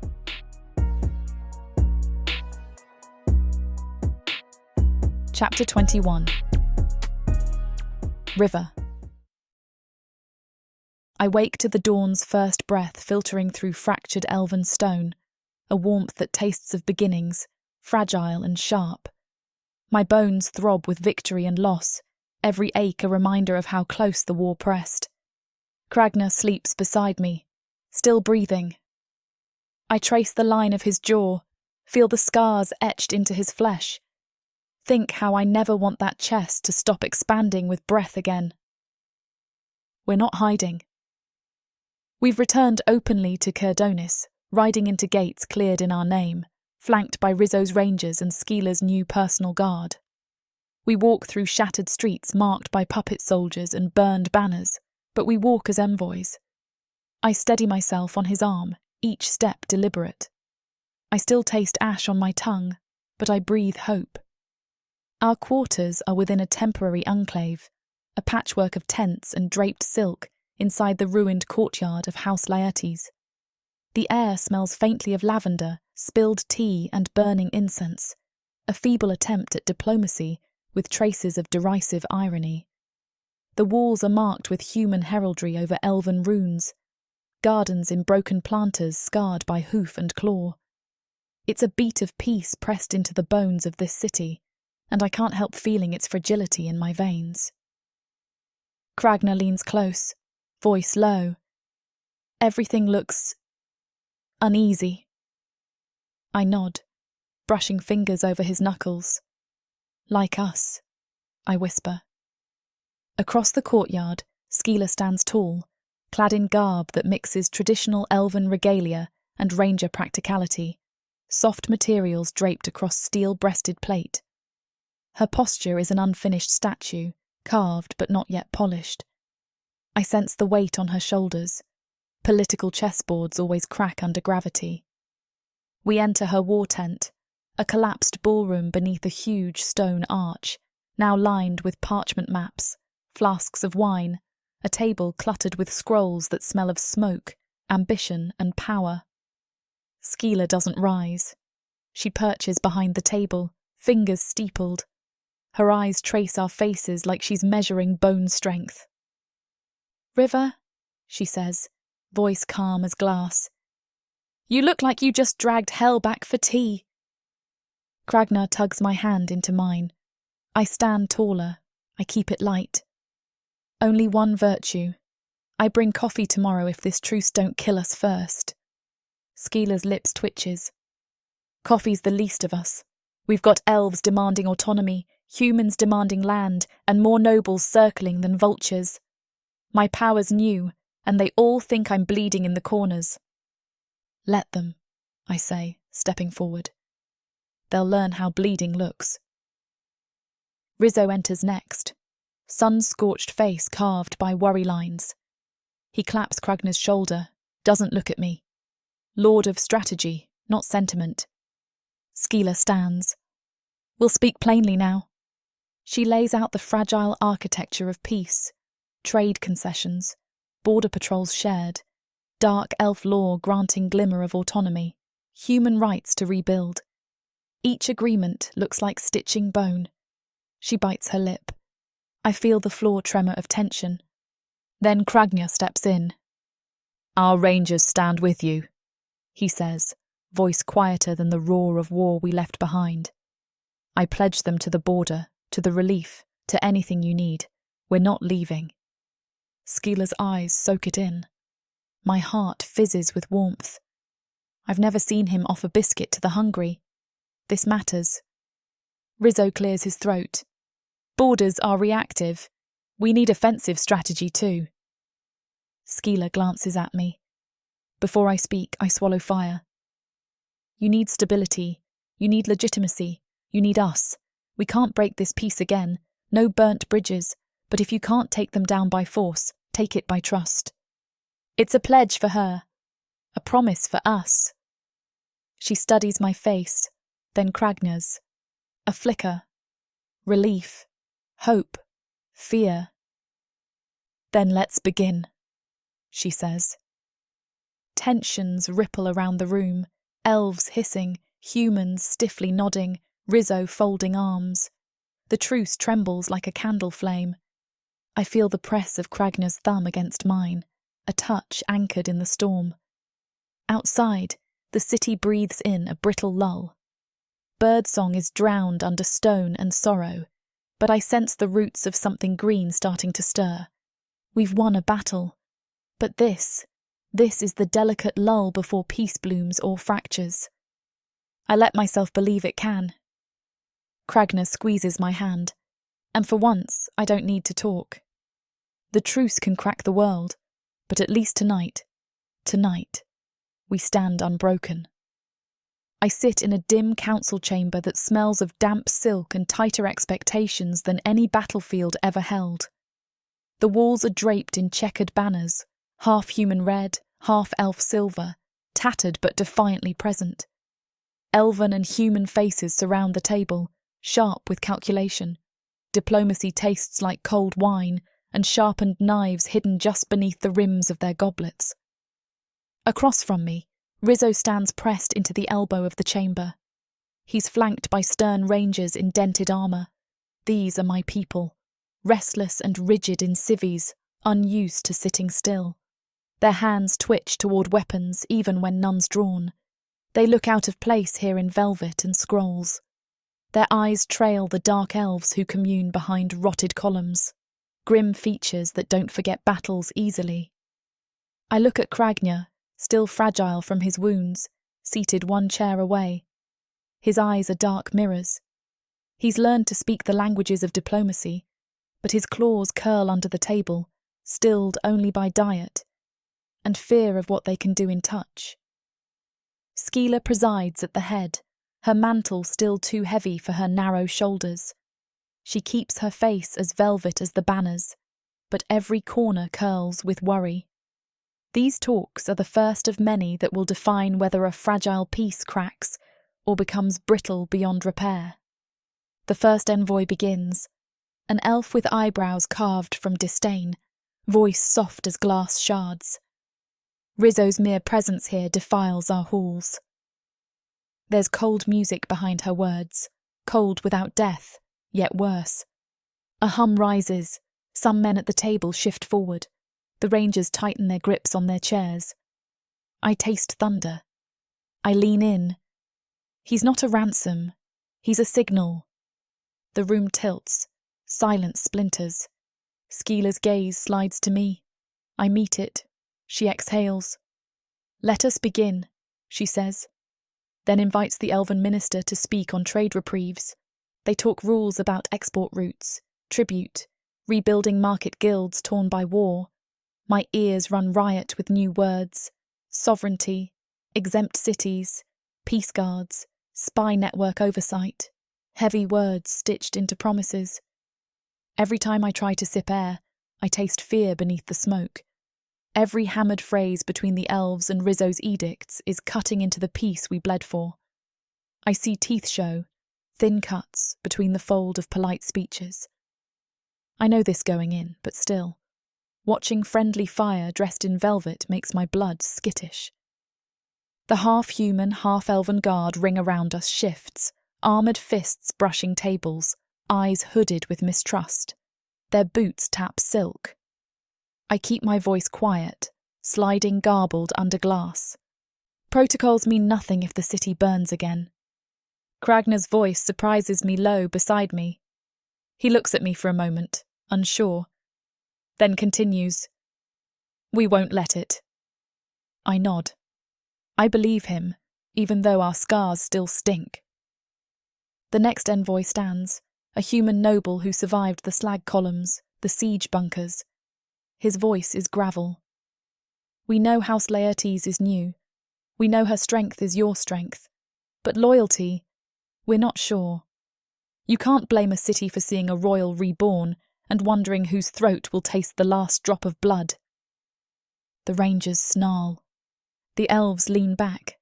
Skeela smiles, bared teeth. "Then prove it," she says. That's when the sconces flicker and the racket of conflict drifts from the streets, reminders that outside these walls, war hasn't drowned yet. I taste smoke again. The tension crackles around us.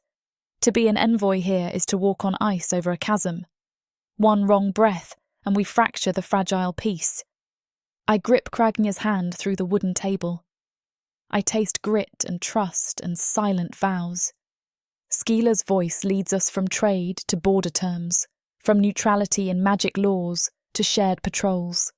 The gap between hope and ruin is still narrow. Our steps across it feel like dragging a storm behind us. When the meeting breaks, candles gutter, shadows stretch and fold. I step outside into the enclave courtyard. Human soldiers cluster around crates of rice and blankets, bored and still trembling from the thunder of diplomacy. A few elven guards slip past with silent grace, eyes tracking us. I breathe deep. The night presses against my lungs. I hold on to a sliver of breath, fragile as spun glass. Cragner rounds the wing of the chamber, cloth bandage dipped in blood, but face calm. I step to him. "We're not safe," I murmur. "No," he says, thumb tracing my hand. "But we're needed." I lean into his side, feeling the tremor in his shoulder. The enclave sleeps in guarded silence, but my heart hums with the clashing edges of truce. Diplomacy is prettier than war, but war's shadow drips onto the silk nights, slick and insistent, I swallow. This is the beginning of cracks, but I've known cracks before, and I march through them with claw and bullet. I'll walk alongside this one until the peace holds or breaks, not shirking with souvenir medals, but roaring with every breath I've earned. And after today's meeting, I'm still breathing, still fighting, still a soldier, just in softer armour. The feast is lit by candlelight that flickers warm as blood, softening the edges of fear and brokenness. Skeeler's table, intricate tapestries of elven silk stitched around war maps, groans under roasted meats, spiced stews, honey wine in goblets that catch the light like embers. I spoon a savoury broth, spices lingering on my tongue like memories of healing. The scent of roasting game is rich, heady, rosemary, charred onion, garlic. It's a luxury after months of stealth and survival, reminding me what we're fighting to protect. Across from me, Cragner sits straighter than I've seen in ages.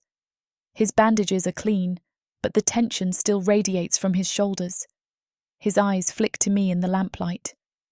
Steady. After the meeting's tremor, this quiet meal feels like a moment stolen from fate. The air hums with polite conversation. Skeeler and Rizzo broker alliances, words dipped in courtesy over cracked stone floors. Yet I am calm. Beside me, Cragner rests a hand on my thigh, thumb probing gently. I draw comfort from that touch. Rock in the river, simple and real. The food hits me like a prayer. Salted meat, charcoal fat, stewed berries, the taste of home. My ribs ache, not from injury, but from gratitude. I lean into Cragner just a fraction. He brushes my hair back, lips soft at my ear. You look like you're finally breathing. I am, I whisper, for the first time in months. We eat in silence, not awkward, comfortable. The war clangs on in the halls, but here there's peace on our tongues. When the meal ends, we stand, and Skeeler offers a genuine smile when she sees our hands find each other. Rest well, she says. Tomorrow, the road to peace begins. We step away from the grandfather flickers of conversation. I slide my arm around his waist. Even renewed, war drips from his chest like dark honey. But here, tonight, we don't breathe smoke. We breathe each other. The room fades behind us as we make our way through lantern-lit corridors. Tapestries whisper, guards smirk with relieved exhaustion, shadows clutch corners untouched by fire. We slip into our quarters, linen-draped pillars and soft candle flame. When the door closes, it is like tide rolling back from war's edge into sanctuary. Cragner stands across the bed, silhouetted in candle haze, wounded but proud. Armour set aside for gentleness. I climb in and he lets me. Knees bump, bruised hip throbs, but I hardly feel it. I reach for him, tracking the scars scattered across his chest. Each is a story I've almost wept to hear. You did amazing, I murmur, palms gliding over bone and muscle still warming. Not without you, he says, voice catching. The space between us collapses when he climbs in beside me. Feet tangled, breath mingling. His hair tangles with mine, scent of cedar and smoke. We fit, body to body, breath to breath. He cups my face, thumbs resting just beneath my eyes. There's no haste tonight, only reverence. Fingers trace the lines of my jaw, spine, ribs still tender. I map every ridge of muscle, every scar he bears. His gaze drops to my face, unguarded, soft. I'm so glad you're here, he whispers, that you stayed. I close my eyes, feeling the tremor in that word. Stay. The only answer I can think to give is to let him keep tracing those quiet lines. I drift down to his shoulders, exploring. His skin is rougher than mine, seasoned by battle, but warm and constant. I brush a fingertip over a raised knot, bone healed under skin, an echo of a wound that nearly ended us. He breathes, still and hushed. Don't go anywhere, he says in a voice that stills everything. I touch his chest, feel the ribs beneath thin skin. My palm warms the wound. He winces. I press closer. I'm not going, I vow. Not ever. We move, slow, lantern-bright momentum, because intimacy isn't an escape. It's an armor built of trust. Fingers lace through broken leather, soft flesh, scars both hidden and proud. We make breathless prayer of lips, slow and worshipful. His lips find every contour of me, cheek, collarbone, shoulder. There are no words, no fear, just devotion. I trace his shoulder muscles, following lines to his neck. My breath puffs in the cold space between us. Love you, I murmur against his chest. Good, he breathes, voice strained by exhaustion and gratitude. 'Cause I love the hell out of you. I smile into his shirt, soft laughter bridging pain and promise. We lie together until night flows thin and dawn's ghost tugs at the curtains. The city is still broken, but here, in bed with the man I love more than war, peace tastes sweet. We don't sleep, but we rest, because tomorrow is the real test. Earth is pretty much a desolate wasteland since the orcs came over from Protheka, and being a woman, the best you can hope is to be someone's property. Now, after my curvy body catches Korthar's eye, he'll claim me, and I'll serve him, in any way he pleases. You're mine now. Listen to this story and more when you get the complete Orc Warriors of Protheka audiobook and ebook bundle. 40 books, 19 audiobooks, 19 ebooks. You even get 1 free novella and 1 free audiobook. All for a shocking 90% off. Protheka's magic is eternal, and the complete Orc Warriors of Protheka bundle will bring over 100 hours of that magic to you.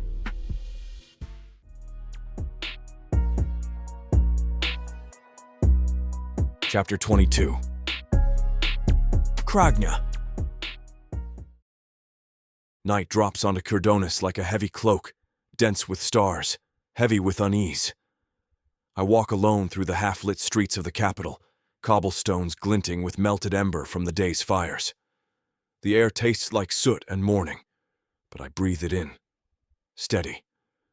I need to see the city as it is. Not what I protected it from, but what lies beneath the armor of truce. Dark elves pass me with wide eyes and tight-pressed lips. They part like black waves when I pass, fear coating their breath, but not hatred. People don't fear what they can own. They fear what they can't understand, and I'm living proof of that fear. I don't care, because I know who I am. Still, watching River walk beside their elites, perfect posture, sharper voice, my blood churns. She's weaving peace out of knives and doubts, and she's brilliant. But I want to rip her from their halls and drag her back to the woods where she batched in sunlight and silence, where her heart didn't walk across a political razor. I want her safe. I pause in front of a statue of an ancient elven queen, torched but still proud, and I wonder what she'd think of this city now. A glance of metal in the shadows turns my pulse into drums. Scylla steps from behind the ruined throne room, her step soft and certain. I haven't noticed her come up behind me. You think too loud, she says, voice still like steel laced with silk. I let out a breath. Can't help it. She moves closer, shoulders straight, regalia draped across scars. Thank you for saving me, she says. Those words pull the wind out of the midnight. I try a smirk, light and dangerous. Well, you didn't get inked for easy. Scylla turns, study me in firelight. I want to make this right. The phrase isn't soft, but it carries age-old weight, broken soil, impossible climbs. Her next words nearly tilt me off balance. Kragna, I want to make you ambassador to the monstrous. I blink. She doesn't waver. You'd be my liaison to every non-human group. Your people. My bridge. I stare through her, through the scars I caused, the blood I shed. I see her offering me a place not as weapon, but as voice. I laugh. It's abrupt, ugly. I'm not a diplomat. Her gaze hardens, as fierce as any affront. Then what are you? I step forward, close enough that all I smell is sweat, cold armor, forest rain.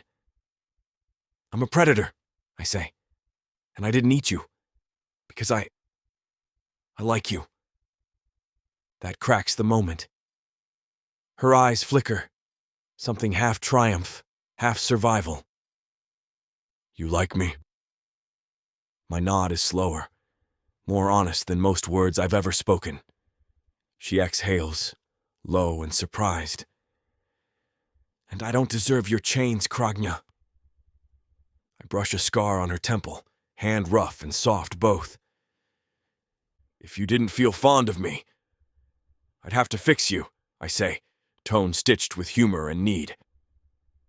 She steps back, chest heaving, face alive with newly minted gratitude, and something softer, trust. You're no diplomat. You're no mediator, Skeela whispers into the night. You're something better, a protector. I just nod, because she sees me better than I see myself, standing beneath the weight of ruined statues and fractured treaties. Outside, a rabble of ranger voices rises from the Enclave courtyard. I glance that way. River must be waiting. I turn to go. Skeela steps a hand onto my arm. We'll need you, she says. I nod again, the air in my lungs flaring with purpose. Darkness grips us both, city and past and fear. But for once I feel like belonging to something more than battle. I walk back, silent, toward River. The city fears me. But for the first time I fear leaving her. The shadows in our quarters stretch long by the flicker of moonlight slipping through cracked stone. Silk drapes catch pale patterns, dust motes trembling like stars burned free from the sky. It smells of cooling embers, sweat, and something oak and unfinished from the wood furnishings. Comfort pressed into ruin. We stand in the center of the room, River on one side, I on the other, blood and regret thick between us. I've just walked us back from diplomatic duty. I still taste the city's tremor, its cautious breathing, its need for us both. But in this room, there's tension. You're burning yourself out, I say, voice low, rough, wound tight around words. You're wasting yourself on politics. She stares at me, eyes rimmed with exhaustion and resolve. We need me, she whispers, more than ever. I grind my teeth. I need you alive. She huffs a laugh, sad as an echo in a cave. Not better, just necessary. A cut that won't heal is a scar that stays, I growl. You're not like them. You're better. Her eyes flash hurt. I'm not better, she snaps. I'm just trying to fix what I helped break. Silence blooms, heavy and brimming with every battle we fought together. The fire's glow softens. I don't move. Then she turns, backs toward me. I want to reach for her. I can't make the damage undo itself, but I can keep her alive. She's still drawing air, still fighting. So we climb into bed, each facing away. Mistakes and regrets pressed against cold linen, bodies rigid in nightly exhaustion. But our hands? They find each other. Under corners of cloth, fingertips curl against skin like roots seeking water. I feel her pulse, steady, stubborn, her heartbeat echoing mine. It's a prayer, a promise. Even when we're hurt, bent, crucified by duty, we're here, tethered by breath and shadows and something soft beyond vows. We fall into silence, into wounds, into each other. And though words fail us, this touch says everything. Good night, love. I'm still here.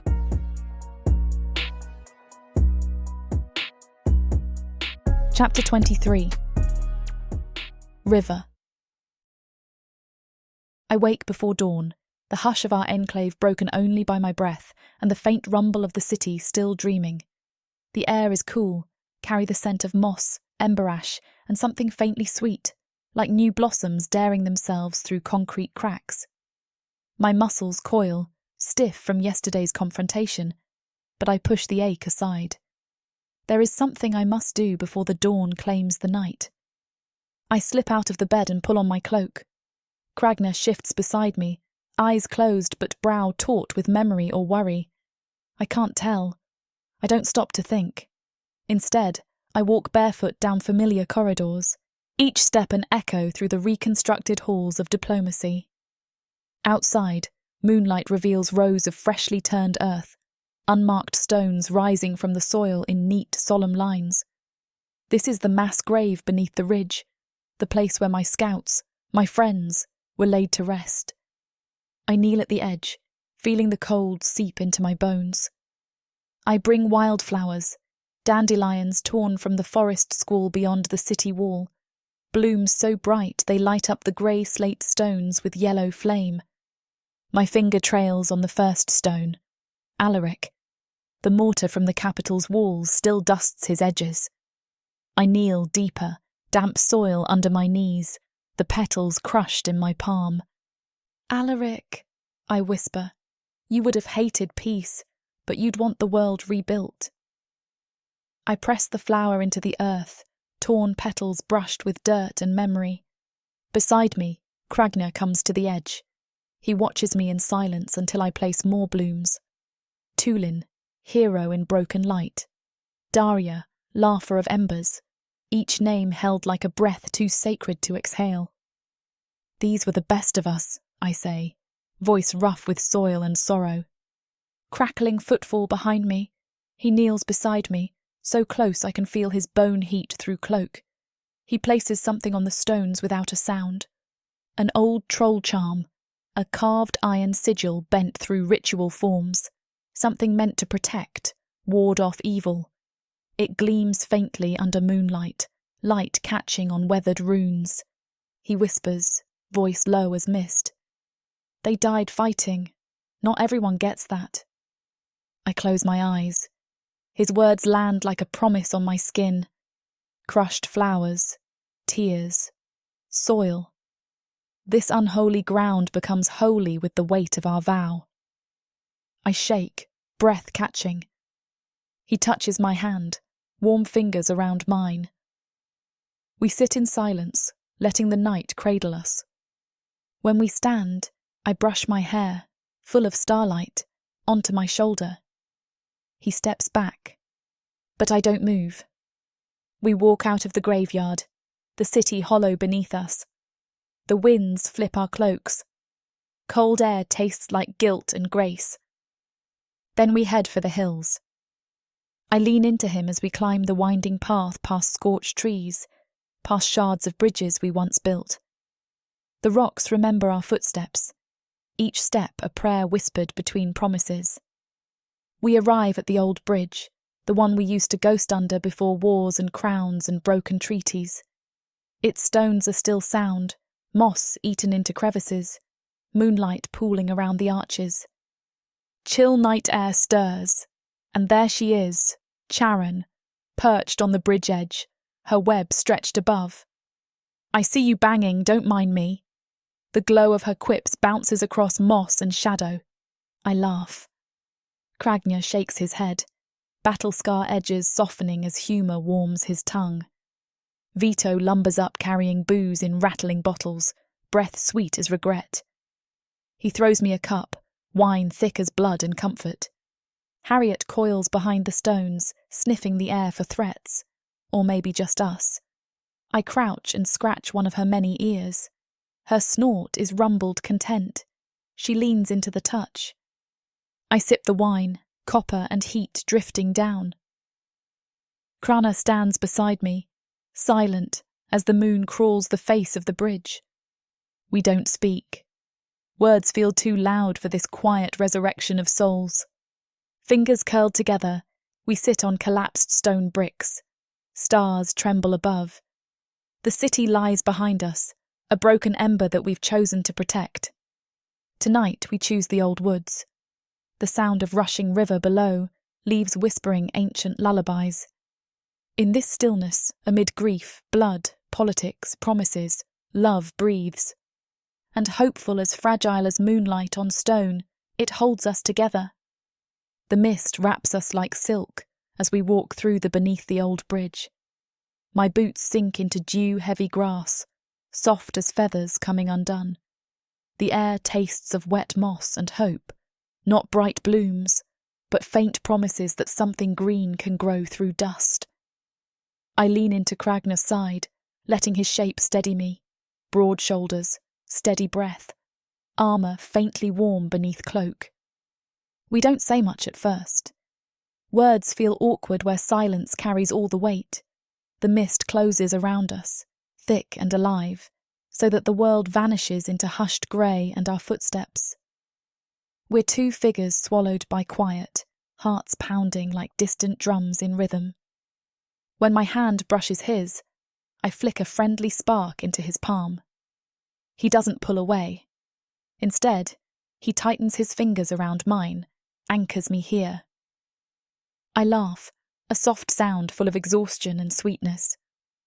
"What?" he murmurs. "Just being alive," I say. "With you, in mist, feels like escaping forever." He smiles, that soft crinkled thing that wraps warmth around my belly. We walk until our footsteps slow. Evening mist curls into our breath, mingling our smoke. I shine my eyes on him, patient. "Want to do something stupid?" I ask. He grins, claws still tucked. "Try me." I step close and capture his face in hands, star-bright eyes seeking his. "Something gentle?" He leans in, lips grazing mine. "Always," he whispers. Our fourth time is as quiet as everything before this was loud. No walls rattle, no alarms scream, just us, mist and breath. He lets me lead, slow and worshipful, fingers tracing scars and muscle beneath cloak. We fall into grass damp as new dawn, limbs intertwined and hearts beating reckless in night. The dampness cools heated limbs. The air hums of living things. He lowers himself around me, protecting. His lips ghost my neck. Then a playful nip, pure teeth and warmth, on my shoulder. I growl, feral, funny. "Still think I'm not going to eat you?" he murmurs. I laugh around breath, wrists tangled in his cloak, eyes locked on his. "Only when you're asleep," I reply. He's big, strong, golden-horned and scaled. But right now he's here. Whole. Safe. The mist curves around us, distant crickets singing ancient lullabies. A fox's cry tethers me back to moss and stone and cold grass pressing at my spine. Kragna's gaze softens. He lays his palm against my cheek, thumb sweeping across damp, rain-kissed skin. "What now?" I whisper into the hush. He doesn't flinch. He smiles with something deep, slow, fierce. Now we build, and I feel his breath, his promise, solid in every inch of me.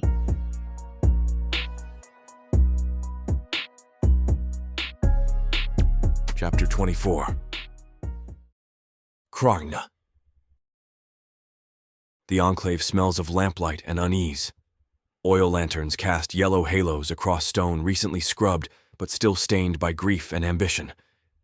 In the common hall, ovens bake bread that tastes like peace. Soft, cautious, still warm with possibility. As I step inside, the scent anchors me, but my gut twists. This isn't a kitchen. It's a battlefield stitched with charity dinners and treaties. And tonight, the peace bleeds at the seams. I slip into the back of the room, ale in hand. Its bitterness settles in my belly like truth. Snatches of conversation swirl, elves murmuring about sovereignty, loads, borders, humans urging control, Rizzo's patience fraying beneath polite words. River stands center stage, speaking fast and fierce, weaving arguments tight as leather. She's radiant more than regal, driven by fire now, not candles. The doors burst open with a gasp of air, and Cervantes' swagger slides in. His grin is all jagged teeth and bloody promise. He holds a severed head, bride cake still sticking to strands of hair. The gilded colors of House Laertes are at its hem. Silence wraps the room. The head thuds onto a platter. An offering, he says, voice velvet soaked in danger. Eyes snap to Scylla. She stiffens. I grip the rim of my cup so tight it cracks the wood. He twists the head, ivory bone gleaming. The vampires choose a side, he says. For now, war is profitable. But peace has better markets. Rattles of unease drift through the gathered. Elves shut their mouths. Humans tighten grips on ribbons. River's fists clench by her side. Her jaw moves in silent prayer. We need wounds, he continues, voice soft, to bargain. But gold comes easier when everyone's softened by bread. I sip the ale, letting its sour comfort anchor me. This is dangerous. A warning painted in severed flesh and markets. Scylla stands then, ruby-eyed. This won't break me, she says. It might bend our enemies, but it won't break me. Rizzo spits indignation. We won't be blackmailed, not by corpses or cunning. River steps forward, voice measured but fierce.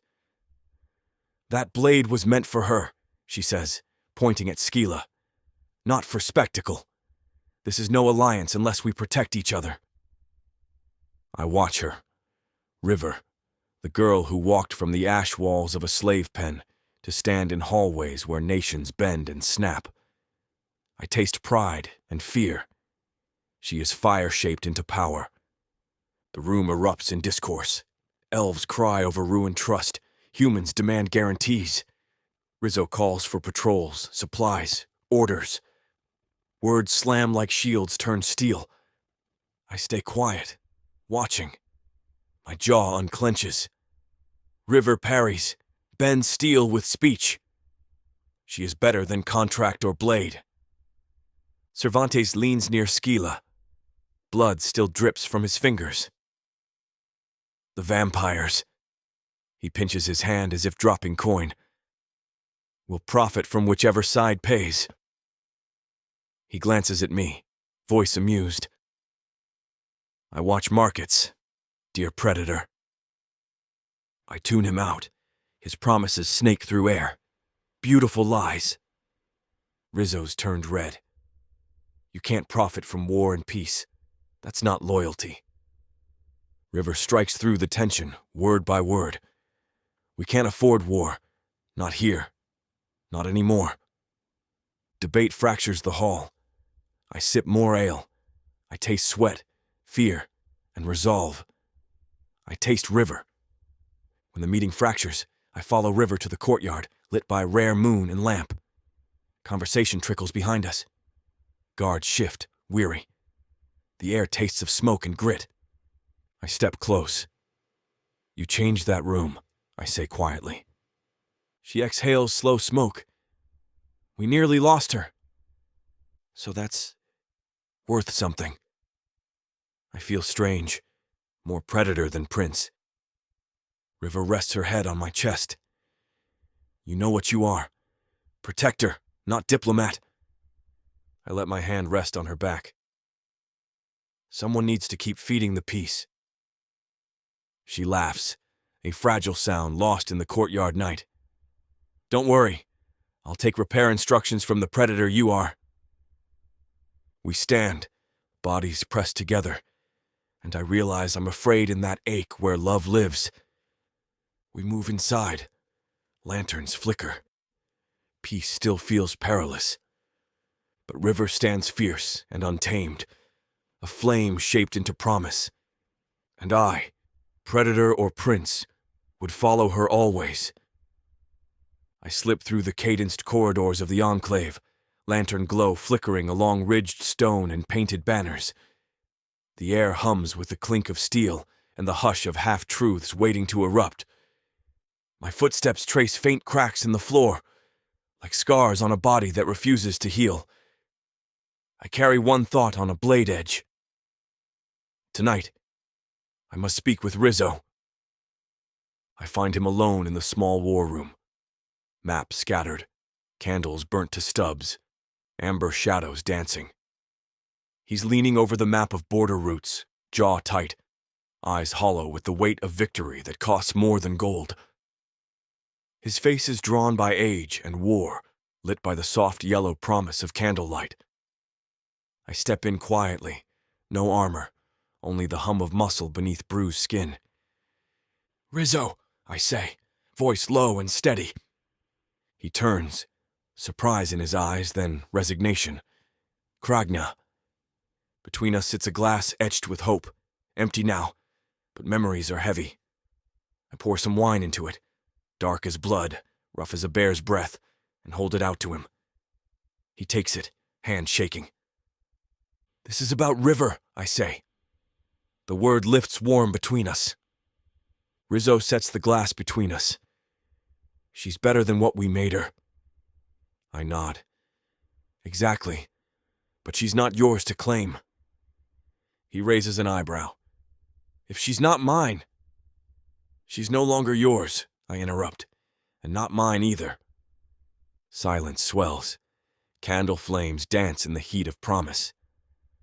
"She chose where she belongs," I continue, voice rough. "Not you. Not me." Rizzo studies my face. A predator reluctantly trusted, arms strung with war's tattoos. He breathes deep, voice quiet. "I figured that out the day she stood still when that satyr called her meat, staring like he was the joke. I recall it. River, lithe and fierce, bone still gold beneath her skin, voice cool as ice.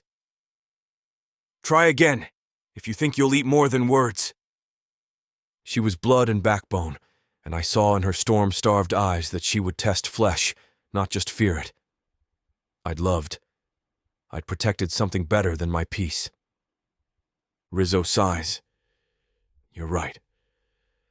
I let that stand. The truce between a predator and a man both shaped by ruin. "You okay with this?" I ask. He nods. "She scared me. First time she stayed when destruction would have been easy. Seeing her hold peace when she could have pulled the world down, I knew. She's not mine to tether." I smile. Smirk, really. It feels brittle and warm at once, like first light on frost. "That's my girl," I say. He allows a small grin, more relief than laughter. We stand together in quiet alliance, watching candle drops fill the darkness.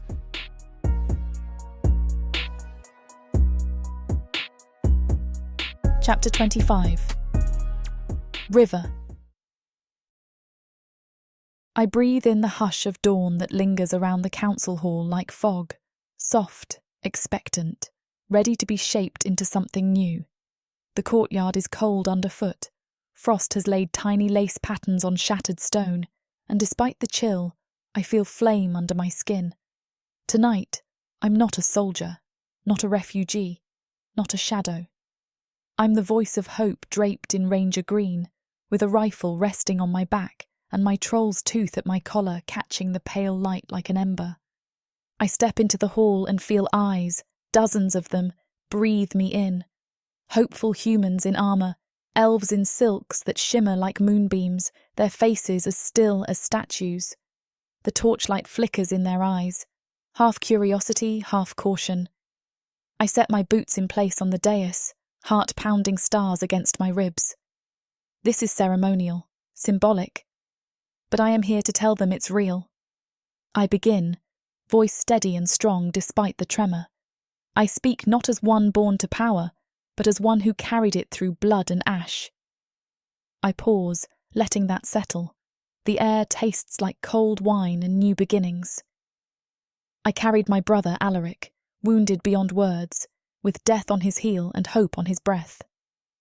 I gesture toward the flickering flame, so that others could live. I see a tear in an elf diplomat's sleeve, something alive, gentle, tearing through centuries of mistrust.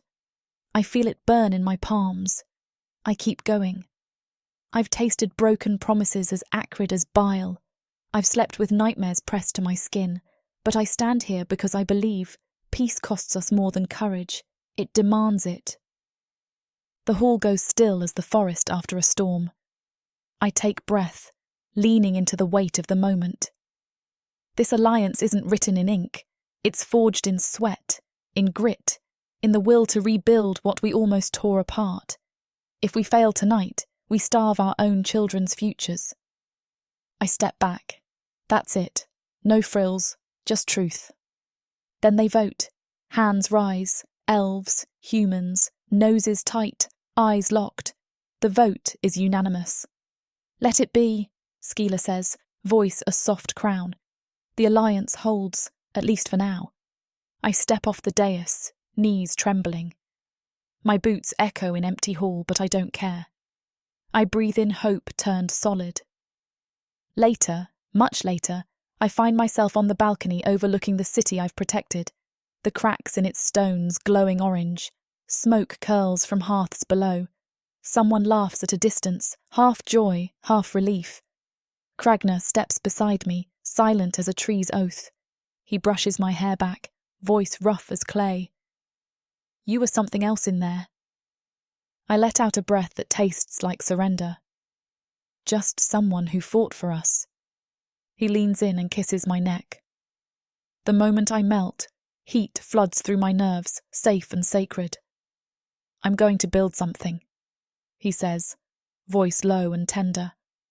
I twist in his arms. What? He inhales deep. A distillery, down by the river under the bridge. Bigger this time. Room for 2. I laugh at that, warm, broken, glorious. Home? He nods, fingers brushing my cheek. Room for 2?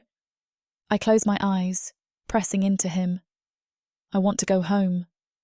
He cups my face, thumb grazing tears I can't hide. Where is that? I press my forehead against his chest. Herald of hearth, armour of love. Can't you guess? He smiles, slow and fierce. He holds me there as night deepens, and peace feels like something we built with our bones and our breath.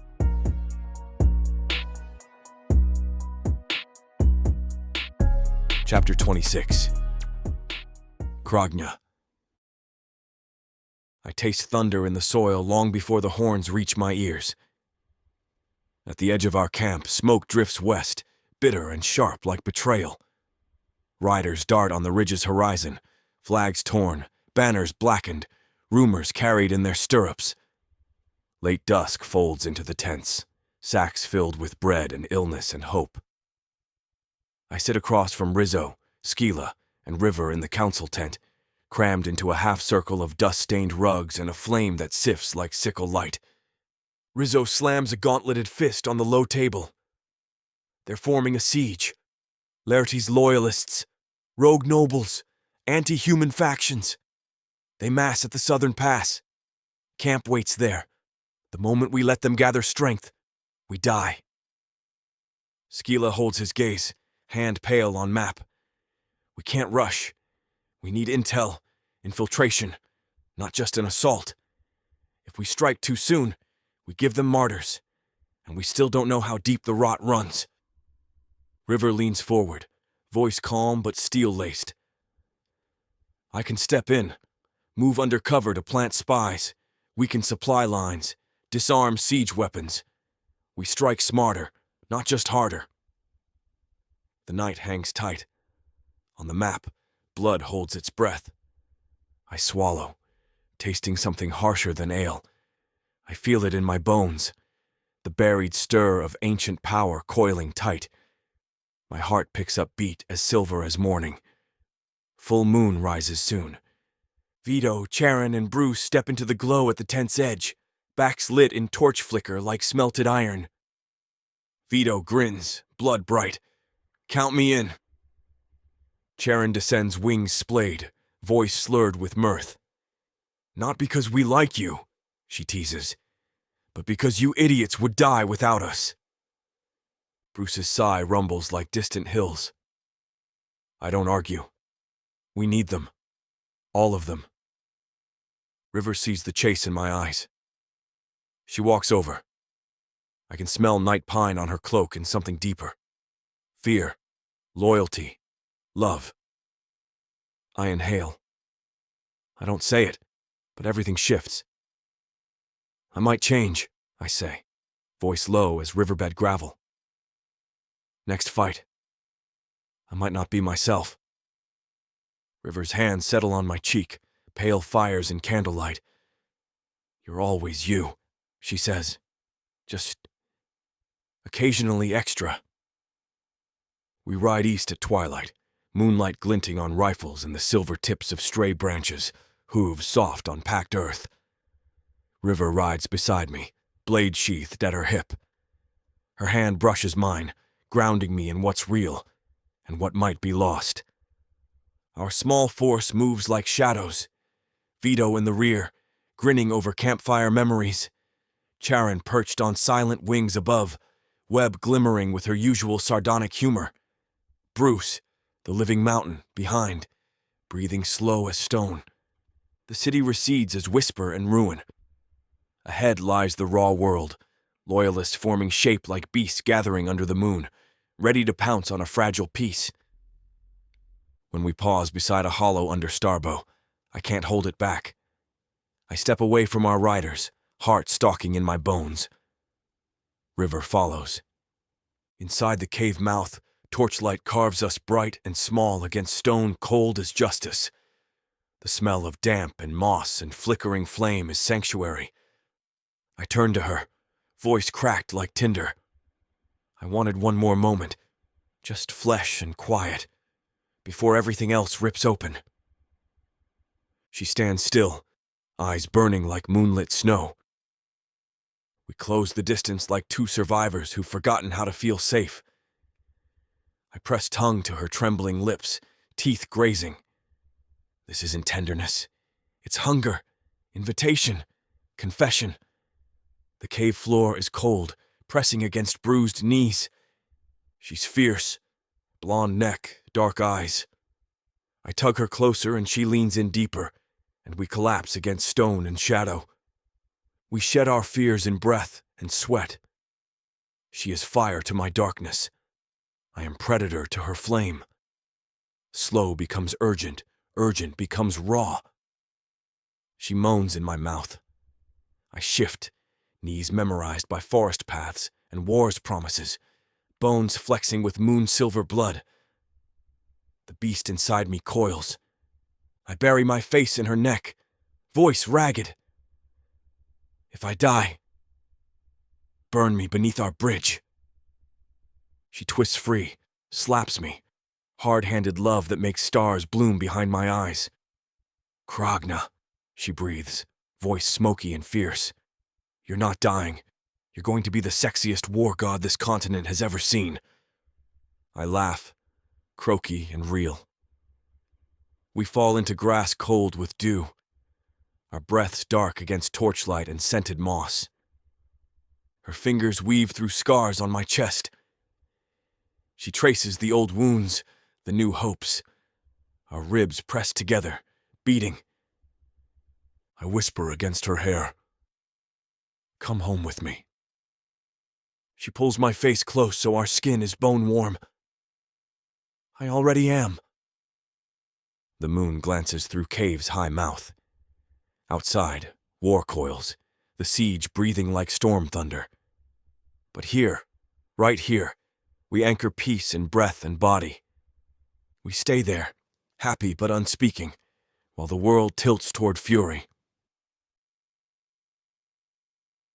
The full moon crests the treetops like a silver eye, wide and watching. I feel it before I see it, this thrumming pressure inside my bones, old as war drums. It starts low in the spine, rippling outward. My joints ache like they've been carved from stone. My teeth itch. My skin tightens, stretching against something too big for its shell. "Don't follow me," I growl at River. My voice is already shifting, lower than it should be, vibrating through the moss beneath my feet. She doesn't move, just watches me from the rise above the ridge, eyes wide, lips pressed into a hard line. I want to look away. Can't. Her gaze hooks into my ribs like a barbed spear. Vito knows better. He grabs Toad Knight by the scruff and drags him backward. Charon is already scuttling up into the trees, her webbing hissing as it stretches taut. It's coming. Hasn't happened in a century. Last time I lost 3 days and woke up buried beneath the bones of a mercenary platoon with a cracked horn and no memory. Tonight, it doesn't wait. The moon hits my skin like a hammer strike, and I fall to one knee, snarling. My vision doubles, then triples, fractures into hot shards. I scream. It's not a scream, not really. More like the forest itself tearing open. My fingers warp first, knuckles bulging, claws curling. My skin splits, gray iron shattering to reveal deeper rock beneath. My spine stretches, rips, rebuilds. My horns twist upward like living spires. My body heaves. My chest balloons outward with the sound of cracking granite. And then I'm not Kragna anymore. I'm more. I rise. 20 feet of rage and ruin, carved from nightmare and mountain. My eyes blaze like open furnaces. My breath hits the air and makes it shimmer. The world looks small now. Too small. The trees shrink. The rocks seem like gravel. Even the moon itself feels close enough to grab and crush in my fist. I don't see friends. I don't see enemies.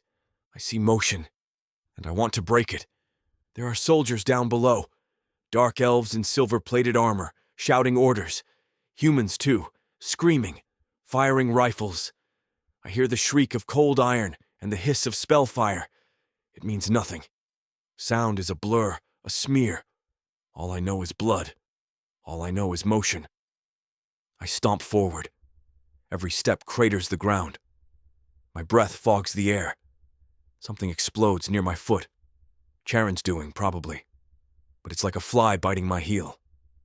I snarl and swing. A boulder the size of a merchant wagon flies from my hand and flattens a phalanx of archers. The trees groan. The mountain shudders. I see Vito waving, trying to yell something. Toad Knight is slashing at an ogre with his stupid little sword. Then I see her, River, running toward me. She's screaming something I can't hear, boots kicking up mud and blood and shattered armor. She ducks under a burning log, leaps over a corpse, and plants herself right in front of me. Tiny, breakable, human. I raise my hand, not to crush her, just because that's what this body does. It moves. It tears. Then she says it. Come back to me. The words are soft, fragile, but they crash through the beast in me like a bullet through bone. Come back. To her. I blink, and I see her. Not as prey, not as noise, but as river. My river. My chest heaves. The roar dies in my throat. My fingers twitch and loosen. The bloodlust doesn't vanish. It never does. But it recoils. Retreats. For now. Then I turn, and I let it out. I throw myself into the army lines like a god of vengeance. Elves scream as I stomp through their ranks, sending bodies flying like leaves. I tear a siege engine from the earth and crush it into splinters. A mage hurls fire at my chest. It sizzles but doesn't burn. I swat him like an insect. Bruce charges in, bellowing. his feathers puffed, teeth flashing. He bites through a command tent, tossing bodies like a wet dog shaking water. Harriet slithers through the rear ranks, all 6 heads spewing clouds of green gas that choke even the necromancers. Tents collapse. Horses rear and bolt. And Charon? That foul-mouthed skank is riding the wind, dropping web bombs that explode in sticky fire, latching onto war machines and shredding supply carts. Her laughter cuts through the smoke. I don't stop. I don't think. I become war. I rip. I roar. I crush. Until the moon starts to slip. Until the edge wears off. Until my body cracks again, and I fall. Not like a tree, but like a cliff collapsing. I hit the earth on my knees. My breath is fire.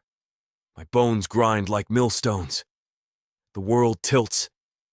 Then she's there. River. Her hands are on my face, my chest. My skin is mine again, sweat and blood and stone, but her hands don't flinch. She presses her forehead to mine, fingers trembling. Neither of us speaks. We just breathe and bleed, and I feel her hand settle over my heart like it's always belonged there.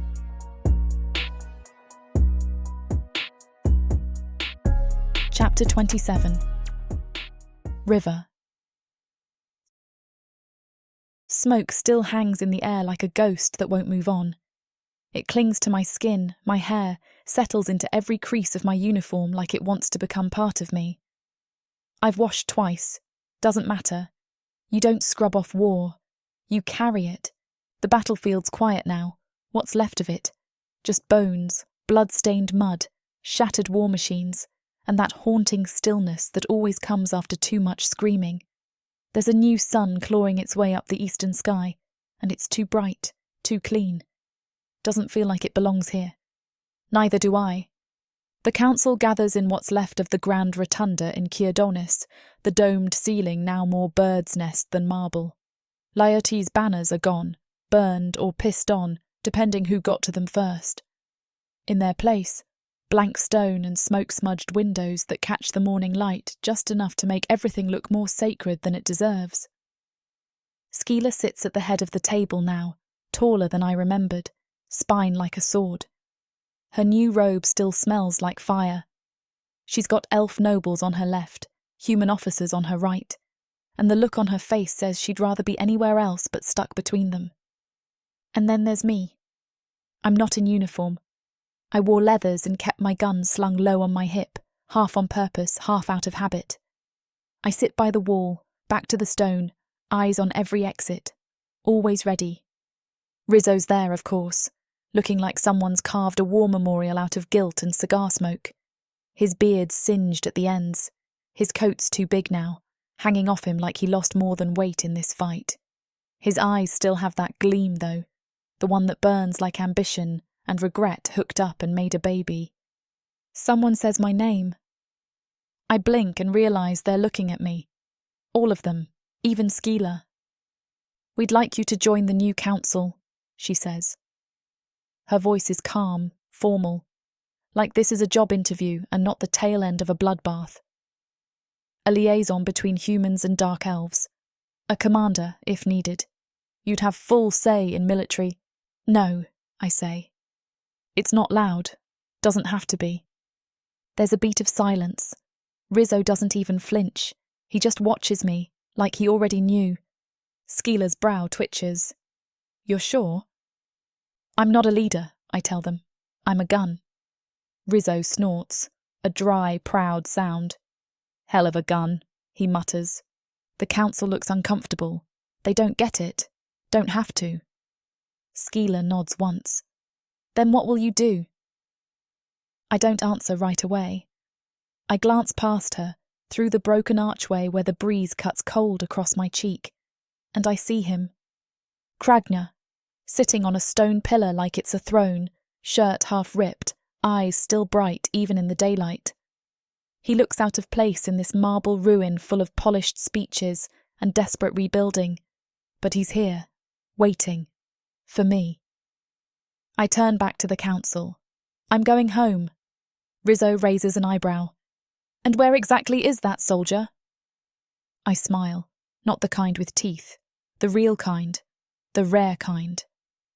I nod toward Kragner. Wherever he is? We don't leave right away. I want one last thing before we go. We take the long way through Kerdonis, past the market ruins, past the old watchtowers and shattered statues.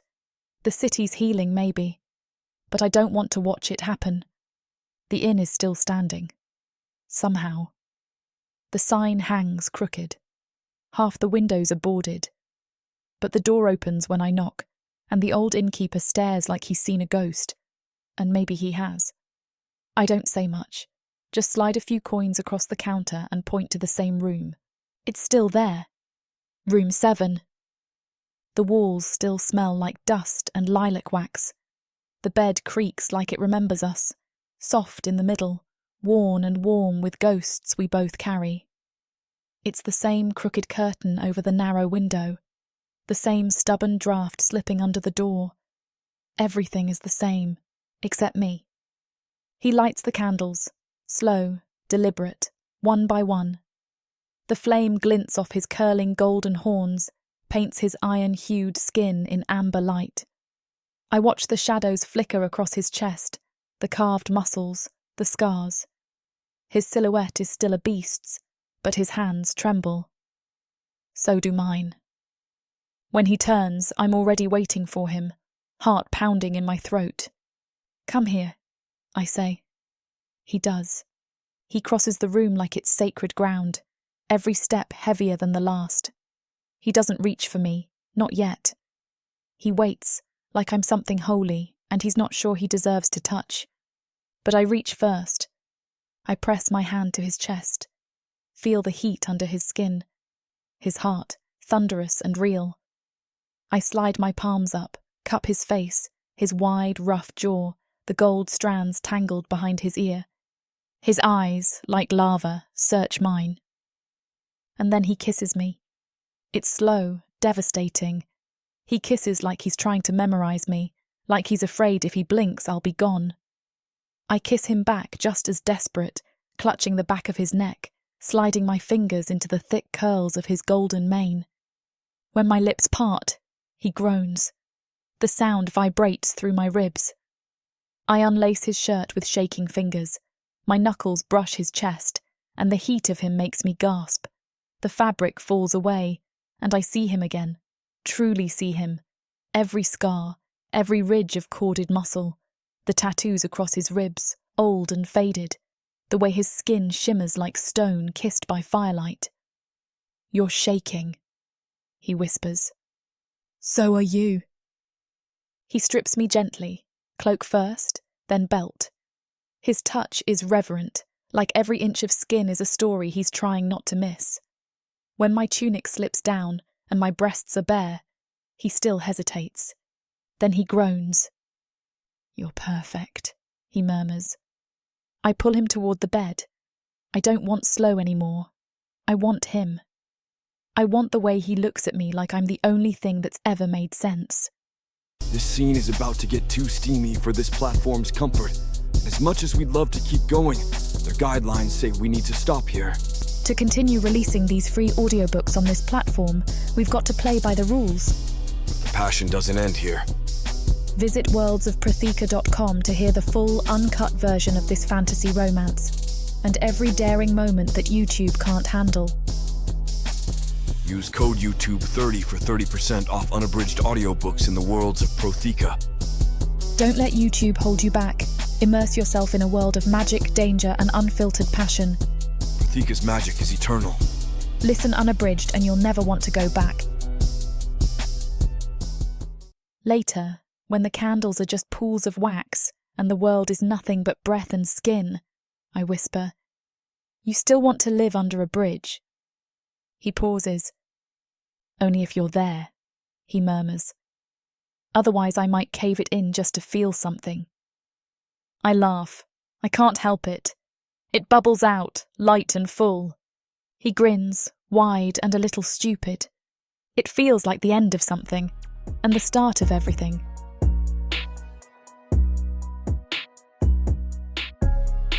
Chapter 28. Ragna. The moss smells sweeter than I remember, damp and thick with rain memory, like the ground itself has been waiting to breathe again. Heartbreak Bridge rises through the mist, like a bone crowned with ivy. My home. Or it was. Now it's something else. Now it's ours. Charon's message is the first thing I see. She spun her webs across the arch in tight silver letters big as a boar's belly. "Welcome back, jerks." I snort so hard I nearly cough. "Subtle," River says beside me. I think that's the nicest thing she's ever said to me. I'm touched. You should be worried. From above, Charon drops down on a thread, hanging upside down like a fuzzy death omen with attitude. "Took you lovebirds long enough," she chirps, legs twitching. "I was gonna start charging rent for the moss patch." River raises a brow. "You don't even own the moss." "I do now," Charon snaps. "Squatter's rights." Vito's already by the fire pit, stacking wood like a half-drunk lumberjack. He glances up, sees us, and grins so wide I'm sure something cracks in his cheekbone. "Well, if it ain't the honeymooners," he bellows. "I brought beer and deer jerky. Figured y'all'd be too busy making squelchy noises to forage." "Still charming as ever," River mutters. "Don't encourage him," I growl, dropping our pack beside the stone bench. "I'd rather encourage Bruce," she mutters. Bruce bellows from the pond, tail flicking like a dinosaur-sized puppy. He's nested in the mud bank and half submerged, tufts of feathers sticking up like a dandelion gone to war. "Guess he made himself at home," River murmurs. "More like took over the deed." The moon's low tonight, fat and orange as a bonfire biscuit. I can feel it buzzing in my teeth, but not like before. No shift, no rage, just warmth. It touches the stones like a blessing, like it's telling me now you build. So I do. While River drops her gear and wanders to the ridge with Vito's stolen flask, I walk the curve of the bridge, eye the ground beside my house. It's a good patch, flat, sheltered by weeping pines. The soil's soft enough to dig, but firm enough to hold. Not just a house this time, something more. I sink my claws into the earth. Pull, shape, stack stone, pour sweat into mortar made from ash and sand. Each rock speaks to me in a language older than any I've spoken. This one wants to be a wall. That one, a hearthstone. That slab, a roof beam if I can convince it. By the time dusk settles, I've raised the bones of something new. Not just mine. Ours. I find her again near the ridge. She's sitting cross-legged on the ledge, staring up at the sky like she's waiting for it to crack open. I sit beside her. No words for a bit. Just the hush of night. Wind in the trees. The rustle of critters who know better than to come too close. After a while, she speaks. "I still dream about them," she says softly. "The scouts. My team." I glance at her, but she's not looking at me. Just the stars. Lenny, Bex, Garth, even Todd, the idiot who always forgot to load his sidearm. Her voice cracks. Sometimes I wake up hearing them scream. Other times I dream we made it out, that we're sitting around the fire cracking jokes, passing a bottle. Then I open my eyes and they're ash again. I say nothing for a minute. What do you say to that? The truth, maybe. "I still dream about cities," I murmur. "On fire. Screaming. Me. Over them. Tearing spires from the ground. Eating priests. Cracking towers like crab shells." She turns to me. Eyes wide, but not afraid. "You?" I nod. Old urges. Old instincts. A part of me always wanted to see the world burn just to hear it beg. She swallows. "And now?" I reach for her hand. curl my fingers around hers. Her pulse is a quiet drum under her skin. Now I don't want to burn anything, I say. Not unless it's with you. She smiles, small and sad and fierce. You're such a softie. Don't tell Vito! He tried to hug me again! We sit there till the stars start to shimmer like spilled glitter. Then she stands, pulls me up, and leads me back down to our half-built home. We settle in. She hunts. I build. We bicker about firewood, snore volumes, and how long the stew's supposed to boil. She teaches me to use a rifle. I teach her to gut a moose the troll way. It's messier. She likes it. We argue. We make up. We make love. We fight again over who gets the dry half of the bedroll when it rains. She wins. Every time. But I let her. Nights are best. Nights are when the bridge hums with quiet. When Bruce snores from the pond. When Charon writes filthy poems in her sleep webs, and Vito's passed out face first in his beer jug. Nights are when River curls beside me, hair in my mouth, elbows sharp, breath soft on my throat. Nights are when I look at the house we built, stone by stone, kiss by kiss, scream by scream. And I think, maybe trolls were never meant to be alone. Maybe bridges aren't for tolls. Maybe they're for crossing, for connection. And beneath that bridge, between those thighs, I didn't just find love. I found a reason to keep living.